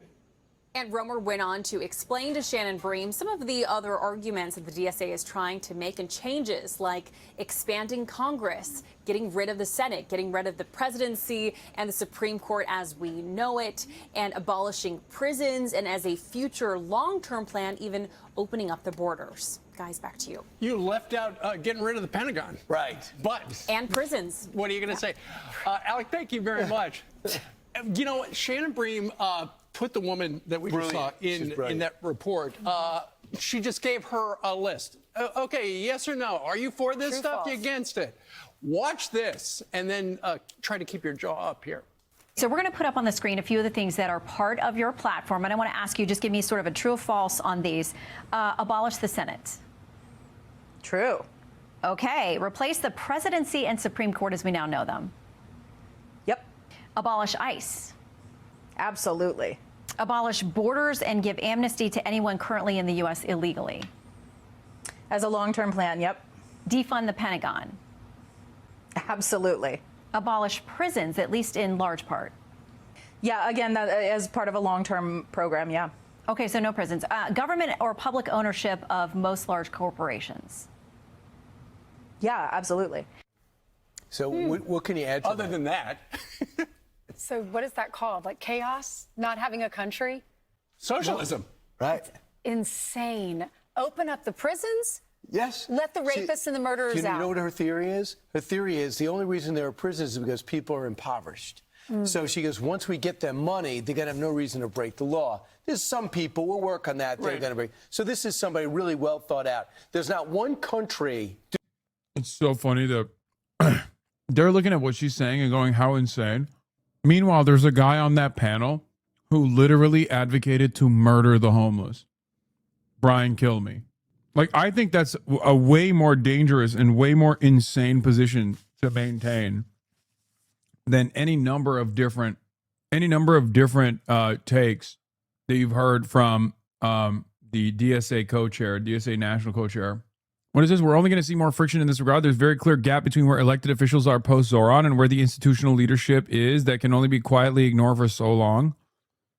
On a call with some DSA electeds currently answering a question about the workers deserve more agenda and why they disagree with it, i.e. where they disagree with the DSA platform. Illinois State Senator Rachel Ventura, defunding the police is the opposite of democratic socialism. The tough thing here is that the incentives are totally different for both sides. Every DSA candidate in the country now wants to be Zoran and just pretend 2020 never happened. While within DSA itself, it's not even the most electoralist caucuses that want to be, It's DSA itself, not even the most electoralist caucuses want to be the social fascist side. In the end, both sides end up losing because all the DSA candidates get tagged with consequences if they support a platform that they don't, while DSA itself is slowly made irrelevant because of its sheer distance from the politics being practiced by its public faces.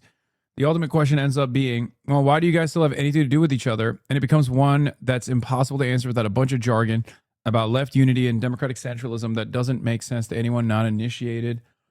Even if you think it's misguided, the ultra position that what Zoranists is doing and what DSA is trying to do are fundamentally different things, that need to be separated is far more coherent than the electoralist position that the org can have its cake and eat it too. Okay, here's the problem. The DSA, the Democratic Socialists of America, democratically organize around their platform. That's it. So even if its cadre candidates don't fully endorse the entirety of the platform, as long as they're a part of the organization, they're still a part of the organization. You know? That's it. There's shit that I don't agree with. But who gives a fuck? The question is, do you agree with everything that the Democratic caucus, like the National Democratic Party, puts out? No. You know? What don't you agree with, for example? It's not even relevant enough to bring up. Because ultimately, even if I have disagreements, like minor disagreements or disagreements in the way that it's communicated, I don't care. You know what I mean? Like, my attitude on this is these people are not only members of my community, members that I've sent the way of DSA, but also far closer to me, ideologically, far closer to me in terms of like how to achieve some kind of necessary change in this country than anyone else in American politics. So no, I'm not going to fucking shit on them. I'm not going to make a mountain out of a molehill, especially out in public. I'm going to stand by them. I think you should care. DSA members keep showing up on Fox News and being incompetent and communicating. And ultimately, these are missed opportunities to attract people to our own movement. I don't think you understand. I don't think she's incompetent. I think she has a different opinion than you. But sucks to suck for you and everyone else. That opinion is one that the National Party has democratically decided on. Even if I have disagreements with some of this program, the DSA's goal is not to fucking win elections for the Democrats. What are we talking about? It's a fucking socialist organization. It's a big tent socialist organization.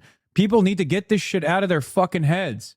Okay? What are we doing? The DSA right position is yes, the DSA platform, the DSA right position is the DSA platform is appealing to the masses. It's left populist. It's great. I agree. And there is truth to that. That's the DSA right position. Okay. But the Democratic Socialists of America is a far larger organization than its right-wing factions. Sure, its right-wing factions are very successful at bringing in new members. This is true. But ultimately, those new members that come in still filter through the organization, find themselves in adequate caucuses, and go through the process of political education and no longer just stay as like social democrats, for example. And then they democratically vote on the national platform. That's it. From where I'm standing, what I care about with respect to the value of the DSA has always been, first and foremost, a political organization that is capable of delivering political education, socialist political education, to an increasingly growing class conscious group of American workers. Okay? That's what I care about. Part of that is making campaign promises, winning on those promises, and then delivering on that agenda, and then closely associating democratic socialism with good governance and electoral success. But ultimately, the goal of DSA is not to just run Democrats and win elections in the Democratic Party. DSA organizes outside of that quite a bit, organizing around protests, organizing around, necessary community activism, working with labor unions. It's ridiculous. As long as, from my estimation, the Democratic Socialists of America are not as crazy towards the left as what is commonplace on the right, fascist reactionary politics that is totally normalized on the right, as long as we don't arrive at that position, who cares? And perhaps there's no equivalence anyway, and I don't believe there is one. Fox News don't care about the well-being of DSA. Do you see how they clip us on? Yeah. If your expectation is that everyone is going to follow the Zoran line, hook, line, and sinker, you are wrong. There are plenty of people within the Democratic Socialists of America, including the national co-chair, that are further to the left as Zoran Mamdani. If you think that they're all going to be as smooth and as charismatic as Zoran Mamdani, well, you're also wrong. Not everyone is capable of becoming a politician. Zoran is a generational talent. Zoran is also a politician. And as a politician, he restrains himself in his commentary quite a bit. If you were to watch old Zoran videos, if you've ever watched any of those fucking Zoom calls and shit like that, you would hear a very different Zoran. He would make me look like a fucking anarchist, okay? Actually, no, he was more of a almost anarchist style in his tendency. That's it. He's running for office. Of course, when you're running for fucking office, you have to be fake. You have to tailor. You have to tailor your commentary around as broad, as much mass appeal as possible, including some of the more reactionary elements in American society. I don't understand why people are ashamed of the DSA platform that was democratically voted on, especially when a lot of this stuff is not designed around winning elections. Some of you, unfortunately, I think, have experienced the process of DSA, or experienced its impact as a vehicle for electioneering. It's not the case. Okay? It's not the case at all. An organization like the Democratic Socialists of America, of course, is going to have ideals that they abide by. They're a fucking socialist organization. It's like asking, well, do you agree on seizing the means of production? Well, you're a fucking socialist. What do you mean? No, really? Okay. There's a difference between revisionism and being a social democrat. Okay? DSA, Democratic Socialists of America, is a revisionist organization. They are not a social democratic organization. They are a democratic socialist organization. Some will say it's the journey, not the destination, and that opinions evolve as material conditions change, and that DSA is pushing for what they can within the current confines, within the current limitations, within the current material conditions. But ultimately, there is a difference between democratic socialism and social democracy. It is not easy for DSA to say what you're saying. We voted on a platform. We are a real political party, not a brand for corporate interests like the DNC. I mean, they could say that if they want to. Sometimes they do say that. Do you mean revisionist or reformist? Both revisionist and reformist. There is no reformism without revisionism. It's not orthodox Marxist. It's not orthodox Marxism. You're being too woke again? Wait, why? Why am I being too woke? Is there a difference between democratic socialism in practice now in America and social democracy? I think currently they're pretty much unanimous. Yes, currently they are. They are. Bernie Sanders' platform has always been a social democratic platform. So is Zoran Mamdani's. Which is fine for the time being. But if you were to ask the ideals of an organization, and what they're working towards, I think it's appropriate not to lie and say the truth.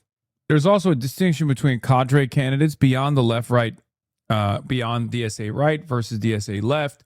There's also obviously a distinction between paper endorsements, cadre candidates who are DSA cadres who are running for office. Zoran happens to be DSA right, but also a cadre candidate. What is DSA right versus DSA left? DSA right would be the right wing of the Democratic Socialists of America. You know how the Democratic Party has a right wing and a left wing? And if you were to say Zoran Mamdani represents the left wing of the Democratic Party and Henry Cuellar represents the right wing of the Democratic Party, the DSA has that as well. Politics is a spectrum. The Democratic Socialists of America also live and exist on that spectrum. What's cadre? Cadre means that your organizing experience is almost entirely with the specific organization. For Zoran, it's Democratic Socialists of America. I figured you would have said Fetterman was the right wing of the Dem Party. True. That's an even better example. Yes, DSA right are electoralists that range from social democrats, democratic socialists of varying different tendencies, to the DSA left being revolutionary vanguardists, Marxist-Leninists, Marxist-Leninist Maoist third worldists, and numerous other factions. DSA has a broad variety of different ideological tendencies that it represents, including Maoists. Because she sounded radical and insane on Fox News and you're defending her, I don't know why. Chatter, I don't know if you know this, but I largely agree with her. Not only am I defending her from a principled position, but I also largely agree with her. These are ideals that we are moving towards. This is also the reason why when people call me a communist, I say, hey, that doesn't sound like too bad of an idea. Does it sound like a bad idea to you? Now, most people will say, that's horrifying. You do not immediately oppose the moniker of communism? You're a communist. To that I say, so be it. What's the issue?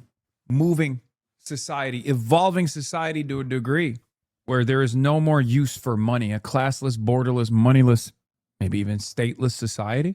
I say that's an evolution that I welcome. Don't you want to dream of a better future? That's an honorable goal.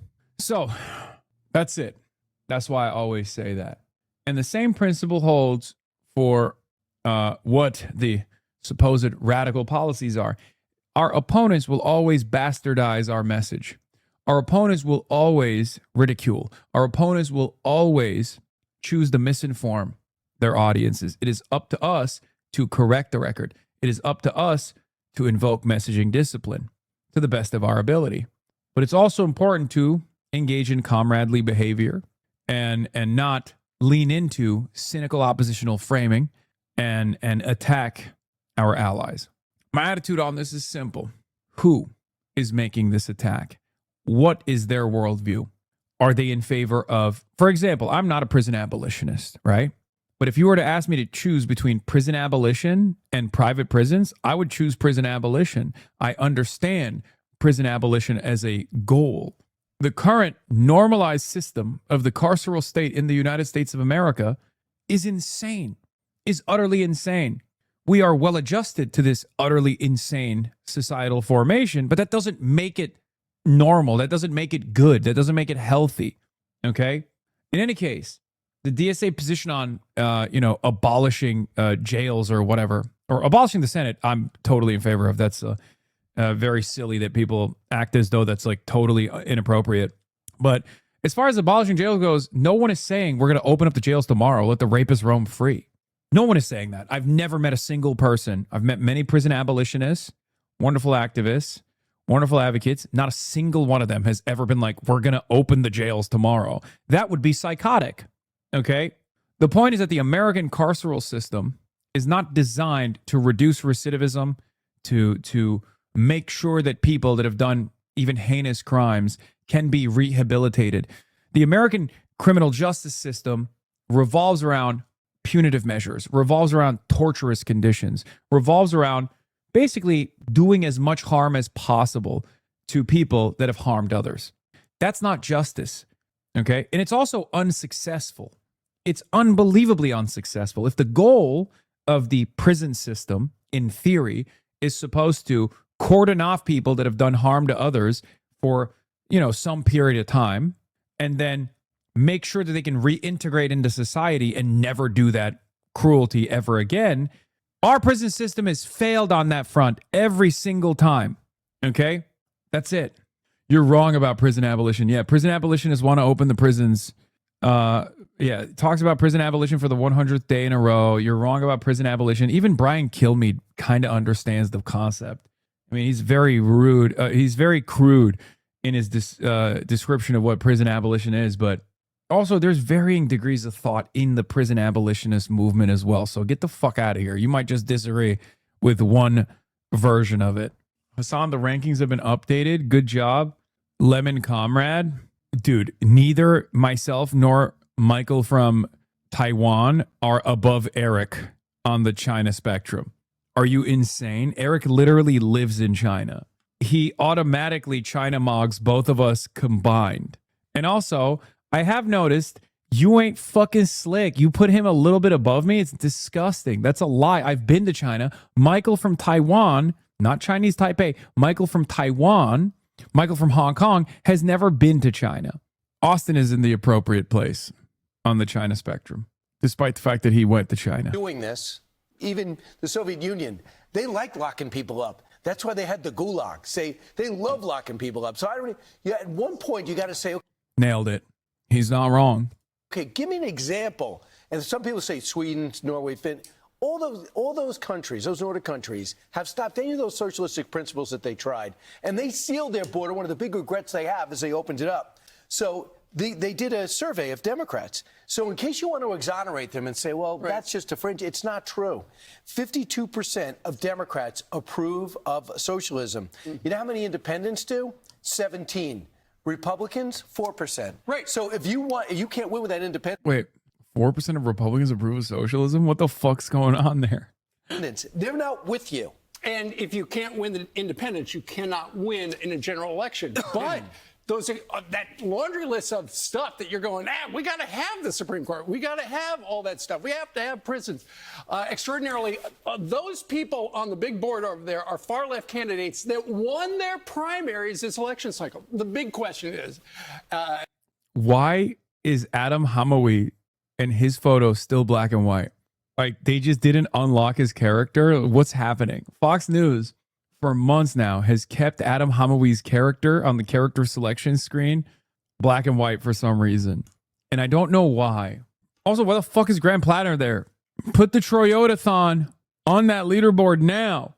Ultimately, can they win the general election? The conventional wisdom is no, they can't. But just remember, it wasn't that many years ago that AOC right here in New York City blew up, I think, the number 3 Democrat in the House of Representatives because she appealed to the far left, which is a very potent message this cycle. And even if there are two different perspectives within the party, you have the Trojan horse, ultimately left wing or moderate, it's still the Democratic Party. And the Wall Street Journal has an op-ed, says abolish the Senate, says the DSA, and it reads in part, if we could scroll up, that'd be great.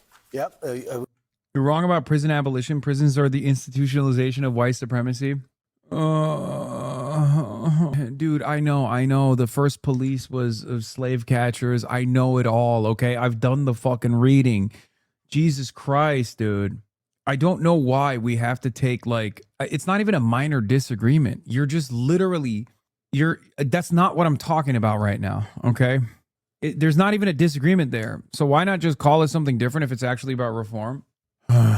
This goes back to the same conversation that we've had over and over again, okay? You have to speak to the masses. You have to be where the masses are, and you have to appeal to the masses. Socialism is a mass movement. It requires mass mobilization. Okay. You're running on 2020 era woke 1.0 commentary. Okay. Download the new talking points. Download the fucking new talking points. I don't think you can be an American socialist and not be a prison abolitionist. The masses will not move left if you can't engage in polemics and capture their imagination. No, the reason why it won't work is because under the current material conditions, there is no fucking rehabilitation. There's no medical rehabilitation or no rehabilitation that is readily available okay, medical intervention and all, for antisocial personality disorder crimes and pedophilia, okay? That's it. So ultimately, when you say, oh, we should just abolish prisons, people think, oh, you want rapist pedophiles to roam the fucking streets. And that's not necessarily the wrong attitude that people have about this fucking conversation, okay? That's it. It's the same with policing. People's understanding of policing is fundamentally wrong. People's understanding of prisons are fundamentally wrong, okay?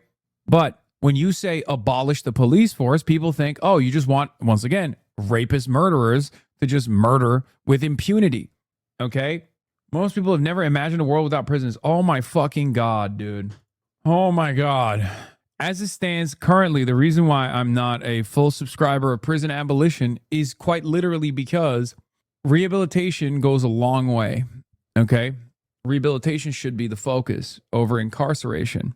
The American attitude on criminal justice is unbelievably draconian, perhaps one of the most violent in the world, if not the most violent in the world. There's a reason why we house a quarter of the entire world's enslaved and incarcerated population, despite only making up 4% of the world's entire population. Now you're making me criticize the DSA platform, which I didn't want to do, okay? Some of this conversation reminds me of what will you do in the commune, comrade, style theoretical fantasies, okay? It's utterly irrelevant to have this discourse right now in broad fucking daylight. Just say you envision a world where the goal should be that we solve the underlying inequities in which crime manifests. Obviously, there will still be some people who want to violate the social contract, and there's plenty of people who currently get away with doing crimes. Very wealthy people, for example, very powerful people, the president being one of them. I would like to see them behind bars. I would like for them to go through the process of rehabilitation. That's it. Anyway, got your rehabilitation right here. Kane Burt. Committed to memory, we didn't have time. It's important to understand how radical this is. Essentially blowing up the Constitution's separation of powers. Letting Congress choose the president means adopting the parliamentary system. Your prison abolition take needs a lot of help, I'm afraid. Well, I'm not a prison abolitionist. So perhaps that's the reason why it needs a lot of help from your perspective. I've made it very clear, I want to throw motherfuckers in prison. There's a lot of people who shouldn't be in prison that are currently in prison, and a lot of people who have avoided prison their whole lives that I want to throw in prison. Okay, then we are not comrades? Okay, well, I guess we're not then. You're out of your fucking mind. Okay, I want to take the people that are currently in prison, that shouldn't be in prison, out of prison, and I want to put the motherfuckers that deserve to be in prison right now. Okay, if you find that to be unpalatable, well, I guess, you do. I'm not even making like the electoralist argument here either. I'm just telling you what my sincerely held position is. Just fucking say camps instead of prisons, them autistic ultras are fishing for a correct word. No, it's a far scarier and far more dangerous word. I'm not saying that. That prevails in Britain. It would essentially remove the presidential veto power. Third world dictators seek to make the judiciary subservient to the ruling party for this reason, as they did in Venezuela and as Mexico's Morena party is now attempting to do. The job of Republicans now and Democrats who have the guts is to educate the country about the agenda. The political task is to link the DSA to their specific and radical proposals and ask Democrats running for Congress if they agree with abolishing the Senate or neutering the judiciary. And the New York City chapter of Democratic Socialists of America is in the process of rewriting our Constitution. There's an emergency constitution. They're looking at a program now, and they're going to be changing our country around. They're going to have it all in writing, so to know what our country will look like if they ever come into power. So who are these people? Bro, what about the white-collar crime? Just say that? No, that's what I'm talking about. Yes. A shit ton of prisoners, a shit ton of people who belong in prison get away with golden parachutes in this goddamn country because that's the design of the system. On the other side, there's a shit ton of people who shouldn't be in prison at all that are in prison. They're essentially overeducated white people on the downward spiral in their careers, doing all they can to destroy the country on their way out. I have a sense that I have a suggestion, maybe they could leave our country, but that's up to them. Now, for people who say history says that Republicans should do terrible in the midterms, right? And a lame duck president in the midterm usually does bad. All I can tell you is, look at the rise of socialism, look at redistricting, And then look at this thing called bankruptcy among the DNC. They are so out of money, they have asked their vendors to not bill them until after November to avoid the embarrassment of not being able to pay them. They refinanced their building in order to get money to win some special elections, and now... Yeah, it's really funny when these guys become like anti-white activists, when they're like, oh, these are all white guys. It's like, dude, you're Fox News. Look at the panel. You're Fox News. Look at your politics. Everything is an expression of white anxiety on Fox News. What the fuck are you talking about? Oh, these are white guys on the DSA. Yeah, if the Democratic Socialists of America was an objectively white guy platform, you would fucking suck its dick on a daily basis, twice on Sundays, okay? The problem is, it's not. The problem is, it's the exact opposite, okay? Yeah, Fox News also cares about the integrity of the DNC, and the Democratic Party is also funny. Daytona Beach, Florida, 85 degrees. Why the fuck's this showing me? Oh, Mackinac Island, 67 degrees, 6-7. Fox 2 Detroit. Sorry, buddy, you're a shorts channel now? It's true. Love my main video editor comrades, but I will fight until that shorts bar overtakes the long views like the U.S. Pentagon budget versus education spending. Long views, 12.8 million. Short views, 17.9 million. Getting hard carried by the short... Ready for a major speech. The fuck? This is a special edition of The Pulse, the Democratic Senate debate. Let's go, Abdul. Live Let's from go, our Abdul. Fox Let's 2 go, Abdul. studios. Here's Roop Raj. And good evening and welcome to Studio C for the Democratic Senate debate. It's a chance for the two candidates to make their final pitch as to why they are the ones who can go up against Republican Mike Rogers. Now, this is a race the whole country is watching. And control of the upper chamber of Congress is on the line tonight. Debate. Get ready. The first half hour is on both Fox 2 and our streaming platform, Fox Local and Fox2Detroit.com. The second half is exclusively streaming on Fox Local. So have your phone ready. We'll have a QR code at the end of the first half hour that'll take you right to the stream, or you can just log on to Fox2Detroit.com and be ready for that second half hour. Now for the rules. Candidates will get a minute opening statement and up to a minute 30 to answer any question I decide to ask. The candidates will not address one another directly, but if statements are made about another candidate on stage about a policy point or a direct accusation, that candidate will get up to a 1-minute rebuttal. But to both the candidates, a little note: the more you make accusations, the more time you're handing over to your opponent. So let's have a productive debate that highlights what you want to do, not what the other candidate can't do. There's too much on the line, too much on the table, and people deserve substance over punches tonight. Now, I want to welcome the two Democratic U.S. Senate candidates. Now, Wood TV is my favorite local Michigan broadcaster, but I'll take it. Haley Stevens, to both of you, we give you a warm Fox 2 welcome. We thank you for being with us. We're taking your questions, by the way, via text, and many of those will be asked in the second half hour. Send them to 248-200-5042 or scan the QR code on your screen. The last time we did this, the system almost crashed. So many of you have questions. We know more of you will, so get on that as soon as you can. Dr. Al-Sayed, you get the first opening statement tonight. Roop, studio audience, folks watching at home, I am so grateful to be here. My name is Abdul Al-Sayed. I'm a doctor. I became a doctor because I go 15 minutes from where I grew up and travel a difference of 10 years difference in life expectancy. Instead of practicing clinically, I went into public health, rebuilt Detroit's health department, led Wayne County's Department of Health, Human and Veteran Services. We did things like put glasses on kids, took on corporate polluters, made sure that our kids weren't breathing the worst coming out of smokestacks, and eliminated medical debt. But I'm running because it just shouldn't be this hard. I've been down to 110 different cities, 475 public Haley, events. stop interrupting. I could go to a living room in Lansing. I could be Haley, in a church stop in Detroit. interrupting Abdul. No matter where I go, people tell me I need to be able to afford my groceries. Whoa! I need to be able to afford my gas. I need to be able to see a doctor when I get sick. Stop. My friend is going to frame this race about me and her. It's not about that. It's about you. It's about what you deserve. It's about you deserving a politics that's not bought off by the same corporations picking your pocket at every single turn. I'm looking forward to the conversation about how we get money out of politics, put money in your pocket, and pass Medicare for all. Thank you, Dr. Abdul Al-Sayed. Next up, Congresswoman Haley Stevens, you have 1 minute for your opening statement tonight. Well, thank you to everyone tuning in tonight. As we know, the stakes of this race couldn't be higher. Costs continue to go up. Our health care, voting rights, civil rights, it's all on the line, in addition to Social Security and Medicare. And if Mike Rogers wins this race, all goes by the wayside. Look, Michigan deserves a senator who can win and who can deliver. lawmaker. That's I'm why the Abdul's only gonna one on win. the stage who has flipped a Republican seat, and I was named Michigan's most effective Democratic lawmaker in Congress because my only focus is you. Abdul is running for celebrity. Republicans are propping up his campaign, and Mike Rogers just the other day said in Republicans a are propping up your that campaign he with makes AIPAC. it easier for him to win, that he's the one he wants to run against. Look, this isn't about the DC or New York influencer crowd. This is about putting Michigan first, and I've got the receipts to do that, which is why Governor Whitmer and so many others are joining my campaign to win in November.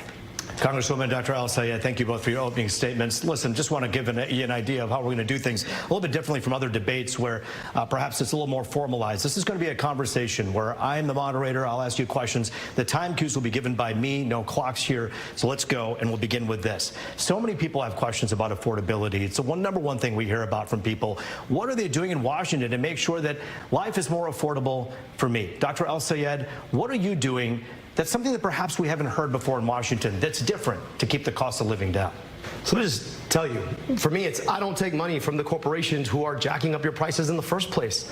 When you're bought off by DTE and Blue Cross and Big Pharma and Big Tech and AIPAC, don't be surprised that there's a pro quo that comes with that quid.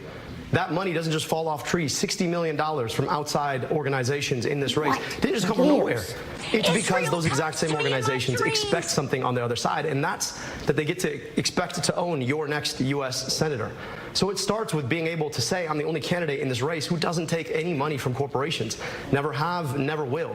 And then from there, I actually can stand up to them. I can do things like enforce our antitrust policies that haven't been enforced. I can do things like tax billionaires their wealth so we can take that money and invest it in you and your kids, in your schools.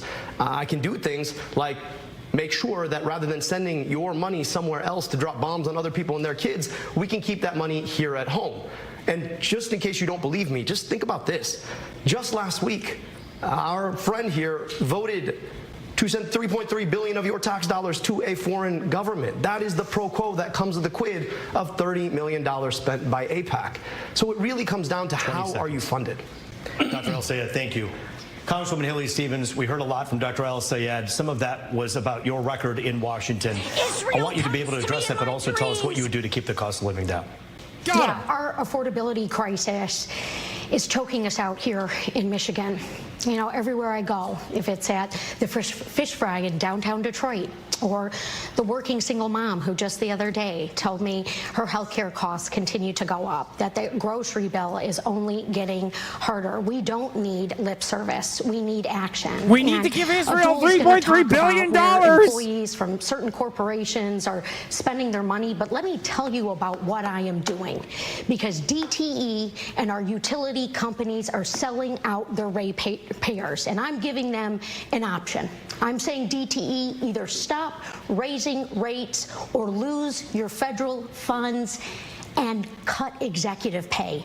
Look, we need proven fighters in these positions, and that is what I have done time and time again. I've got the receipts to show it, and this is also why Governor Whitmer and AG Nessel, you know, two proven fighters who want to see results, have endorsed me in this race, because Michigan, it needs a workhorse in the United States Senate, sleeves rolled up, ready to tackle our problems on day one. 15. And I'm not just stopping there. Let's lower the costs of groceries with my bill, no tariffs on groceries. I do want to get into the weeds a bit with this, because I want to ask you a very direct question that so many people ask us. Are these folks getting money from big utility? Congresswoman Haley Stevens, are you taking money for your campaign from DTE or consumers? No, but let me say this, Roop. I have been transparent. I have been transparent throughout this campaign, and let me just say this, that she got 30 grand from DTE. She's lying. That ever motivates my work is the people of Michigan, the people who I hear from. You know, my opponent is on these big podcasts. You know, he's running a podcast himself. These folks are making fun of the way I sound, but yet I sound like the people who need help, who are talking to me about what they need Congresswoman, done. that was a follow-up to ask the direct question whether you're taking money from utilities And I right said now? no. The answer is no. Thank you. Dr. El-Sayed, I'm asking you the same question. Any money from anyone that we don't know about? No and never, but then $40,000 in direct receipts to her campaign from DTE's corporate PAC. And then there's, I don't know, Center for Democratic Priorities, which released its funders, but then they're behind these shell organizations, these 501c4s. So I'd really like to revisit that question because I don't know how to explain $40,000 directly to her campaign from DTE. I'm the only candidate in this race who's never touched a dime of corporate PAC money. I do want to ask both of you about your campaigns respectively when it comes to certain questions that people have. Congresswoman, we'll begin with you. And we'll Abdul's dive just right saying, into how that can the right people now. of Michigan trust you when you can't even be honest right now? And it seems as though on many instances you haven't directly answered the question. Do you see why some people are bothered by the fact that so much money, $40+ million, has come from AIPAC, good question. for these PACs to talk about you and to promote you and to put them put you up as their candidate? Yeah, and I appreciate the question, Root, because this moment in this country and here in Michigan, people have every right to be frustrated about our campaign finance system. My opponent here on this stage, Abdul, he's got a super PAC that his father-in-law funds that has millions of dollars going into it. And look, in terms of foreign policy, you know, Abdul and I do differ. I believe in a two-state solution. He has attacked me by name for purporting that the people of Palestine and the people of Israel deserve to live side by side peacefully. The goal is always long-term peace. And also, the Prime Abdul Minister has to of cook her. Israel has Please, attacked Abdul, me by cook name. her. They both Please represent cook her, the Abdul. extremes. Look, Michiganders want peace. They deserve to see peace, and that is where I have always cast my vote, and that is the work that I want to do for Michigan in the U.S. Senate. Specifically about AIPAC money, more than $46 million has been spent on AIPAC spending to back your campaign. A lot of people wonder if that is something where you're going to do their bidding when should you win this seat. Is that something people should be concerned about? And if not, why not? Absolutely not, Roop. Look, I have been very clear. Why are they giving you $46 million then? And I have oh my continued God, to Fox be. is cooking I wanna her. see Thank you, long-term moderator. peace. I want to see a two-state solution.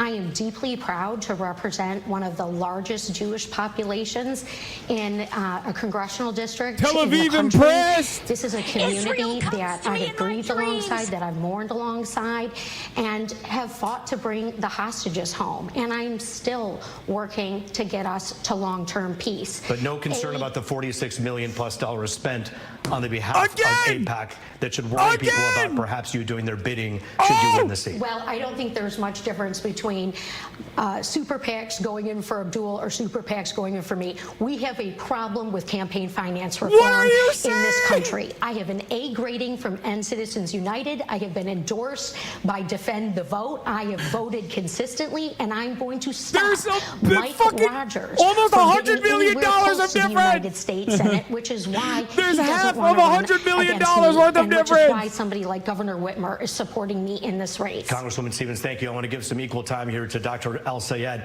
And specifically, I want to talk to you a little bit about this geopolitical weight that we all feel in this community, which is about the Israel-Palestine issue. It obviously has colored this election greatly. It colors the Democratic Party.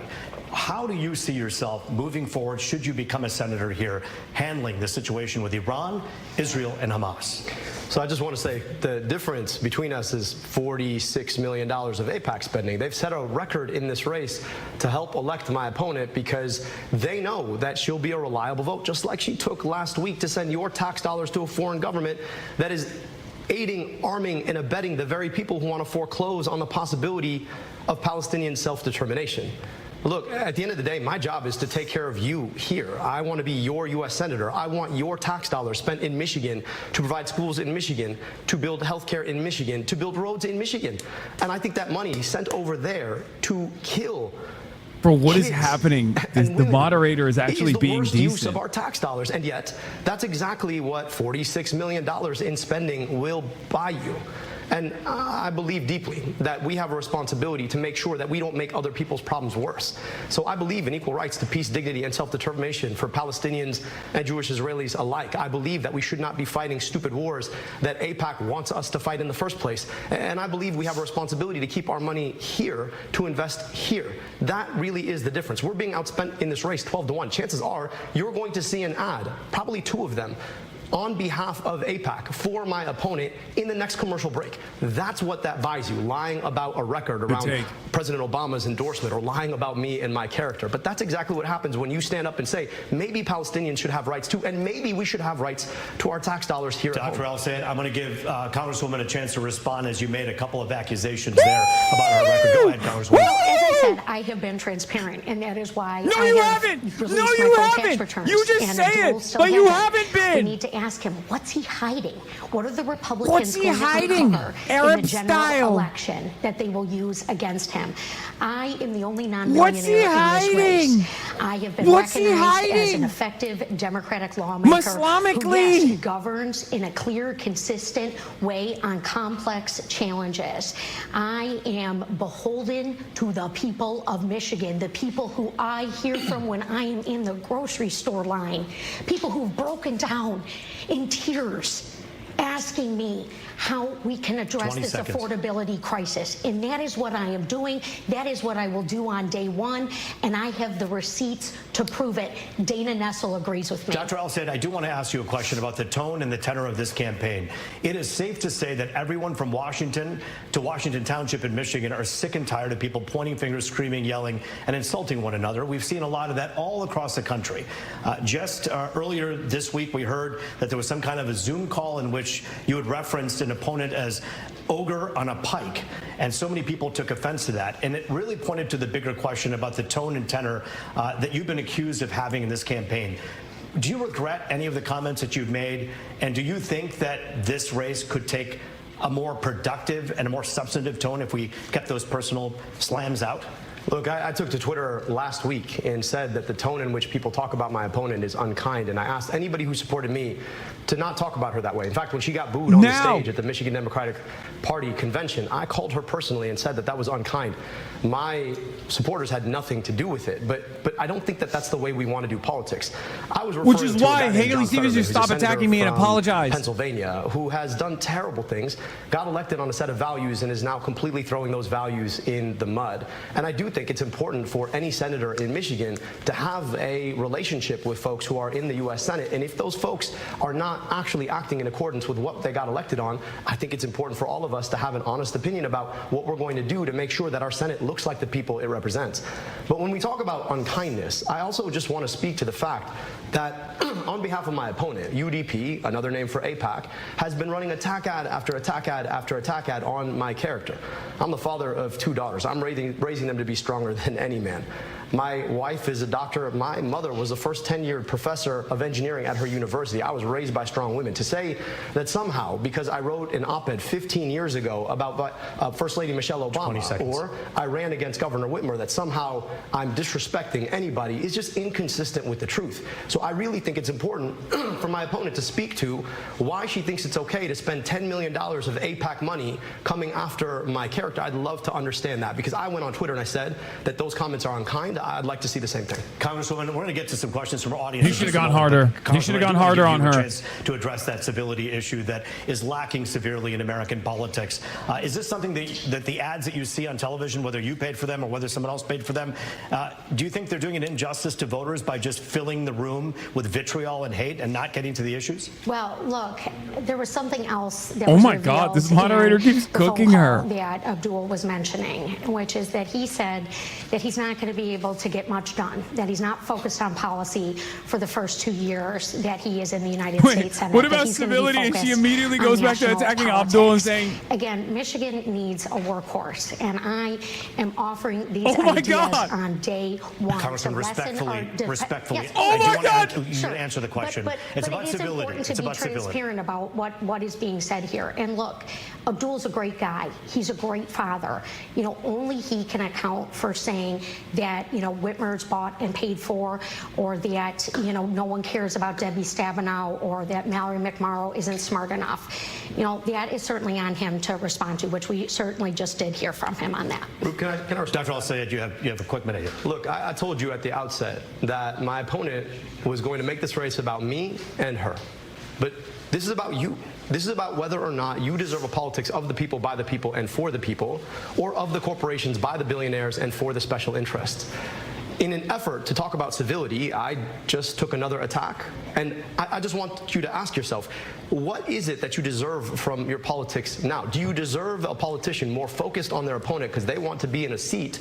Or do you deserve a politics where we're all asking, how do we actually serve you best? Because that's what I'm focused on here in this debate and been focused on for this entire 15-month campaign that we've been running on. You didn't call me an ogre. No, again, for the record, it was Mr. Fetterman that was apparently called an ogre in the call, not you. However, I do want to get to some audience questions as well. It's time to take questions from our studio audience. We want to remind you that we are taking your questions at home as well. Just scan the QR code on your screen or text it to 248-200-5042. Make sure they're being honest. What is happening? Fox Local and FoxNewsDetroit.com. My God, I've never seen anything like this. We begin with Hannah. The bar is so fucking unbelievably low for local media. These guys are on a rocket ship over that bar. Michigan consistently ranks among one of the worst for power reliability and rate affordability. As hotter summers and severe storms strain our infrastructure, what federal policies or grid investment standards will you champion to ensure Michigan residents get reliable, affordable power? We'll begin with Congresswoman Haley Stevens for an answer on that. Yeah, well, and Hannah, thank you so much for asking such an important and palpable question to so many Michiganders. It has been deeply frustrating to see Donald Trump get rid of the clean energy tax credits. It has been deeply frustrating to see our utility bills go up and up and up. These companies do not care about the ratepayers, and they are selling us out. I am not offering lip service to this issue. I'm offering a solution, which is to say to these companies, either lower the rates or lose your federal funds. Look, I voted for the infrastructure bill. I secured funds for us back here in Michigan. I want to do more of that, passing the largest climate bill in the history of this country. Donald Trump's trying to erase it. We need a science-forward agenda, delivering for us, meeting the moment for who our families are, what our children deserve, and that's why I'm running for United States Senate. Hannah, we have an answer from Dr. El-Sayed as well. Anna, thank you so much for such an important question. I just want to speak directly to what's happening right now. You've got DTE, which is the biggest spender in our entire politics. They spend on 93% of the entire elected state legislature, as well as most of our congresspeople, including my colleague here. And that allows them to get away with things like building one of the largest hyperscale data centers in our state in ex parte approval. Now, that's fancy terms for saying approval without actually going through the normal process. And this is going to increase the load on our grid by more than twice. Now, we just lost our power for 5 days in a row because of a mid-level storm. We need to do a lot better. To me, it's about transparency in policymaking. People should not be able to take that money and then turn the other cheek and then allow for these approval processes that aren't approval processes at all. I still have yet to see a plan from DTE about how they're going to improve our reliability while doubling, more so, the amount of electricity they're expected to provide for a data center that nobody asked for. I put out a terms of engagement because these data centers, that was one of 15 that proposed last year alone. We need to be serious about the incoming threat that's going to make all of this so much worse. Hit the fuck data centers button off door. Thank you, Hannah, for your question. Hit it. I want to address both of the candidates. And by the way, we are going to get to some text message questions as well from all of you at home. But I want to talk specifically about your campaigns. And I think it's noteworthy that one of the reasons we're doing this debate is to contrast the two of you, where you stand on so many issues, but also on how you go about doing your business, how you campaign. Yeah. Dr. El-Sayed, I'll begin with you. The Democratic Socialists of America have not made an endorsement in this particular race. But when you go to a rally, and we've covered so many of them are from that organization. Who are you when it comes to your political stripes? Many people call you progressive. Some have accused you of being a socialist. Not that that's a bad word, but people have said that. This guy is my you. goat. Where do you stand on your politics? How would you describe your politics? I'm going to kiss him in the mouth when I go to fucking Michigan, dude. I want policy solutions that actually map to the problems that we face. My governing experience is rebuilding a health department in the city of Detroit, leading Wayne County's Department of Health, Human, and Veteran Services. We had to go in there and work with a diverse community to be asking what are the challenges we face and how do we actually solve them. We were able to identify the fact that our county ranked the number 8 for medical debt nationwide, and we could eliminate that for a penny on the dollar. So we set aside $7 million to erase up to $700 million in medical debt. When kids couldn't get glasses. 30% of them would get tested positive for needing glasses. Roop Raj is a baller. We put optometrists on vans outside of schools so that as soon as a kid got a positive test, they go out, get a full optometric exam, and get a pair of glasses delivered within 2 weeks of a vision test. Now, working with a diverse community of people, you come to realize that not every solution fits the same way. You've got to be thinking about a solution in the right way. When it comes to the question of socialism, I'm not a socialist. I'm just a capitalist who understands how capitalism works.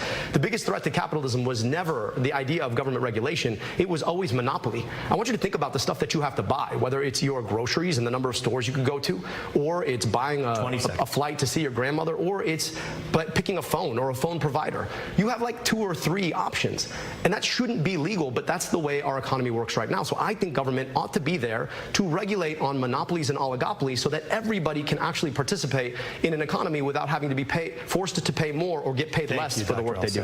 Congresswoman Stevens, another question about your campaign. We've seen just in the last few days, of course, Senator Sanders, we've seen AOC, and we've seen Elizabeth Warren just today, and they're all behind Abdul. These are the people who worked with you in the same room, have watched you for your 4 terms.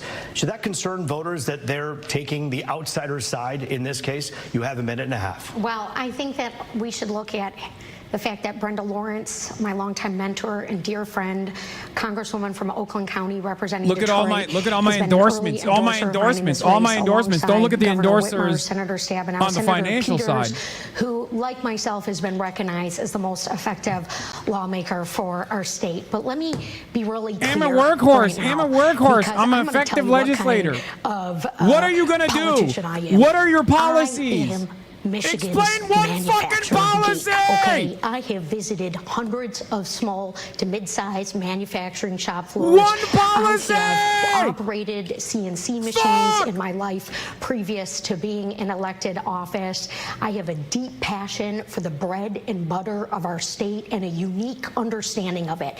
So when Donald Trump and Mike Rogers go to lick the bootstraps of China and start a trade war with Canada, screwing us over and selling us down the river, I will be standing up for us and securing things like what I did with the CHIPS and Science Act to deliver for our youth and equity and inclusion that is so very important to our future. Jobs for everyone, lower costs, and yeah, stop these abuses of power that are coming down from Trump and Rogers. She has no policies. I'm losing it. The only thing she can say is I voted for the CHIPS Science Act. That's it. We're not done at all. In fact, the debate is only halfway through. Our conversation continues. We have a lot of text messages. This bat phone's been blowing up when it takes some of your questions. The debate continues on our streaming platform, Fox Local. Here's what you do. Scan the QR code on the right of your screen. Go right to fox2detroit.com if that's easier. On your phone, iPad, or on your connected TV, Fox Local. The candidates will answer more of your questions, and we'll hear from more of our studio audience as well. We've already received more than 700 text messages. We're going to comb through them, get to a couple of them after the break. I'm Roop Raj. We'll see you in a few minutes. Roop Raj, you are my goat. You are my goat. You are a legend, Roop Raj. Oh my God. The fucking bar is so low. The bar is so low, but the moderation I've seen so far from Michigan local broadcasters has been fucking immaculate. It has been spectacular. Okay. The reason why I say this is not because like he's Roop Raj is you know, in the fucking pocket of Abdul al-Sayed or anything. No, he's just being truthful. He's actually holding an indirect answer as not enough. That's why he just keeps asking the same question. Because Haley Stevens, if you recall, I told you this, okay? Haley Stevens never answers a direct question. She never answers a direct question. She just does the yokel shit, right? Oh, I'm a Yooper. I got a Yooper accent. I love Michigan. I'm going to fight for Michigan. Over and over again. Roop Raj, don't play those games, okay? Roop Raj says, I don't give a fuck. I'm Michigan too. I'm Michigan too, motherfucker. Answer the goddamn question. And that is great. I got the receipts. Oh, I'm from Michigan. Abdul is a scary Muslim. He hates women. That's all Haley Stevens has deployed so far. One of the great moments in that debate, one of the great fucking moments in that debate was when Abdul was like, look, it's just, what kind of politics do you want to see? Do you want to see a politics of incivility and constantly attacking your opposition? Or do you want a politics that puts you at the front and center? Your issues. That was fucking awesome. That was awesome. And it's true. It's just, yeah, can't run from the Raj, dude. Yeah, even when she was like, oh, you called me an ogre. And he had to literally correct her and be like, no, he called Senator John Fetterman an ogre. As a Youper, she does not sound like a Youper. I don't know what her deal is, but she's not one of us. I know, I've heard Youpers also say that. Do you agree with him being a capitalist, or do you think he was skirting the question and not supporting socialism? I don't care. I don't care that Abdul El-Sayed running for Senate says he's a capitalist, DSA supporter, okay? It doesn't matter to me. His policy platform is damn near identical to Bernard Sanders, okay? That's what I care about. Especially considering that, Zoran Mamdani is not exactly running on a platform of seizing the means of production, and no Democratic socialist is running on this platform. I don't give a shit. I do think this is the last election cycle where someone will run for statewide office while shying away from adopting the moniker. I will tell you that. This will be the last statewide office, the last election cycle where people running for statewide office will shy away from saying that they're socialists. That's what I think. Youper is someone raised in the Upper Peninsula. She's from Detroit, which is a long ways from the up. I know. I know she hams it up. We know she's not like being legit. I've already talked about this. The reason why she hams up her accent is specifically because the Democratic Senate debate. It's a great way to deflect away from it's a great way to deflect from her position.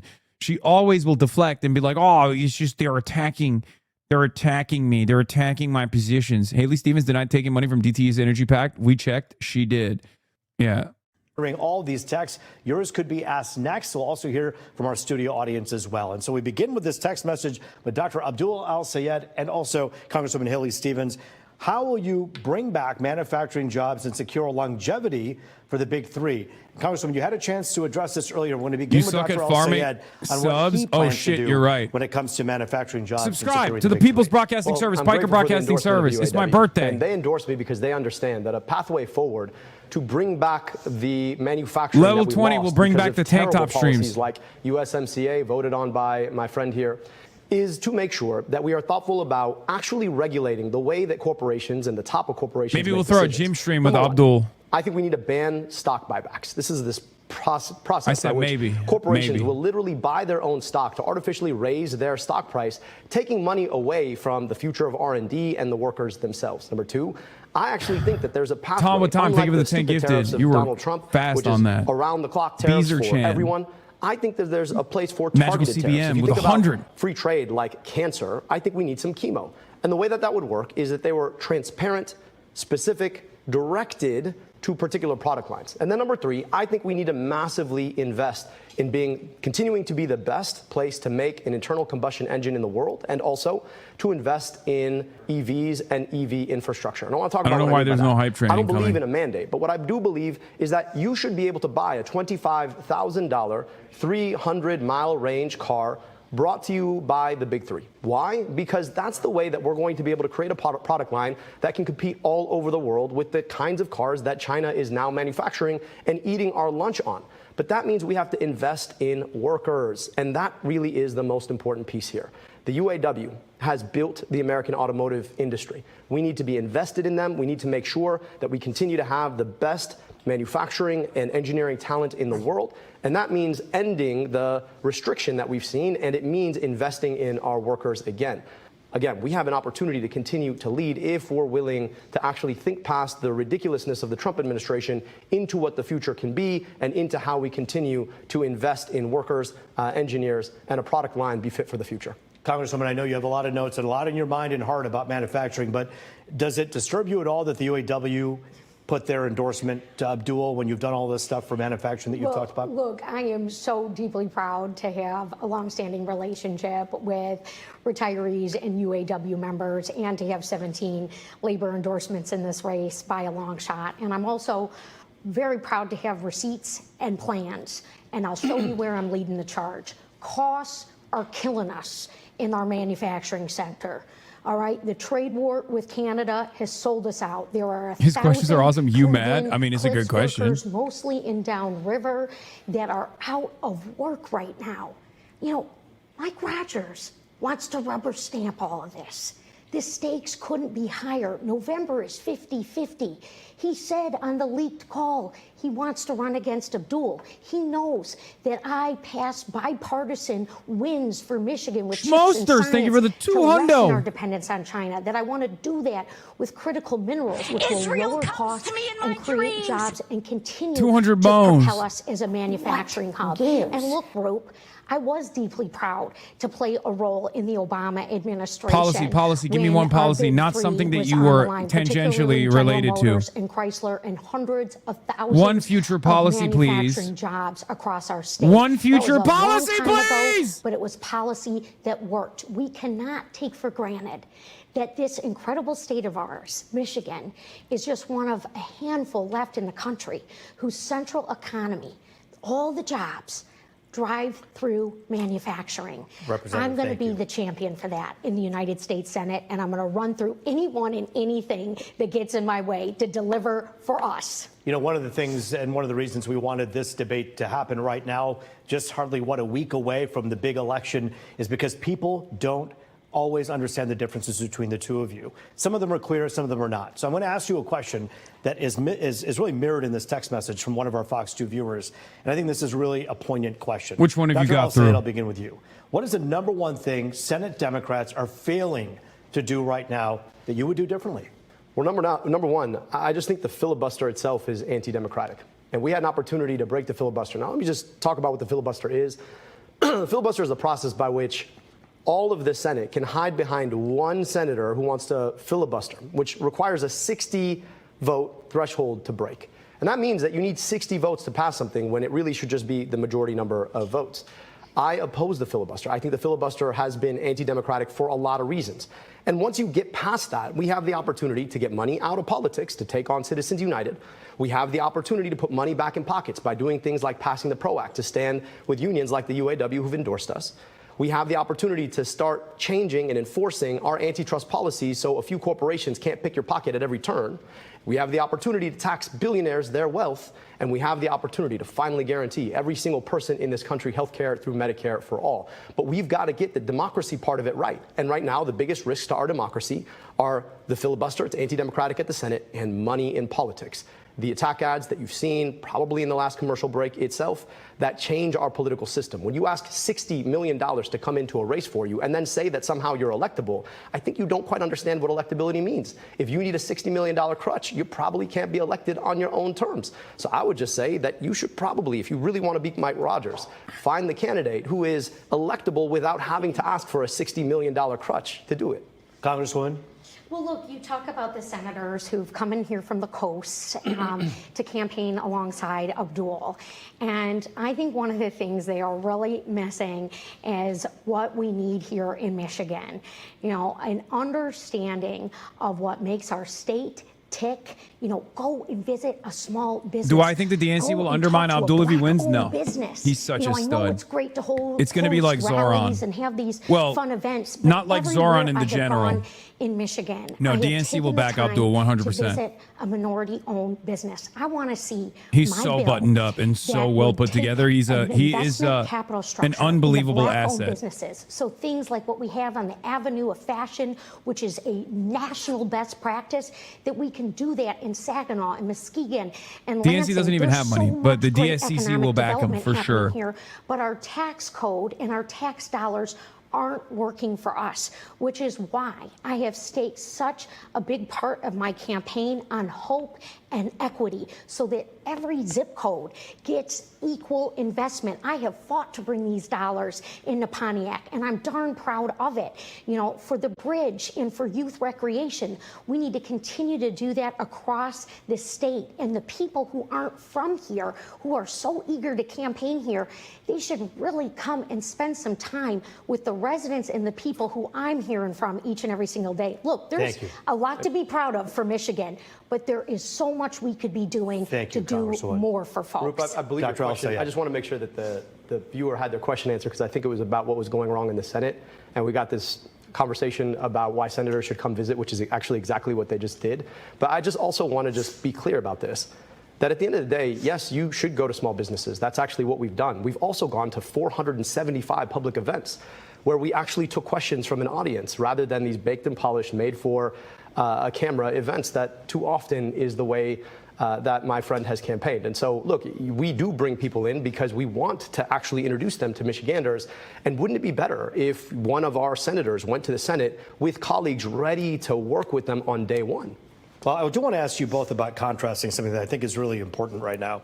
When we talk about ICE, this is something that obviously has seemed to kind of calm down a bit, but it's still fundamentally important to everyone who's watching right now.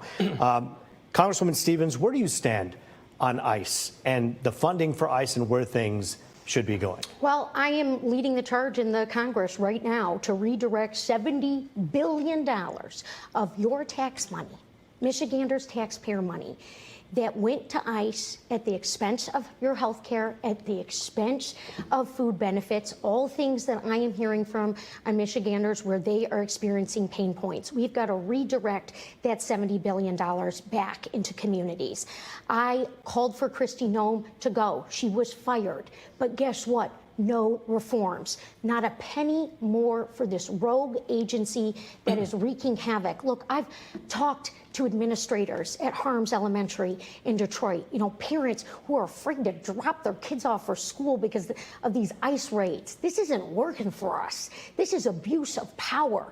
And I am standing up to Trump right now on these abuses of power, not shouting into a bullhorn, not getting in front of the first camera I see, but doing the hard work. That is what Michigan deserves. Look, my opponent here, Abdul, he is such a talented guy. He's written 3 books. He's had 300 podcasts. He's had all this attention. But the deal is we don't need a celebrity candidate. We don't need a celebrity senator.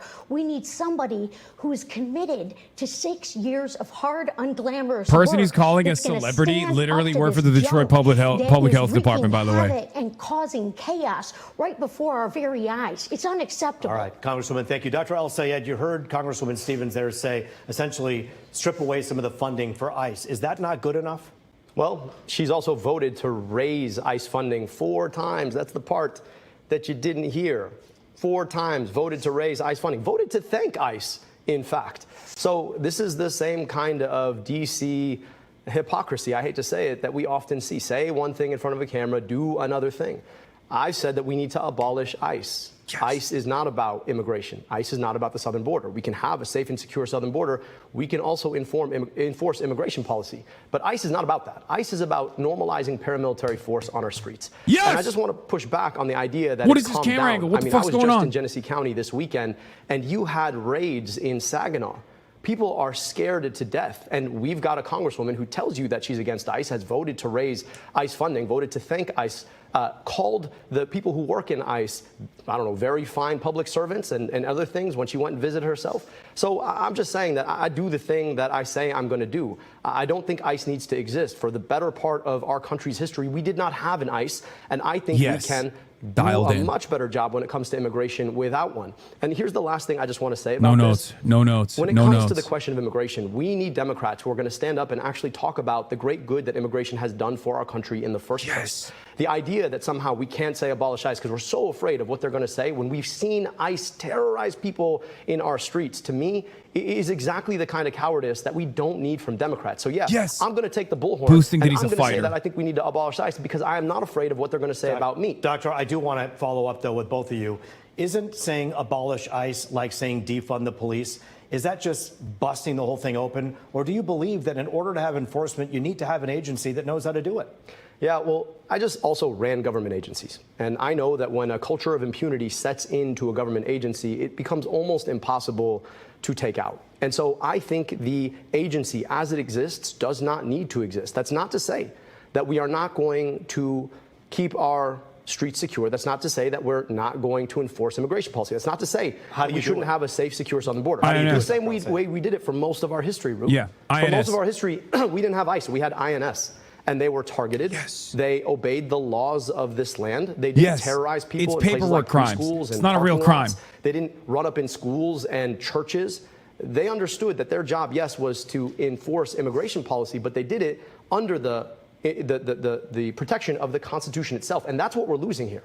You've got ICE agents who do not understand that the central law of this country is the Constitution itself. ICE has become a tyrannical agency, and I think there is no way to get past that. Do you think misogyny might play a role in boosting Abdul over? No. And then build from scratch. It's a Democratic primary. You have been on video saying on social media before about the fine people of ICE. Do you feel differently about that? Do you believe that both can be true, that there needs to be reform, but there are good people working? Oh my God! Let me just be very clear. Complaints you just got and slogans fact-checked by the Baltimore Maoists! Solutions, all right? I went up to an ICE detention facility to call out and see why people were losing their lives. Whoop Raj, a real Baltimore Maoist. Time without due process. He critiques socialism to make it better. An outrage. And look, a lot of you remember Abdul from when he first ran for governor in 2018. It didn't work out. So he started the podcast, he wrote the books, and now he's running for Senate. And he's all she does is fucking attack Abdul. It's just another rung on the ladder. He's too That's famous. Not what this job is for me. Not answering the question. Answer the fucking question. It's not about celebrity. This is about making sure that Mike Rogers doesn't get Mike Rogers, to this Abdul's famous. I got endorsed by Gretchen Whitmer. Say something direct for this state and for our values, for our rights and our freedoms. And I promise you, Michigan, I will make us shine. Dr. El-Sayed, there are people watching this right now, and every time they hear this podcast business, they're scratching their heads. They're putting food on the table, gas in the tank. They're curious to know what that's about. Have you made a ton of money because of podcasts? Yeah, I don't know. Like I told all the viewers at the outset that while my opponent was going to make this about me and her, I want to make this about you. Somehow she just really, you can listen to the podcast. It's there. Congresswoman, if you enjoy podcasts about public health, I welcome you to take a listen. You seem very concerned about that. I'm more concerned about the fact that people can't pay for their gas. They can't pay for their groceries. We're fighting a war that's cost us billions of dollars that has been pushed by the government of a foreign country, the same foreign country that the folks paying for your ads want us to send billions of dollars to. And that's the thing that I think Michiganders really want to understand. They're not that worried about the fact that I hosted a podcast. They're worried about the fact that right now, for a lot of folks, their kids go to schools that are unbecoming of their future. They are worried about the fact that they can't gas up their car because it costs, what, $4.50 a gallon? They're worried about the fact that the same corporations who funded your campaign are raising rates on the things that they can't go without, like their power. So I'd really like us to focus on the things that actually matter, which have nothing to do with a podcast, have everything to do with the future of Michiganders that we would like to serve. Yeah, but it also is about transparency. And you have not released your full tax returns, $300,000 in other income, while you sat in the podcast chair and you hawked junk healthcare cures that RFK Jr. would thumbs up. You talk about getting money out of politics and putting money in people's pockets, but still no one knows who's putting the money in your pocket. You know, I have been transparent and I am offering, you have not plans to address the cost of living crisis, we want to be able to tackle Donald Trump's and you're talking about what power. you did, but you also made some accusations here. Dr. El-Sayed, that is a question that some people may have that Congresswoman's talking about. Talk about the money and the financial disclosures. You were going to release some We today. released all of our financial disclosures. Again, this is a distraction from the issues in your life. But not I'd love to talk about transparency. I really would. Because I want you to ask yourself, there is this group called the Center for Democratic Priorities. They didn't exist until they popped up and started running ads for my opponent. And then there's this other group called Center Forward that paid for a flight for the Congresswoman and her mother to go to Portugal. And they just released their donors, and then it's a whole bunch of shell 501c4 organizations. They're the folks who are literally putting money in our pockets right now to try and mis and disinform us about this race. And here's the thing about it.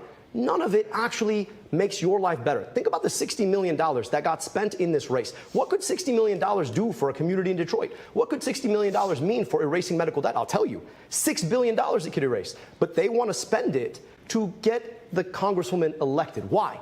Because at the end of the day, they know that they're going to have a safe seat doing their bidding instead of yours. Every single dollar that DTE is spending is a down payment on knowing that they can raise your rates. Every single dollar that Blue Cross Blue Shield spends in this race is a down payment on raising your pay. All right. Every single dollar. Thank you, Dr. comes with El-Sayed. something. I want to ask some more questions from our audience at home right now. You're texting us. I got them right here. The next question is, how will you ensure low-income communities receive equitable and adequate education? You've heard so many people say Michigan ranks 44th when it comes to literacy for fourth graders. Let's start with Congresswoman Haley Stevens. Motherfucking What are you doing Browntown, now? What do you baby! plan to do should you become senator? Well, we are certainly being robbed by Washington, D.C. and Donald Trump, who treats the Oval Office like a stock trade floor. This is why I want to end the corruption of seeing people who want to be celebrities or get famous or rich in office. I want to ban stock trading. Folks, I'm the only non-millionaire in this race. But let me tell you something about what I have worked on and what I am fighting for. Full funding for special education. You know, our public schools here in Michigan are getting the short end of the stick. And if we fully fund special education, we can meet the needs that a family in Royal Oak has talked to me about, where they feel torn. Finally, she's talking about a policy. This is her first time, I think. Special complex medical needs actually get the education they deserve. She is falling apart. She feels frazzled. You can see it. Not just reinstate the cuts that Donald Trump cut. We have got to expand these programs. And I consider myself a warrior for public education. And this is how is Abdul El-Sayed a millionaire? I don't know if he is. But his wife is a doctor. He was a doctor. He never actually became a practicing physician, but he had a podcast. He wrote books. He was a first grade teacher. Bro, he's a fucking Rhodes Scholar. Of course he has a lot of money. What are we talking about? Small business. And so I want to see more people go into that profession, go into He's our worth like public 1.7. That's broke boy, dude. That is going to certainly solve a lot of problems for us. Dr. El-Sayed, you heard the Congresswoman Rube doesn't follow me. I redirect checked. grant money. Is that part of the solution here? What do you think? You know, you asked a really important question about education. I'd like to answer that question. I'm proud of the fact that the American Federation of Teachers has endorsed me in this race. And they've done it because I'm a proud product of public schools. I know what it's like to walk into a public school in Detroit in January, and kids are bundled up because the boiler's broken, trying to learn how to read. You talk about a literacy crisis. How do you learn how to read when you have to wear a coat in the middle of the day? We put glasses on kids' faces specifically because we knew that it doesn't matter what's happening on the blackboard if you can't see the blackboard. But we need to radically rethink how we do public education in this country. We are not invested nearly enough. I want to tie the support for public education through the Department of Education, which, by the way, needs not just to be brought back, but fully invested in. I want to tie that funding to the Department of Defense. So when they try to raise the Department of Defense budget, we're going to make sure we're invested in public schools too. I also think that the way that we have funded local education, specifically school buildings, has too often ported the historical racism of the past. Right now, we fund school buildings based on property tax. Property tax is a function of property value. Property value is a function of who's been able to live where as a function of redlining from the past. And when we say that that same process should be patterning the social mobility of the future through public schools, that's a real problem. But I just want to say this. I actually agree with the Congresswoman on one really critical thing. We are being robbed. The money that we should have to invest in our schools is being sent to foreign governments to destroy other people's schools instead of investing in our own. And that is exactly what AIPAC wants you to do and why they're spending so much money to get the Congresswoman. Dr. El-Sayed, Congresswoman, it's one point in which at least partially you agree on. As one of you will be taking on Mike Rogers, people want to know, what are the defining differences? This next question comes to us from a young person herself who actually is a student in Detroit, a college student. And we thank you so much, Kimora, for being with us here today. What's your question to the candidates? Thank you. Good evening, candidates. My name is Kimora Riddick, and I'm a Wayne State University junior studying broadcast journalism. And my question is about the wildfires. So the wildfires from Canada deeply affected Michigan's air quality, especially in Detroit. What environmental measures are you planning to decrease the dangers of air pollution? Let's start with Congresswoman Haley Stevens. Yeah, well, it is so great to have a student from Wayne here. I've just treasured working with that university in their science program and STEM education. And that is very much at the heart of why we need good Just get to the climate fucking answer. policy, not the junk science that we are getting from the Trump administration. And let me tell you what I think that looks like. One, we've got to cut the carbon emissions. We've got to lessen our dependence on big oil and gas. investments like I secured in our clean energy future, so that from Marquette to Detroit, we were evolving and moving forward. You know, that has been stripped away by Donald Trump, and that's not right. But it's also not enough to just say, hey, we're going to go in there and just fight Trump. We've got to put forward our own creative ideas, which is why for 4 terms I've sat there on the science committee, securing resources, looking at alternatives for plastic and our supply chain. This is an opportunity for Michigan manufacturing, Michigan innovation to shine. I want to make sure that we are leading the way. And then when Kamara is a broadcast personality, she's talking about the things that we have secured in the United States Senate for Michigan, for our jobs and for our clean energy future. Dr. Al-Sayed, clean air. Kamara, just be careful. If you become a broadcast personality, somebody might come after you. I just want to speak specifically to your question. I can tell you about what we've already done. We put air quality monitors all over Wayne County so folks can get real-time information about the air that they're breathing. Took on some of the biggest corporate polluters in our state when I was in the city of Detroit. Took on Marathon Petroleum, the biggest polluter and the most polluted zip code in the state, forced them to invest their own money to reduce emissions when they had wanted to increase them. The truth of the matter is that these wildfires are happening more often because it's drier and hotter than it has been in the past. It's drier and hotter because we continue to rely on fossil fuels for our energy. We need to get to 100% renewable energy. And the only way we're going to do that is by taking the Chevrons and the Exxons of the world out of our politics. Now, guess whose campaign they supported? Well, if you guessed my Congresswoman colleague, you probably guessed right, because, yes, they have both given to that campaign. So when you hear ideas of things that ought to be done, but they never actually get done, you should ask yourself why it doesn't get done. Well, because the people who sell oil in this country fund the politicians who make sure that they can keep selling oil. Dr. Al-Sayed, Congresswoman, thank you so much. We have another text question, one of the many, many text questions. This one, I think, is important because, again, my main goal and our main goal at Fox 2, let's differentiate between the two of you. What are the big differences here? So what would you do on your first day in office? We'll begin with you, Dr. Al-Sayed. What would you do on your first day of office should you become senator? Anybody who knows me knows that getting people health care is the passion of my life. I went to medical school only to realize that too often our health care system is part of the problem. We need and deserve guaranteed health care through Medicare for all. I have been thinking about this question. In fact, I've testified to the U.S. Senate twice. This wouldn't be my first time walking into the chamber. On Medicare for all, guaranteeing health care, on eliminating the medical debt in this country, $225 billion.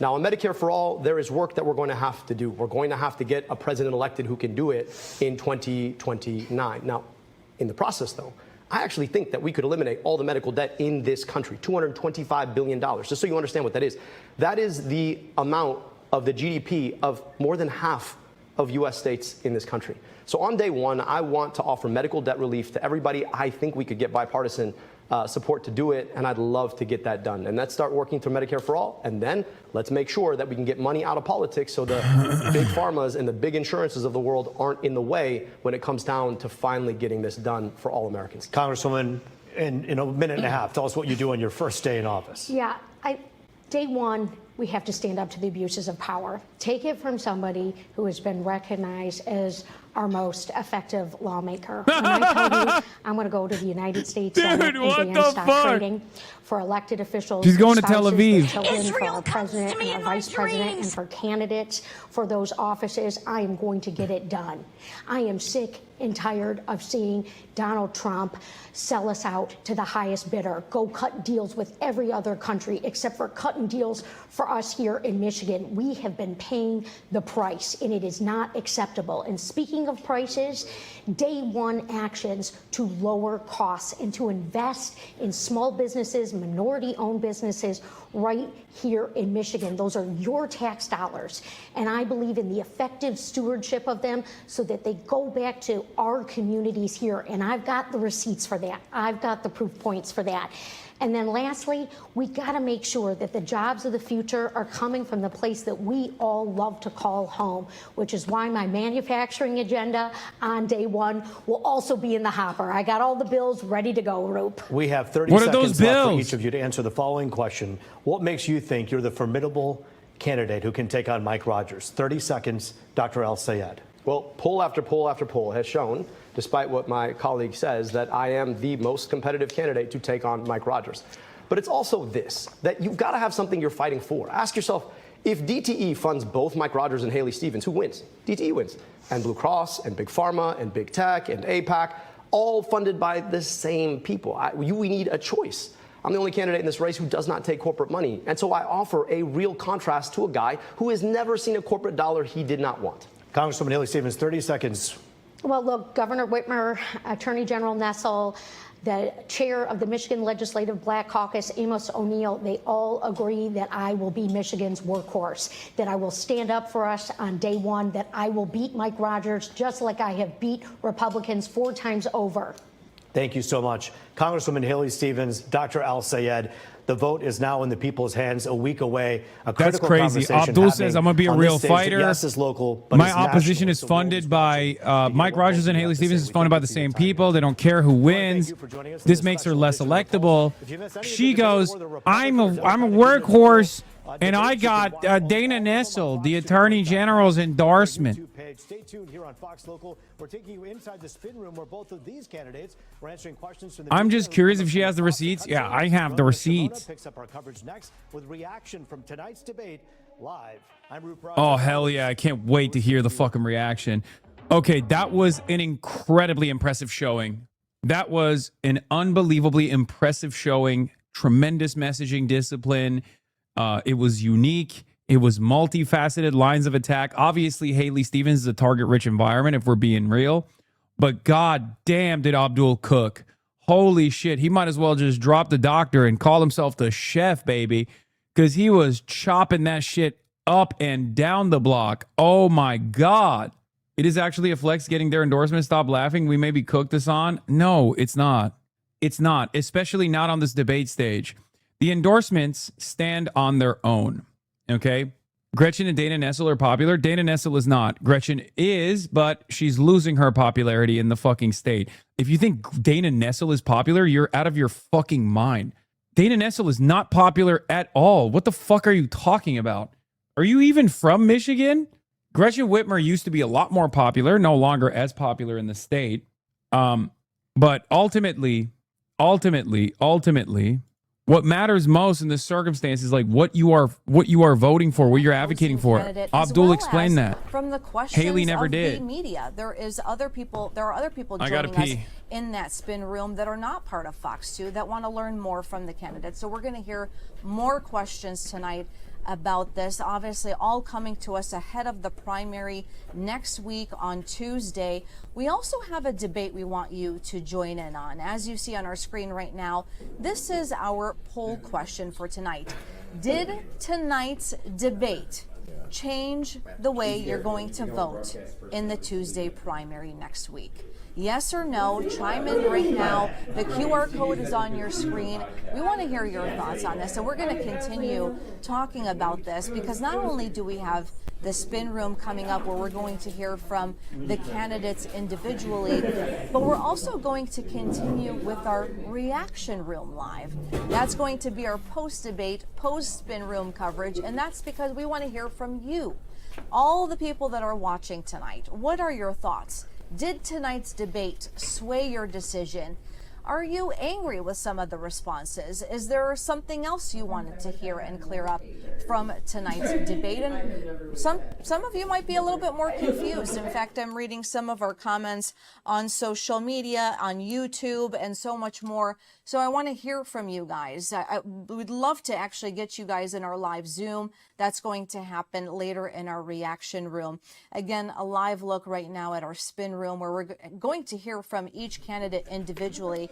Now, I do want to recap a few moments that really set the tone of this debate, beginning with the AIPAC money. This has been a question that a lot of us have been really looking for answers for. Let's listen in to what was said during that part of the debate. Many people ask the question about AIPAC, and what is it seems fucking as though angle? in many instances you haven't directly answered the question.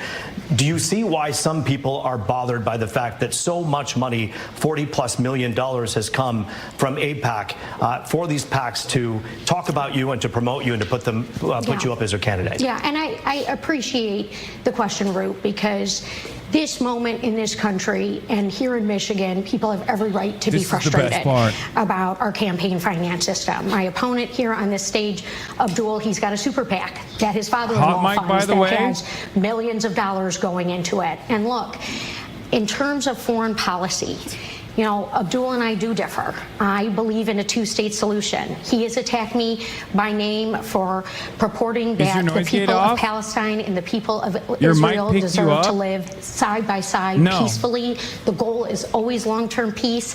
And also, the Prime Minister of Israel has we can hear a attacked conversation me in the by kitchen. name.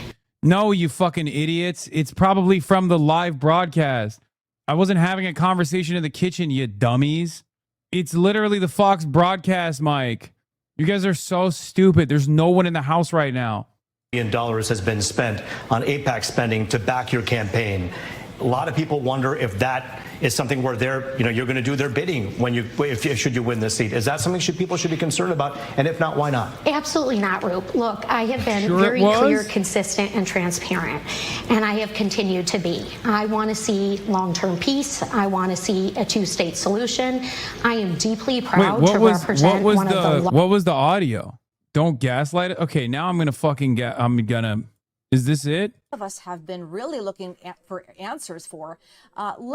Many people ask the question about on social media, on YouTube, and so much more. So I want to hear from you guys. I would love to actually get you guys in our live Zoom. That's going to happen later in our reaction room.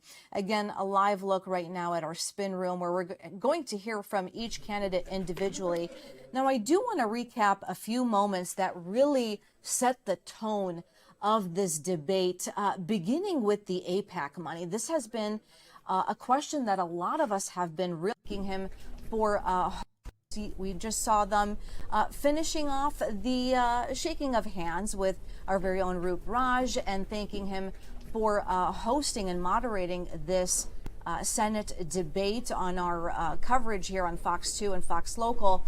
And once they are ready to walk over to the spin room, we're going to listen to them. Listen to what they thought about the questions, about the Abdul explained that. From the questions Haley never of did. the spin room that are not part of Fox 2 that want to learn more from the candidates. So we're going to hear more questions tonight about this, obviously all coming to us ahead of the primary next week on Tuesday. We also have a debate we want you to join in on. As you see on our screen right now, this is our poll question for tonight. Did tonight's debate change the way you're going to vote in the Tuesday primary next week? That's not me, yes you or no? fucking dumbasses. That's literally from the broadcast. That's literally their hot mic, you dummies. About this, obviously all coming to us ahead of the primary next week on Tuesday. That's clearly you. Here, where is it? It's like right here, isn't it? We're going to hear from each candidate individually. Now, I do want to recap a few moments that really set the tone of this debate, beginning with the AIPAC money. This has been a question that a lot of us have been really looking for answers. We know we want you to listen to what they were saying. I don't know what the fuck they're saying. I can't even understand what they're saying.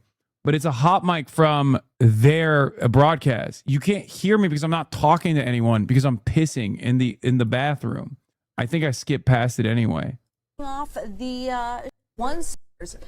There is other coming to us ahead of the primary next week on Tuesday. We also have a debate we want you to join in on. As you see on our screen right now, this is our poll question for tonight. Did tonight's debate change? Do you hear that? Do you hear that? Do you hear that? Change the way you're going to vote in the Tuesday primary next week? Yes or no? Chime in right now. The QR code is on your screen. We want to hear your thoughts on this, and we're going to continue talking. You fucking idiots. You fucking idiots. If you didn't say anything sensitive, it doesn't really matter. No. No. Why are you like this? Why are you fucking like this? What, you think I was in the background? I teleported to the fucking studio in Detroit talking about this because not only do we have the spin room coming up where we're going to hear from the candidates individually, but we're also going to continue with our reaction room live. That's going to be our post-debate, post-spin room coverage, and that's because we want to hear from you, all the people that are watching tonight. What are your thoughts? Why? Why are you guys like this? Y'all are actually mentally ill? No, 100%. The real Hasan is there in the room. Prove that you didn't teleport there. Why are y'all like this, man? Yeah, he asked specifically about the Senate race. And look, he just asked about my current campaign. Yeah, Sam, did you have something? Will you take donations from consumers in DTE if you look, I'm running to beat Mike Rogers, and you heard tonight my opponent, make all these wild accusations talking about how employee monies that come from corporations are the root of the problem, except I'm leading the charge to take on DTE right now.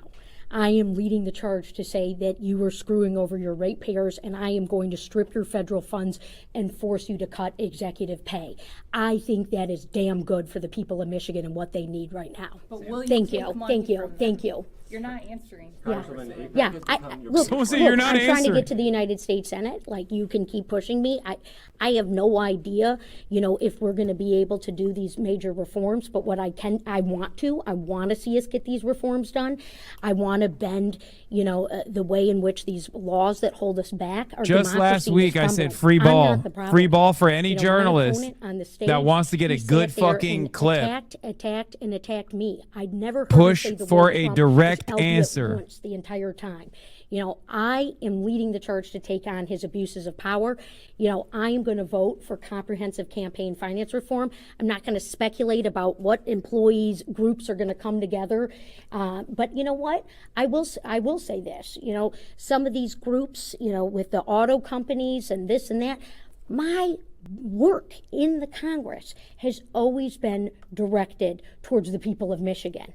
I have 17 labor endorsements in this race, the most by a long shot, most of the building trades and the labor unions. But thank you so much for pushing on the question. I appreciate that, Beth. Yeah, nice to see you. I want to ask about the conversation about Abdul's personal financial disclosure. I understand. Yeah. We might have just released it like 2 hours Yeah, ago. and we still don't have the full tax return. What should we glean from what he did release today? I guess what was the most I think it was released like when we were pulling in, so I don't know. But it's just the bigger hundreds of thousands of Michiganders who voted. We're talking about, the campaign finance system. Why is this leading candidate on the stage here not releasing his full tax return and being transparent with us? We're going to go into a general election, and these Republicans have got all the dough in the world to try and flip this seat. You got Rogers already saying that he wants to run against Abdul because he thinks it makes it They easier. are funding your campaign. AIPAC is sponsored by MAGA billionaires. Yeah, site visit You have only. highlighted numerous racist articles written by news outlets that are owned by the likes of Paul Singer, for example, who is one of the fucking major donors to AIPAC. And we've done a UAW. That's crazy. Your campaign is the one that's funded by right-wing billionaires. I wonder, just talking to some of the Trump supporters there that seem to be licking their chops, who wins the primary? 76%. Did tonight's debate change who you're voting for? Yeah, they're 77% said no because they're all voting for Abdul. And 20% that was going to vote for Haley Stevens is now saying yes. Attacks. I think what you have in the Michigan Democratic Party right now is the best of democracy on display here in Michigan. Abdul has put forward his ideas. I have put forward mine. He's run statewide before. Remember, we don't know what your ideas are. For governor. Then he continued to go on with his, book writing, and that's when I think he started that podcast show. We still don't know exactly who was paying him for that or where that money came from, especially last year when he was running for Senate, because I was just working and standing up to Trump last year when I was running for this position. And so, look, no one's talking about Mike because he's doing nothing. You know, he lost to Alyssa Slotkin. He's told us very clearly what he wants to do, which is rubber stamp Trump. He's being dishonest with the people of Michigan, and he knows that on November 3rd, I will beat him and become Michigan's next U.S. Senator, delivering for us on day one to lower costs, to stand up to our manufacturing, stand up for our manufacturing sector, rather, and to stop Trump's abuse of power. Congresswoman, picking up on that, what is your plan to win over the more stubborn Abdul supporters that he has brought into the fold that maybe weren't involved in past elections? Well, look, I'm going to, work my heart out to earn every vote. I'm really proud to have a unique rapport with independent voters, as I always have, and I'm really proud of the unique coalition that I've built. Mayors from Lansing and Farmington Hills and Grand Rapids who, have endorsed my candidacy, and I'm so proud to be on the team. I'm on the team that believes in universal health care, on using the tax code. So do you think the book writing avenue will work? I hate book writers, so I got to vote Stevens now. Business creation, and so that industrial policy, like what I championed and got done for the CHIPS and Science Act, can be achieved in the form of. Is she growing on me? Yeah, like a fucking cancer cell, dude. I've been so unbelievably annoyed with the shtick that she pulls off, because like, as soon as I realize she never answers a straightforward question, I've been losing it. Every time she just like deflects away over and over again, it just makes me more and more mad. My anger keeps compounding. No one who went to Cranbrook has this accent, by the way. Such a put on. Yeah, bro, she's from fucking Nick Pollum's neighborhood. Something else I'm leading the charge on. ICE agents that committed crimes from top to bottom need to be prosecuted. Those are real solutions. I just didn't know that like people did this in Michigan too, because I know people do this in the South, right? Like they do this in Georgia, they do this in Texas all the time. Like Ted Cruz is very famously a big time phony. He'll wear the snakeskin boots and be like, oh my God, I'm so Texas, whatever. I just didn't know that they would do this in Michigan too. No one went to Cranbrook has this accent, by the way. Such a put on. $63K a year high school. God damn. It's not even code switching. She's just fucking lying. It's Louisiana's very own John Kennedy. Is straight up the same shit. John Kennedy does this too. Who's endorsed my race, Amos O'Neill, Congresswoman Brenda Lawrence, and shut up. Oh my God, I fucking can't stand this. Everyone is endorsing me. Members here who might chime in, and I want to earn their votes too. That's what this is all about. If I feel this way, I'm sure Michiganders are going to feel this way too, though. Because, like, if you got nothing and you got Gretchen Whitmer endorsing you and you just keep waving that flag around, because, like, notice how Abdul mentioned one time the UAW endorsement. One fucking time. Okay, that's it. Because you got the clip off. People already know. You've already mentioned it, right? If you keep hammering on the point, if Abdul kept saying like UAW, Bernie Sanders, AOC, if he just kept doing that, he mentioned the teachers unions one time and he mentioned the UAW one time. That's it. The reason why he doesn't have to do that is because he has a policy-driven campaign. She does not. He's got actual problems that Michiganders are facing that he can talk about. Kamala Harris did this a lot too, not the endorsements, but like constantly tried to bring up personal anecdotes about like how people are suffering with no adequate solutions to how you would address or alleviate that pain. On the debate, a lot of what she's saying is, I've got the receipts for that. We've heard that multiple times. She's also addressed that her opponent was attacking her throughout the debate rather than going after Donald Trump, President Donald Trump. We're going to continue listening in on the spin room. Right now, we are awaiting to hear from Dr. Abdul El-Sayed as well, who is going to enter the spin room in just a few minutes to hear his take, his reaction on how this debate went. Certainly a lot more questions than answers right now, because it seems like a lot of questions were not answered around the DTE, and consumers' reaction was kind of mixed. We didn't understand if there were any possible solutions on the forefront there. There was also a mention of Dr. El-Sayed's tax returns not being given out. He says they were. She says we didn't receive the full tax return. So a lot of questions surrounding who's saying what is really out there, talking about the abuses of power as well with Washington, D.C.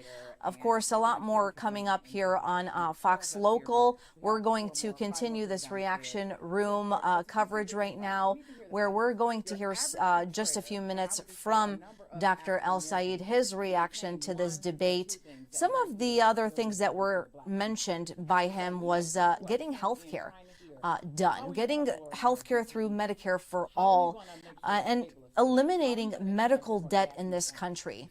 The one thing, though, how is this all going to happen? We want to know more about this, and hopefully he can chime in on what is the response to that. How do you get medical debt? But I know something about you. Another school that I was at, that was Cranbrook, by the way. You went to Cranbrook. That's a private school. We're just keeping a close eye on where things stand right now. You're taking a live look right now of possibly other press, other media maybe joining in on the spin room. I will say this though, I love the energy of our young people. That's why it was important tonight. Maybe just that's huge, by the way. Yo, viewers that we have. I will say something here. You know what boomers fucking love? Young people getting motivated to vote for someone. Huge deal for Abdul. Okay. Like even when boomers are like, oh, I actually love Haley Stevens. There's one thing that is catnip for fucking boomers. It's a critical hit every time when they see young people go out and get excited to door knock and campaign for a candidate. That literally bricks boomer brains. Okay, I've seen it everywhere. That's part of the reason why. I think Melon Quiros did so well as well. When boomers who would normally go for the establishment Democrat because they watch a lot of television, when they see a lot of, and yeah, old black people love that shit. Absolutely. Absolutely. If you, as a candidate, can draw turnout from the youth, every boomer will be like, that guy, he's got the stuff. Debbie Dingle said it. Debbie Dingle came to me and Abdul's rally. Okay. This was months ago before this became a national race. Okay. She went to that rally and she was like, I've never seen this many young people this excited all the funders behind this early in a primary. Now, to say that somehow my tax return is more important to the voters in the state than the $60 million that have been spent in this race on ads, most of them attacking me at this point, I think is missing the boat. So happy to release everything. We released all of our personal financials. I'm not hiding anything. The question is, what's the Congresswoman hiding about the people who are actively funding her campaign? We're getting outspent in this race 12-1. I don't think people really quite appreciate what that means. 12-1.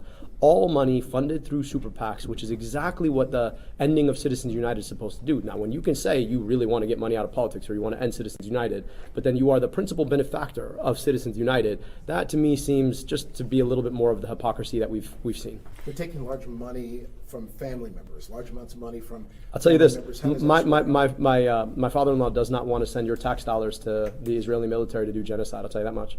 And also, again, 12-1.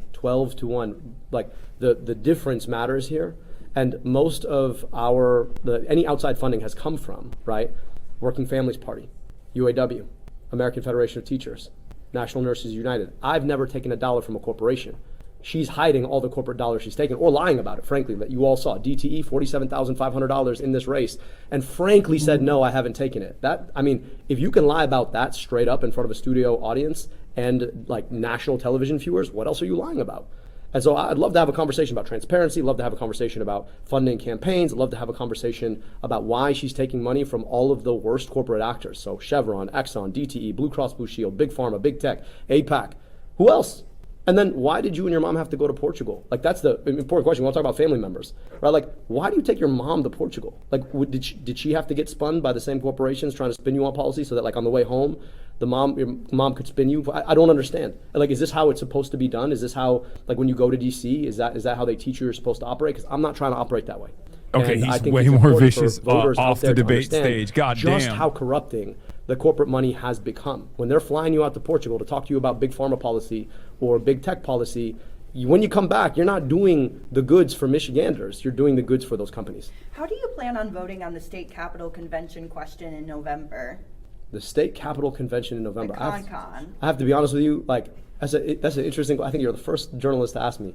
I'm gonna say no at this point. I'm vote against it. But you know, I do think that we're due up for some updates, particularly at the federal level, right? I mean, so many of the problems in our governance at the federal level right now are, we need to be rethinking them, whether it's the Electoral College, whether it's Senate rules like the filibuster, or whether it's well, what's wrong with Portugal? Are we not good enough for international corruption? Is that what you're saying, doctor? Life terms at the Supreme Court. I think a lot of these questions need to be rethought. Do you want to respond to the accusation that you were doing junk healthcare cures on your podcast? I'm reading about it now. Yeah, well, no, I didn't, and you know, I don't know specifically what's being alleged here, but we were very, very specific, not in any of our reads to make health cures. It's interesting to me how much of this debate, the word podcast came up, which is wild to me because I don't think podcasts have anything to do with the ability to afford your gas or your groceries. I don't think podcasts have anything to do with whether or not your kid goes to a good school. I don't understand the Islamophobia about Abdul. Motherfucker's so American. Dog, his name is Abdul Rahman. His name is Abdul Rahman. Mohammed El Sayed, okay? I don't know why the Congresswoman is so angry at podcast He is American. Hosts, but they're not the reason you can't afford your groceries. He is America. He is literally the ultimate American. The problem is he happens to be Muslim, okay? Is that true? Well, I mean, I file with my wife, so if you count all of our joint assets, maybe. The Congresswoman I know files alone, and so you're not comparing apples to apples at that point. I know it's a convenient slogan, and AIPAC wants to pay to put it on TV, but we're not comparing apples to apples. The question also has less to do with my personal finances, and a lot more to do with the personal finances of the CEOs whose corporations she takes money from. I'd like to know how many billionaires made their billions off of votes that she's taken. Right? I'd like to, when we talk about millions of dollars, why $60 million in this race? I'm happy to talk about finances, but the finances that matter for most folks in this state are the finances that they're worried about, that are being nickeled and dimed because of the deals that too many corrupted politicians make as a function of the corporate money that they take. DTE, I'd like to talk about how much does a DTE CEO make? You guys know? Probably 10 million, something like that. So when you take money from DTE, and the question is, are you going to regulate on DTE? What's the answer there? Yeah, you can write a bill and pretend like you're doing something about the problem, but what do you actually want to do when you take $47,500 and then are willing to lie about it in front of the world in the most watched debate in the country? Just frank lie, like in your face lie. No. You have accepted money from the American Priorities PAC, which is a super PAC. You continue to say that you no corporate money. So that's the difference. If it's I don't take corporate money. I've always been clear. I don't take corporate money. And if you're angry because AFT and the National Nurses United are supporting our campaign, that's like what unions do to push back on the corporations. Yeah, well, I mean, you know, we take individual contributions certainly, but I'm not coordinating with any PAC. You know that's illegal when you ask. But also, let's just talk a little bit about scale here. How much are we being outspent? Do you know? 12 to 1. No. Answer the question. It's 12 to 1. 12 to 1. 12 to 1. So when you're talking about 12 to 1, like, let's actually talk about the amount of money that we've seen, and Michiganders are seeing it, ad after ad after ad after ad. So if you want to say that the National Nurses United is somehow the same thing as AIPAC, I don't take that seriously. The Congresswoman, when she was up here earlier, said she answered no to the question on DTE and consumers today because the contribution that she received in the FEC filings was the month before she filed for Senate, but it was later transferred to her Senate committee. But she said the question was specifically about the Senate. So de facto, when somebody gives you money and then you take that money and put it into your Senate campaign, then the answer is you have taken money into your Senate campaign. Do you think she should have answered yes? I think the actual answer is yes. Like, the truth of the matter is, so she has a congressional campaign. Somebody takes a bunch of money and puts it in her congressional campaign, and then she takes the congressional campaign money and puts it into her Senate campaign, then by definition, she's taken it. And it's also really interesting. Did she on purpose do it the month before so that she could answer that answer no? At the end of the day, throughout her career, she's taken oodles and oodles of DTE money. Oodles and oodles. So, like, part of me says, well, yeah, if you want a senator who's going to stand up to DTE, that's probably not it, right? That's what people are asking. The technicality of the money is a secondary thing to, are you bought off by the corporation? And the answer is yes.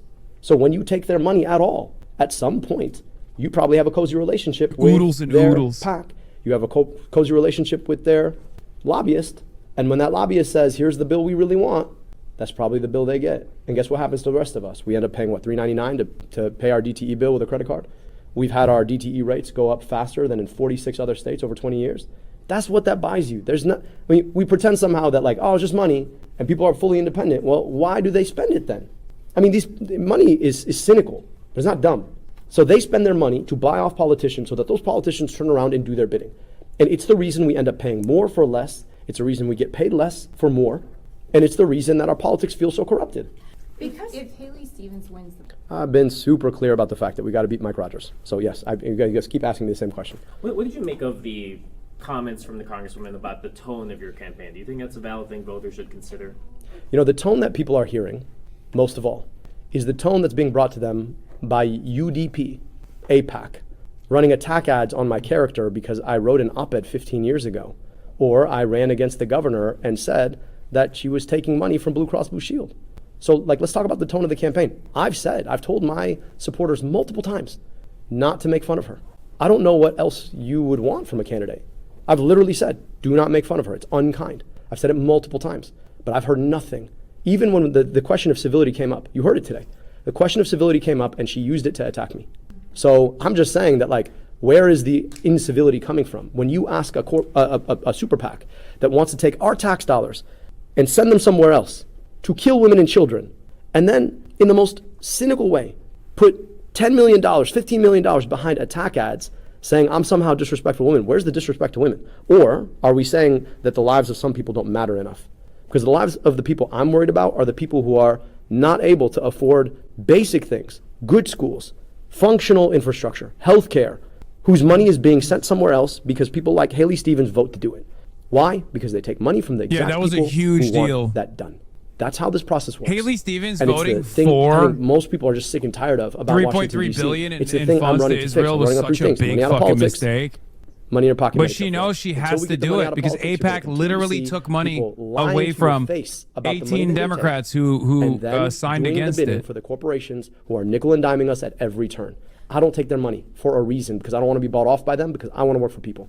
Because the Congresswoman is trying to target your personal finances on this campaign trail, just a second. Or the fact that I'm a podcast. He's going to lose right? if he keeps proving himself literate. Yeah. It's like a terrible Americans idea. are sick I and know tired you guys of are goddamn journalists. nerds. I mean, you tell me, man. You're journalists, right? You're journalists. Like, just don't host the podcast because then some enterprising politician come after you.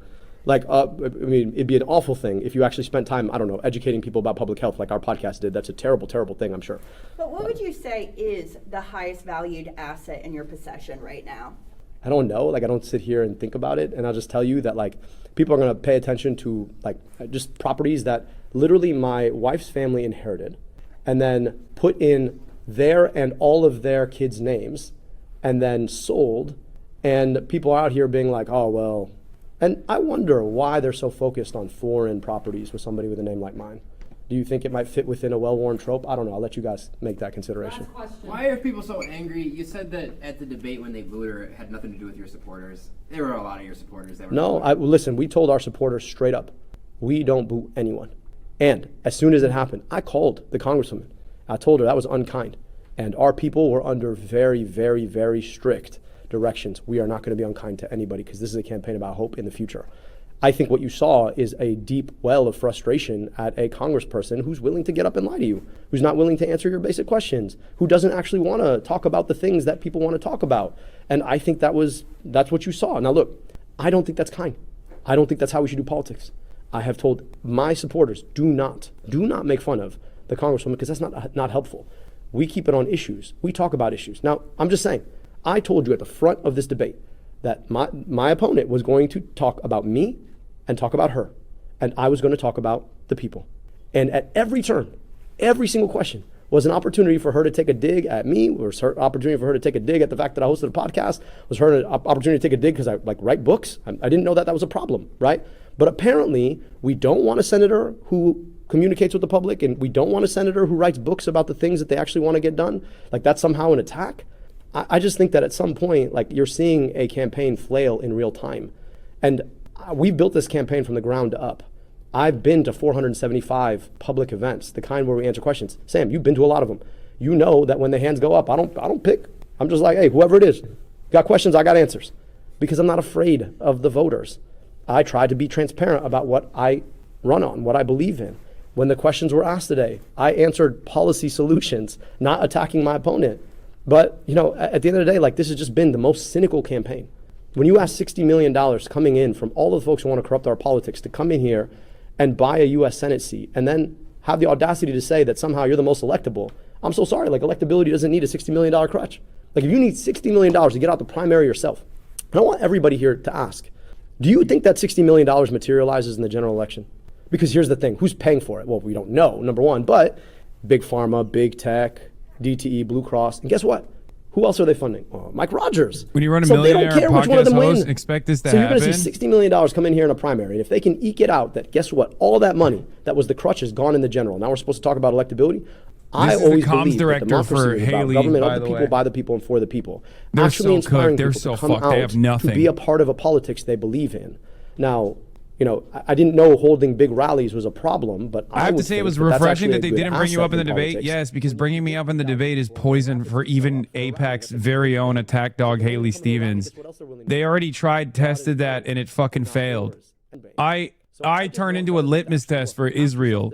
That's why Haley Stevens is not doing it. AIPAC will try to, like, you know, slam some attack ads in the mailers, but that's the whole reason. I'd be happy to have if it meant that $60 million wasn't spent against us. What would this race be? It's And then you have failed the so many audacity to fucking say, times. It's going to fail over and over let's again. get serious. Thank you, ladies and gentlemen. Thank you. Thank you. That's why Mallory Yeah, I see McMorrow stepped on that landmine, and that's why she's not, you know, she's no longer in contest, right? So that's part of the reason why Haley is not doing Who that. do you think? Who do you think's going to win? Holy and shit. also, who won tonight's Democratic debate? We have a poll question for you right now, so that we can hear your thoughts and see what you think. Dude, was okay, it look. Congresswoman Haley Stevens? Polls are obviously or was fucking it Dr. internet polls are Abdul bullshit, El-Sayed but god that won damn. tonight's debate? Also here to break down who he thinks might have won the debate is Dr. Peter Trumbore from Oakland University, professor and chair of the Department of Political Science. Dr. Trumbore, good to have you join us in the studio today. Thanks for having me. So you watched this debate here on Fox 2. Who won? Biggest question. Everyone's wondering. Yeah, so that's actually a question I don't like. Because to me, it's not about winning and losing in a sort of a horse race sense. It's about how well did the candidates do in getting their message across? How well did they do in drawing a contrast, not just between themselves, but between themselves and their likely opponent in November in the general election? And I think on that score, I think the two candidates did a good job. Both of them did a good job in terms of drawing contrast between them. Okay, answer the question. What are you, Haley Congresswoman Stevens? did a better job of pointing out why she thinks she would be the better candidate to take on Mike Rogers in November. Which is frankly an issue that El-Sayed really didn't get to until the last few seconds of the debate itself, right? And so I They think had to take the on poll that out? score, I think it was a good night for both candidates. I think the statistic you had earlier about this hasn't really changed a lot of people's positions on who they plan to support. I tend to look past the primary to think about who was likely to be a stronger general election candidate come November.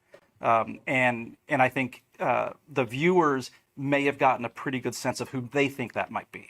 Now, I do want to get into Who do some you of our think it viewer is? questions. Just say These Haley were, Stevens, big dog. Posted on our tag board, hashtagged on X. And Dr. Trumbore, I want you to help me with some of the reaction here. I'm going to read some of this right now on our live coverage right here. One person named Jake writes, "It's fairly obvious Dr. Abdul El-Sayed will defeat Haley Stevens in next week's Michigan Democratic Senate primary. The question now is, by how much?" Now, given this question by a viewer, is there a defining moment that may have stuck with viewers with Dr. El-Sayed? So I think that commenter is probably being wildly optimistic. However, I think one of the key points that El-Sayed was trying to hammer home was this idea that Stevens is in the pocket of corporate interests and is in the pocket of these outside donors who have flooded the race with money. And it is true, there's an unprecedented amount of money has been spent on this primary so far. And this seems to be the primary, the key point of contrast that he's drawing with Congresswoman Stevens is that she's taken all this outside money, and that means that she's not going to stand up for Michiganders. And the counter is, I haven't taken any, at least not from corporate interests, and therefore, I'll be working for the people of Michigan. The problem with that narrative is that she's got 4 terms in the House of Representatives she can point to and say, here are the concrete things that I have in fact delivered. So I'm not sure that commenter is, say, a neutral party. That sounds like the kind I don't of think thing you're that a someone neutral who has, party. already decided that their vote's going to go for El Sayed would toss into a public message board. I do have a lot more questions coming in from our viewers, but before we get to some of the rest of them, is there a moment? That's my during this professor. What the debate fuck? that will end Why up is your in professor a national Haley headlines Stevens tomorrow? dick Oh, I rider? don't think so, and that's a good thing, right? Because typically, if there is some slip or some pithy remark, it tends to be superficial, and it tends to be sort of a rage bait, clickbait, meme bait kind of moment. And I was frankly happy to see that both candidates seemed pretty sober and serious about the message they were trying to deliver. And to me, that's a good thing, right? I don't turn on debates for the theatrics, as theatrical an environment as it can be. And so you saw a to lot of my mind, if there's substantive no policy positions from Haley Stevens there, who kept crying about how Abdul is a podcaster. quality of the debate. Really? Now, also, This is Dr. what goes Trumbore, for as a poli-sci professor who's professoring? done a lot of political science coverage, especially here even at Fox 2. Come on, big Was there a dog. moment where you said these candidates just keep going at it, but they don't have results? They don't have the receipts. I know we've heard Congresswoman Haley Stevens saying, "I've got the receipts." We heard Dr. El Sayed saying, "We're going to change things and we're going to get rid of corruption." How? How are you doing this? We want to see the how. Yeah, and I think that that's an important question. I do think that the Congresswoman has a better chance to make the case that she has, in fact, delivered. She has a record that she can point to. She has a record of bills that she sponsored, bills that she's voted for, bills that she's passed, that she can say, look, this is what you've hired me to do as your representative, and this is what I've done. And, and El Sayed does not have a record like that. Now, that's not to say that he was not effective in his roles with Wayne County and the city of Detroit. But that's a very different kind of arena in which, the stakes are as important as they are, they're different. And so I think, especially when you look at some of the things that El Sayed was talking about, Medicare for all, retiring the nation's medical debt, abolishing ICE, the key question, whether you think those are great ideas or not, the key question is, how are you going to do it? Yeah. Oh my and how God. are you going to do it? Oh my God, in, this guy. A Senate in which, in the debate, El Sayed advocated getting rid of the filibuster, which is frankly the only tool that the minority in the chamber has to derail the policy plans of the majority, right? And so it's great to get rid of the filibuster if you are in the majority, but don't have enough votes to overcome it. It's another thing to be the minority party, hoping to be the majority, and advocating for that position. It's a little bit ironic that Donald Trump has been calling for the elimination of the filibuster as well. So to hear El Sayed talk about it tonight, Because we're gonna win the after we heard fucking President majority. Trump talking Shut about up. getting rid of the filibuster yesterday and today, as some irony to it. That said, getting rid of the filibuster has long been a dream of political figures on left and right. Because they recognize, right, that they can get more done if they have a very slim majority than if they have to get 60 votes. But 60 votes requires that policies be bipartisan if they're going to get through the Senate. And I think that's a good thing for our democracy. Dr. Trumbore, I also want to ask you, because there were 2 pivotal moments that kept coming up. One of them was Congresswoman Haley Stevens taking money from DTE. That was one thing that kept coming up about. He's like, yeah, we really fucked up on that one. money, I mean, the not we. I finance mean, Haley system. Stevens, And whose it campaign seemed I'm not a like, part of. Even when our very own Roop Raj asked her about the money, it just seemed like the answer wasn't given effectively. It wasn't a yes or no response right away. With that being said, we also had Dr. El Sayed, who wasn't answering really the tax returns and whether or not he said he delivered them. But did we really see them? And then he mentions that his wife was also on the tax returns, and that's why Congresswoman Stevens is a non-millionaire as opposed to him. Now, with that being said, and the two candidates, for someone who is on the fence about who to vote for, is one situation maybe perhaps worse than the other when it comes to a voter who's undecided? And that's an interesting question. So let's start with El Sayed. What he has said is that he's done all of the required financial disclosures. That's not the same as releasing your tax returns. We haven't seen them. Right. It's not the same as releasing tax returns, which goes into much more granular detail about the sources of your income and all that sort of stuff than a campaign financial. Bro, this guy's a doctor of spin. He's a spin doctor. I don't think he has a doctorate in political science. I think he's a doctorate in spinning for fucking Haley Stevens. What the fuck? Bro, who the fuck is this guy? The spin room. Chatter, that, your yes, I take this professor money 'cause I want to win the sucks. Senate seat. And unfortunately, in our system, the Supreme Court has decided that money equals speech. And so the fact that both candidates talked about the necessity of campaign finance reform, to my mind, is a good thing. You know, the fact see that, the YouTube that Stevens comments. talks about putting forward legislation to essentially ban members Where are of the Congress YouTube and members of the comments? administration from insider trading is long overdue, right? And you know, the He's unspoken literally accusation making from El shit Sayed up. is that because Establishment Stevens takes loves doing everything corporate that they money, can do to then shut she is out a puppet of the Abdul. corporate masters. This is insanely And misleading I don't and know that you can borderline actually lying draw about El that- Sayed and that clear Stevens. line. You know, you would have to take a deep dive into what her actual legislative record is. So he gets away with This guy's sort of 100% establishment? accusation of Is corruption this Haley campaign without being staff? able to sort of really point it out and say, okay, here is exactly where we see that quid pro quo, rear its ugly head. So he implies it's there because she takes outside money, but where is the moment where he says, and here's the piece of legislation that proves that she is sort of a dishonest bad actor. Now, Dr. Trumbauer, thank you so much for joining us. We're going to continue this Dr. reaction Rusty room. Trombone, We dude. want- Get the fuck out of here. Spin doctor ass. Him glazing her so much the poll results on screen is hilarious. I know. God damn, dude.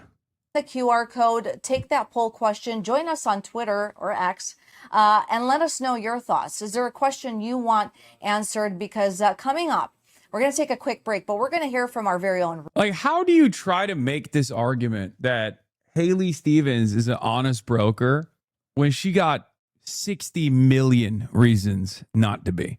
When she just straight up lied on the debate stage, which is supposed to be a big fucking no-no about her donations. Yeah, the stuff that they're yelling about Abdul al-Sayed is the fact that Abdul al-Sayed's father-in-law has some properties that he has in the name of his wife, and they sold it recently. Okay, so that's what they're claiming. Like Abdul's getting funded by, foreigners or some shit. It's racism, for the record. It is transparently racist. There's only one candidate that's being funded by foreigners in this race. It's Haley Stevens. Okay, foreign interests, rather, Israel's interests. The idea that Abdul is he's like a fucking multimillionaire. He's got 1.7 in net worth, total net worth, when him and his wife are both doctors. It's also totally ridiculous. How drunk do you think Neera Tanden is right now? Oh yeah, I was calling out Smeara earlier too. Yeah, Dave Weigel also made a pretty salient point. He says the campaign that's grabbing any piece of bad news in Oppo that floats into view and making that their daily focus is usually in trouble. Stevens had a theme and has had a theme. She's the pragmatic Democrat bringing jobs to Michigan, will work with anybody who has passed bills. But the Stevens cheering section seems to be grabbing for anything that could portray al-Sayed as a sexist pig and throwing it. Yeah, even the ogre thing, desperate. Podcast endorsements, like, oh, your podcast is funded by fake cures. Also bullshit. Also bullshit. Total bullshit. Yeah, Politico immediately wrote an article saying al-Sayed comes under fire for ogre on a Pike leak comment. The people cited in the article are Shannon Watts, Fred Gutenberg, and Neera Tanden, all three that are tangentially related to the Haley Stevens campaign, if not directly have endorsed Haley Stevens. They're basically acting as a de facto surrogate for Haley Stevens. This is journalistic malpractice. I'm assuming Adam wrote this article, which is kind of messed up. But, it's not Adam. Never mind. It was Liz Crampton who wrote the article. Adam Ray did not write this article. He's one. He's on the beat. He's on the Abdul Michigan beat. That's why I assumed he wrote it. But again, this is bullshit. Hasan watching this debate like a white man watches a favorite football team play, like he's the one calling all plays. Good, no notes, man. Just get him on the field. I'm sorry. Excuse me for fucking being excited. Yeah, in the political story on reactions, the campaign didn't respond. That's odd. But we'll keep this exchange up for transparency. If he thinks Fetterman is an ogre, maybe you should take that up with his campaign consultants who worked to elect Fetterman. Yeah, calling your female opponent an ogre you want to put on a pike is not beating the rap that this race has some serious sexism, says Smearatandon. I called her out on this too. I said, Smearatandon lying again. Abdul called John Fetterman an ogre. She knows this, but she's shamelessly lying anyway. What do you expect from the team that brought us the original Obama is a Muslim lies during the Clinton-Obama primary? Yeah, remember, never forget, Smearatandon is alleged to have been the person who sent the photo of Obama wearing a turban to the Drudge Report initially. Because the Obama is a Muslim stuff didn't start with Donald Trump. A lot of people think birtherism came from Donald Trump. That's not true. The birtherism did not come initially from Donald Trump. He just kept dunking on it over and over again. Roop Raj is on, my goat Raj. Ogre on a pike comment that apparently Dr. Al Sayed made on a Zoom call with campaign folks in which he was talking about John Fetterman, not Haley Stevens. He made that distinction, but it called into question the tenor and the mood of a campaign and how one should be moving forward, and challenging Dr. Al Sayed to ask the question perhaps that was alluded to in those ads, is there a better way forward than with mudslinging? And so the question and the answer were right there in front of everyone to say, to hear and to see. And I think it's really important that people are able to not only listen to the answers, but not in sound bites, but rather to watch their faces. I have a feeling that most people make their decisions not just on answers that you could read somewhere, but based on how they reacted and the tenor of this particular debate. As far as Miller, you have prominent Democratic opinion makers, spokespeople who are praising Mao. Hannity, dressing as Mao. Stephen Miller. They have 35 DSA candidates running this midterm. Yes, and all the recent primaries that have been contested in the Democratic Party have been won by socialists and communists. And to your point, minus Fetterman, not a single leader in the Democrat Party has been willing to condemn the Democrat Socialists of America, again, who represent an ideology. To give, first of all, that's not true. There's hella people who are doing that, okay? But then again, to give credit to like maybe Elisa Slotkin, who has in the past done that, like at least some of the more serious Democrats understand that this is just, this is a bullshit smear campaign that they should not engage in, with the exception of like Josh Gottheimer and stuff like that.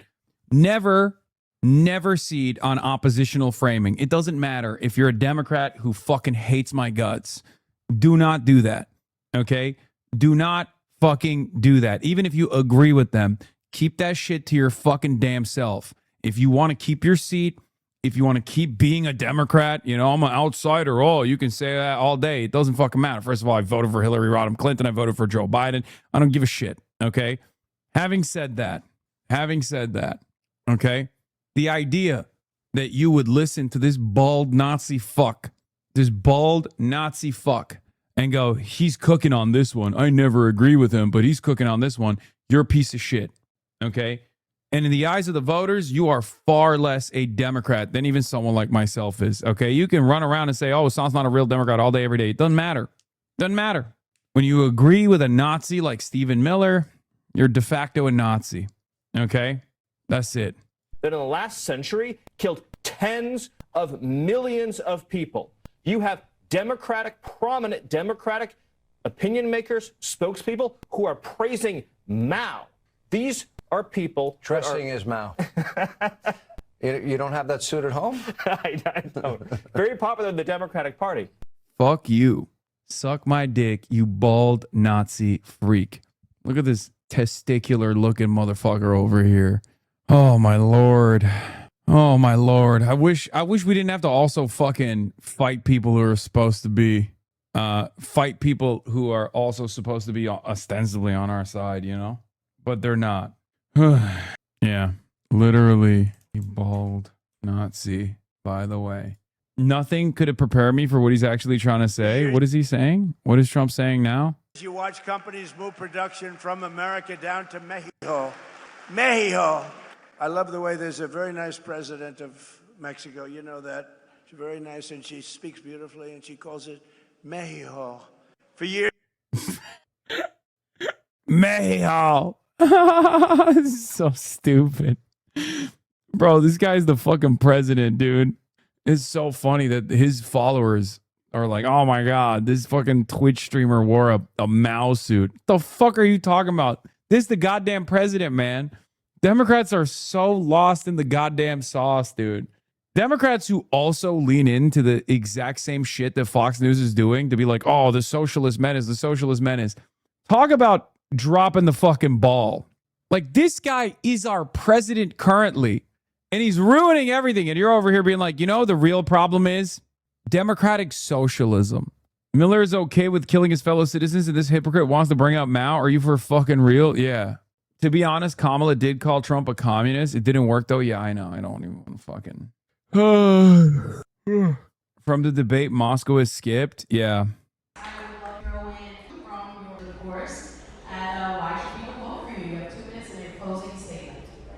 It's very simple.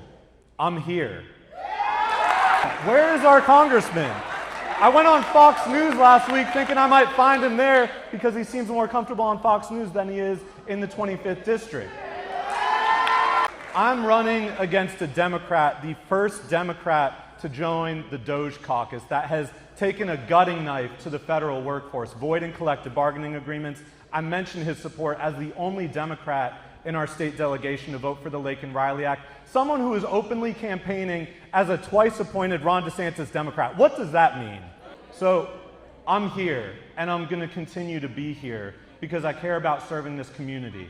I don't take a dime of corporate PAC money. I'm running a 100% grassroots-funded campaign, over 11,000 unique donors strong, and we're running it with an organizing culture that is going to endure beyond just one election cycle, because it's not just about showing up during election year. It's about doing the deep organizing work that is going to turn our state around and take it back from the Republican Party. Good cooking. I just wish that Moskowitz actually entertained the fucking debate. I hate that. I hate that he ran away from that.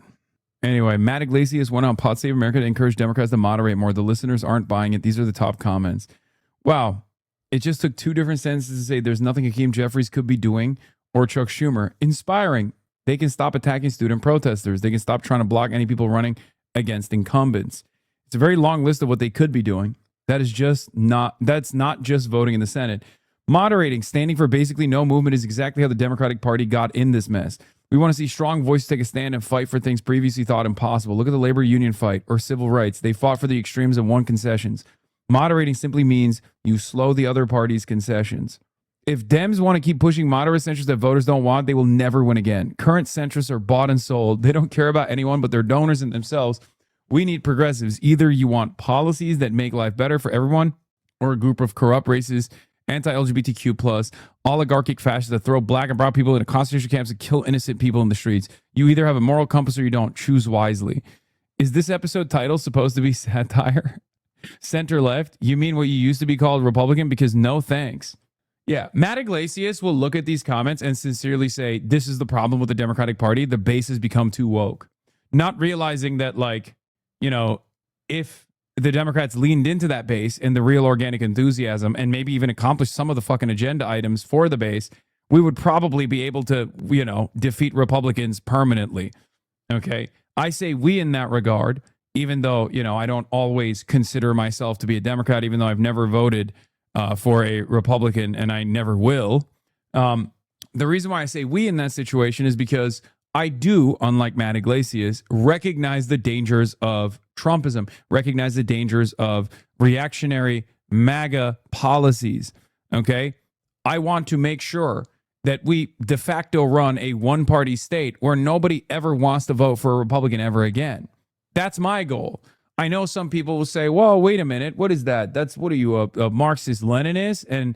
And my goal is to make sure nobody ever even entertains voting for a Republican ever again. Okay? It's great to have some fucking backbone. I don't understand why centrists constantly are trying to moderate to the center. Oh boy, Fox News gonna like that one? Okay, whatever. Fucking post it. Post a W. Numbers on the board. Holy Toledo is on? Yeah, I saw it. We were watching it live. Yeah. Nate Silver. It's kind of striking how, apart from Iran, most of the Trump-related stories this summer have been boring and dumb. Reflection pool, White House Correspondents' Dinner, or kind of funny, FIFA. Maybe we're moving on from him being the central figure in American politics. This isn't true. You're just rich. Cooked. ISIS killed some people. Indeed. But there's been more focus both from the mainstream media and even more specifically the partisan leading media on these low stakes, frankly kind of stupid stories instead. Maybe because they click better. Because it feels lame duckish. Not Trump is an existential threat. I don't know why these guys have no shame, I guess, in order to in order to get to the positions of power within the ranks of the centrist commentariat, you have to be a shameless guy who's wrong all the time. But I will say, it is rather odd how much these guys openly reveal their disdain for the working class, how much they openly reveal how out of touch they are with regular frequency when their job kind of relies on them being in touch, right? Like that's what they're positioning themselves as. Guy who looks at the polls and understands what the needs of the masses are. And it's very strange. It is very strange how actively and openly they fucking reveal how out of touch they are. Yeah. Michigan early voting totals day 2. Ann Arbor. Dearborn is outvoting Detroit. We need more. Here's part of the reason for why that's the case. I mean, this doesn't mean anything yet. Okay. But part of the reason why I speculate that's the case is because, what do I always say? Negative ads, attack ads, do not draw turnout for your candidate. Negative attack ads can, at best, if it's more effective, okay? If it's at its most effective, negative attack ads will actually depress voter turnout for the opposition, right? That's it. But it doesn't actually boost turnout. Dearborn is outvoting Detroit. And my sources tell me Dearborn is voting overwhelmingly for Haley Stevens over Abdul Al-Sayed because of a little bit of stick it to him the Islamic way, inshallah. AIPAC deployed an annoying ass attack ad in the middle of the debate. Yeah, of course. But that was also very cool that he did the Babe Ruth thing where he called it out ahead of time. That actually plays well for the watchers at home. Left-wing candidates are in a popular sweet spot with cutting aid to Israel. Always good to be the spend money here, not their candidate, especially when it's being spent there to blow up hospitals. Conversation changes when the ask is blocking arms sales. You're not saving money that can be spent here on schools and bridges, etc. You're making a moral case for that country to not be able to buy weapons from U.S. manufacturers. Yeah, we already do that. Do we supply weapons to North Korea? Do we supply weapons to Iran? Not anymore, we don't. We used to. Look at how the audience reacted to her answer on AIPAC. Anyway, that's all I got for today. 7 hours and 30 minutes, folks. I'm tired, but I'll be back tomorrow. As always, you already know what's up. That was a banger. I believe, is there a Francesca Hong debate tomorrow as well? Is there a Francesca Hong debate tomorrow? Did I get that right? Where are my cheeseheads at? Oh, working the pediatric ICU tonight, gang. Al-Sayed cooked, right? Yes, he cooked. It was incredible. Excellent. He was on fire, dude. It was awesome. Not that debates really matter, but if it did, it was a blowout. There are a lot of loyalists on the media side that will do everything in their power to disparage Abdul all the way until the very last second. But I'm feeling very confident. About our boys' chances. I'll be honest. Yes, debate tomorrow. Okay, we'll do debate for Francesca Hong tomorrow. They'll probably try to deploy the Hassan Piker narrative, I suspect. And Michael from Pennsylvania, ironically enough, that's probably going to be a common actor in this race. But that'll be all from me for tonight, folks. I'm tired. Love you all. I will see you tomorrow. Peace. Introduction, starting off the day. All the chatter's trickling in. Hostile people hate. Sunny in Los Angeles, California, says Hassan. Stun luck to the stun luck to the topic's just begun. 'Cause there is again. Hassan is streaming. Hassan is streaming. There it is again. Hasan is streaming. Hasan is streaming. Reviewing a Chinese train. Telling Kyle place. Sun and Asmin chatter lost. Giving Grinning's grace. Zoran winning NYC. Woke two back with the force. The Rogan of the left, to me a dumb himbo still of course. The Charlie Kirk assassination, the Fear and Online show. 8 full fucking years of this, and plenty more to go. Doing fun stuff tomorrow, throw PBS up on the screen. A man-made horror reaction brought to you by this live stream. 'Cause there he is again. Hasan is streaming. Hasan is streaming. There he is again. Hasan is streaming. Hasan is streaming. Kicked out of the DNC. IRL we march the goat. Commenting the propaganda that shoved down people's throats. CBS Israeli news, a coup, a regime falls. A full-blown fascist takeover, and still the duty calls. Total radicalization coming out to see. The system will always fail, it's up to you and me. On these daily streets, whether short or whether long, have helped millions of people keep it moving right along. 'Cause there he is again. Hasan is streaming. Hasan is streaming. There he is again. Hasan is streaming. Hasan is streaming. But hey, what can you say? That's PBS for you. But he'll play games real soon. Just you wait. Say, hey, what can you say? That's PBS for you. But he'll move on real soon. Just you wait. Ba-da-da, ba-da-da, ba-da-da-da-da-da. Hey, what can you say? Hey, that's PBS for you. But he'll pull your lungs real soon. Just you wait. Sha-da-da, sha-da-da, sha-da-da-da-da-da. Hey, what can you say? Hey, that's PBS for you. But he'll do your advice real soon. Just you wait. But hey, what can you say? That's PBS for you. Brought on by viewers like you. Just you wait.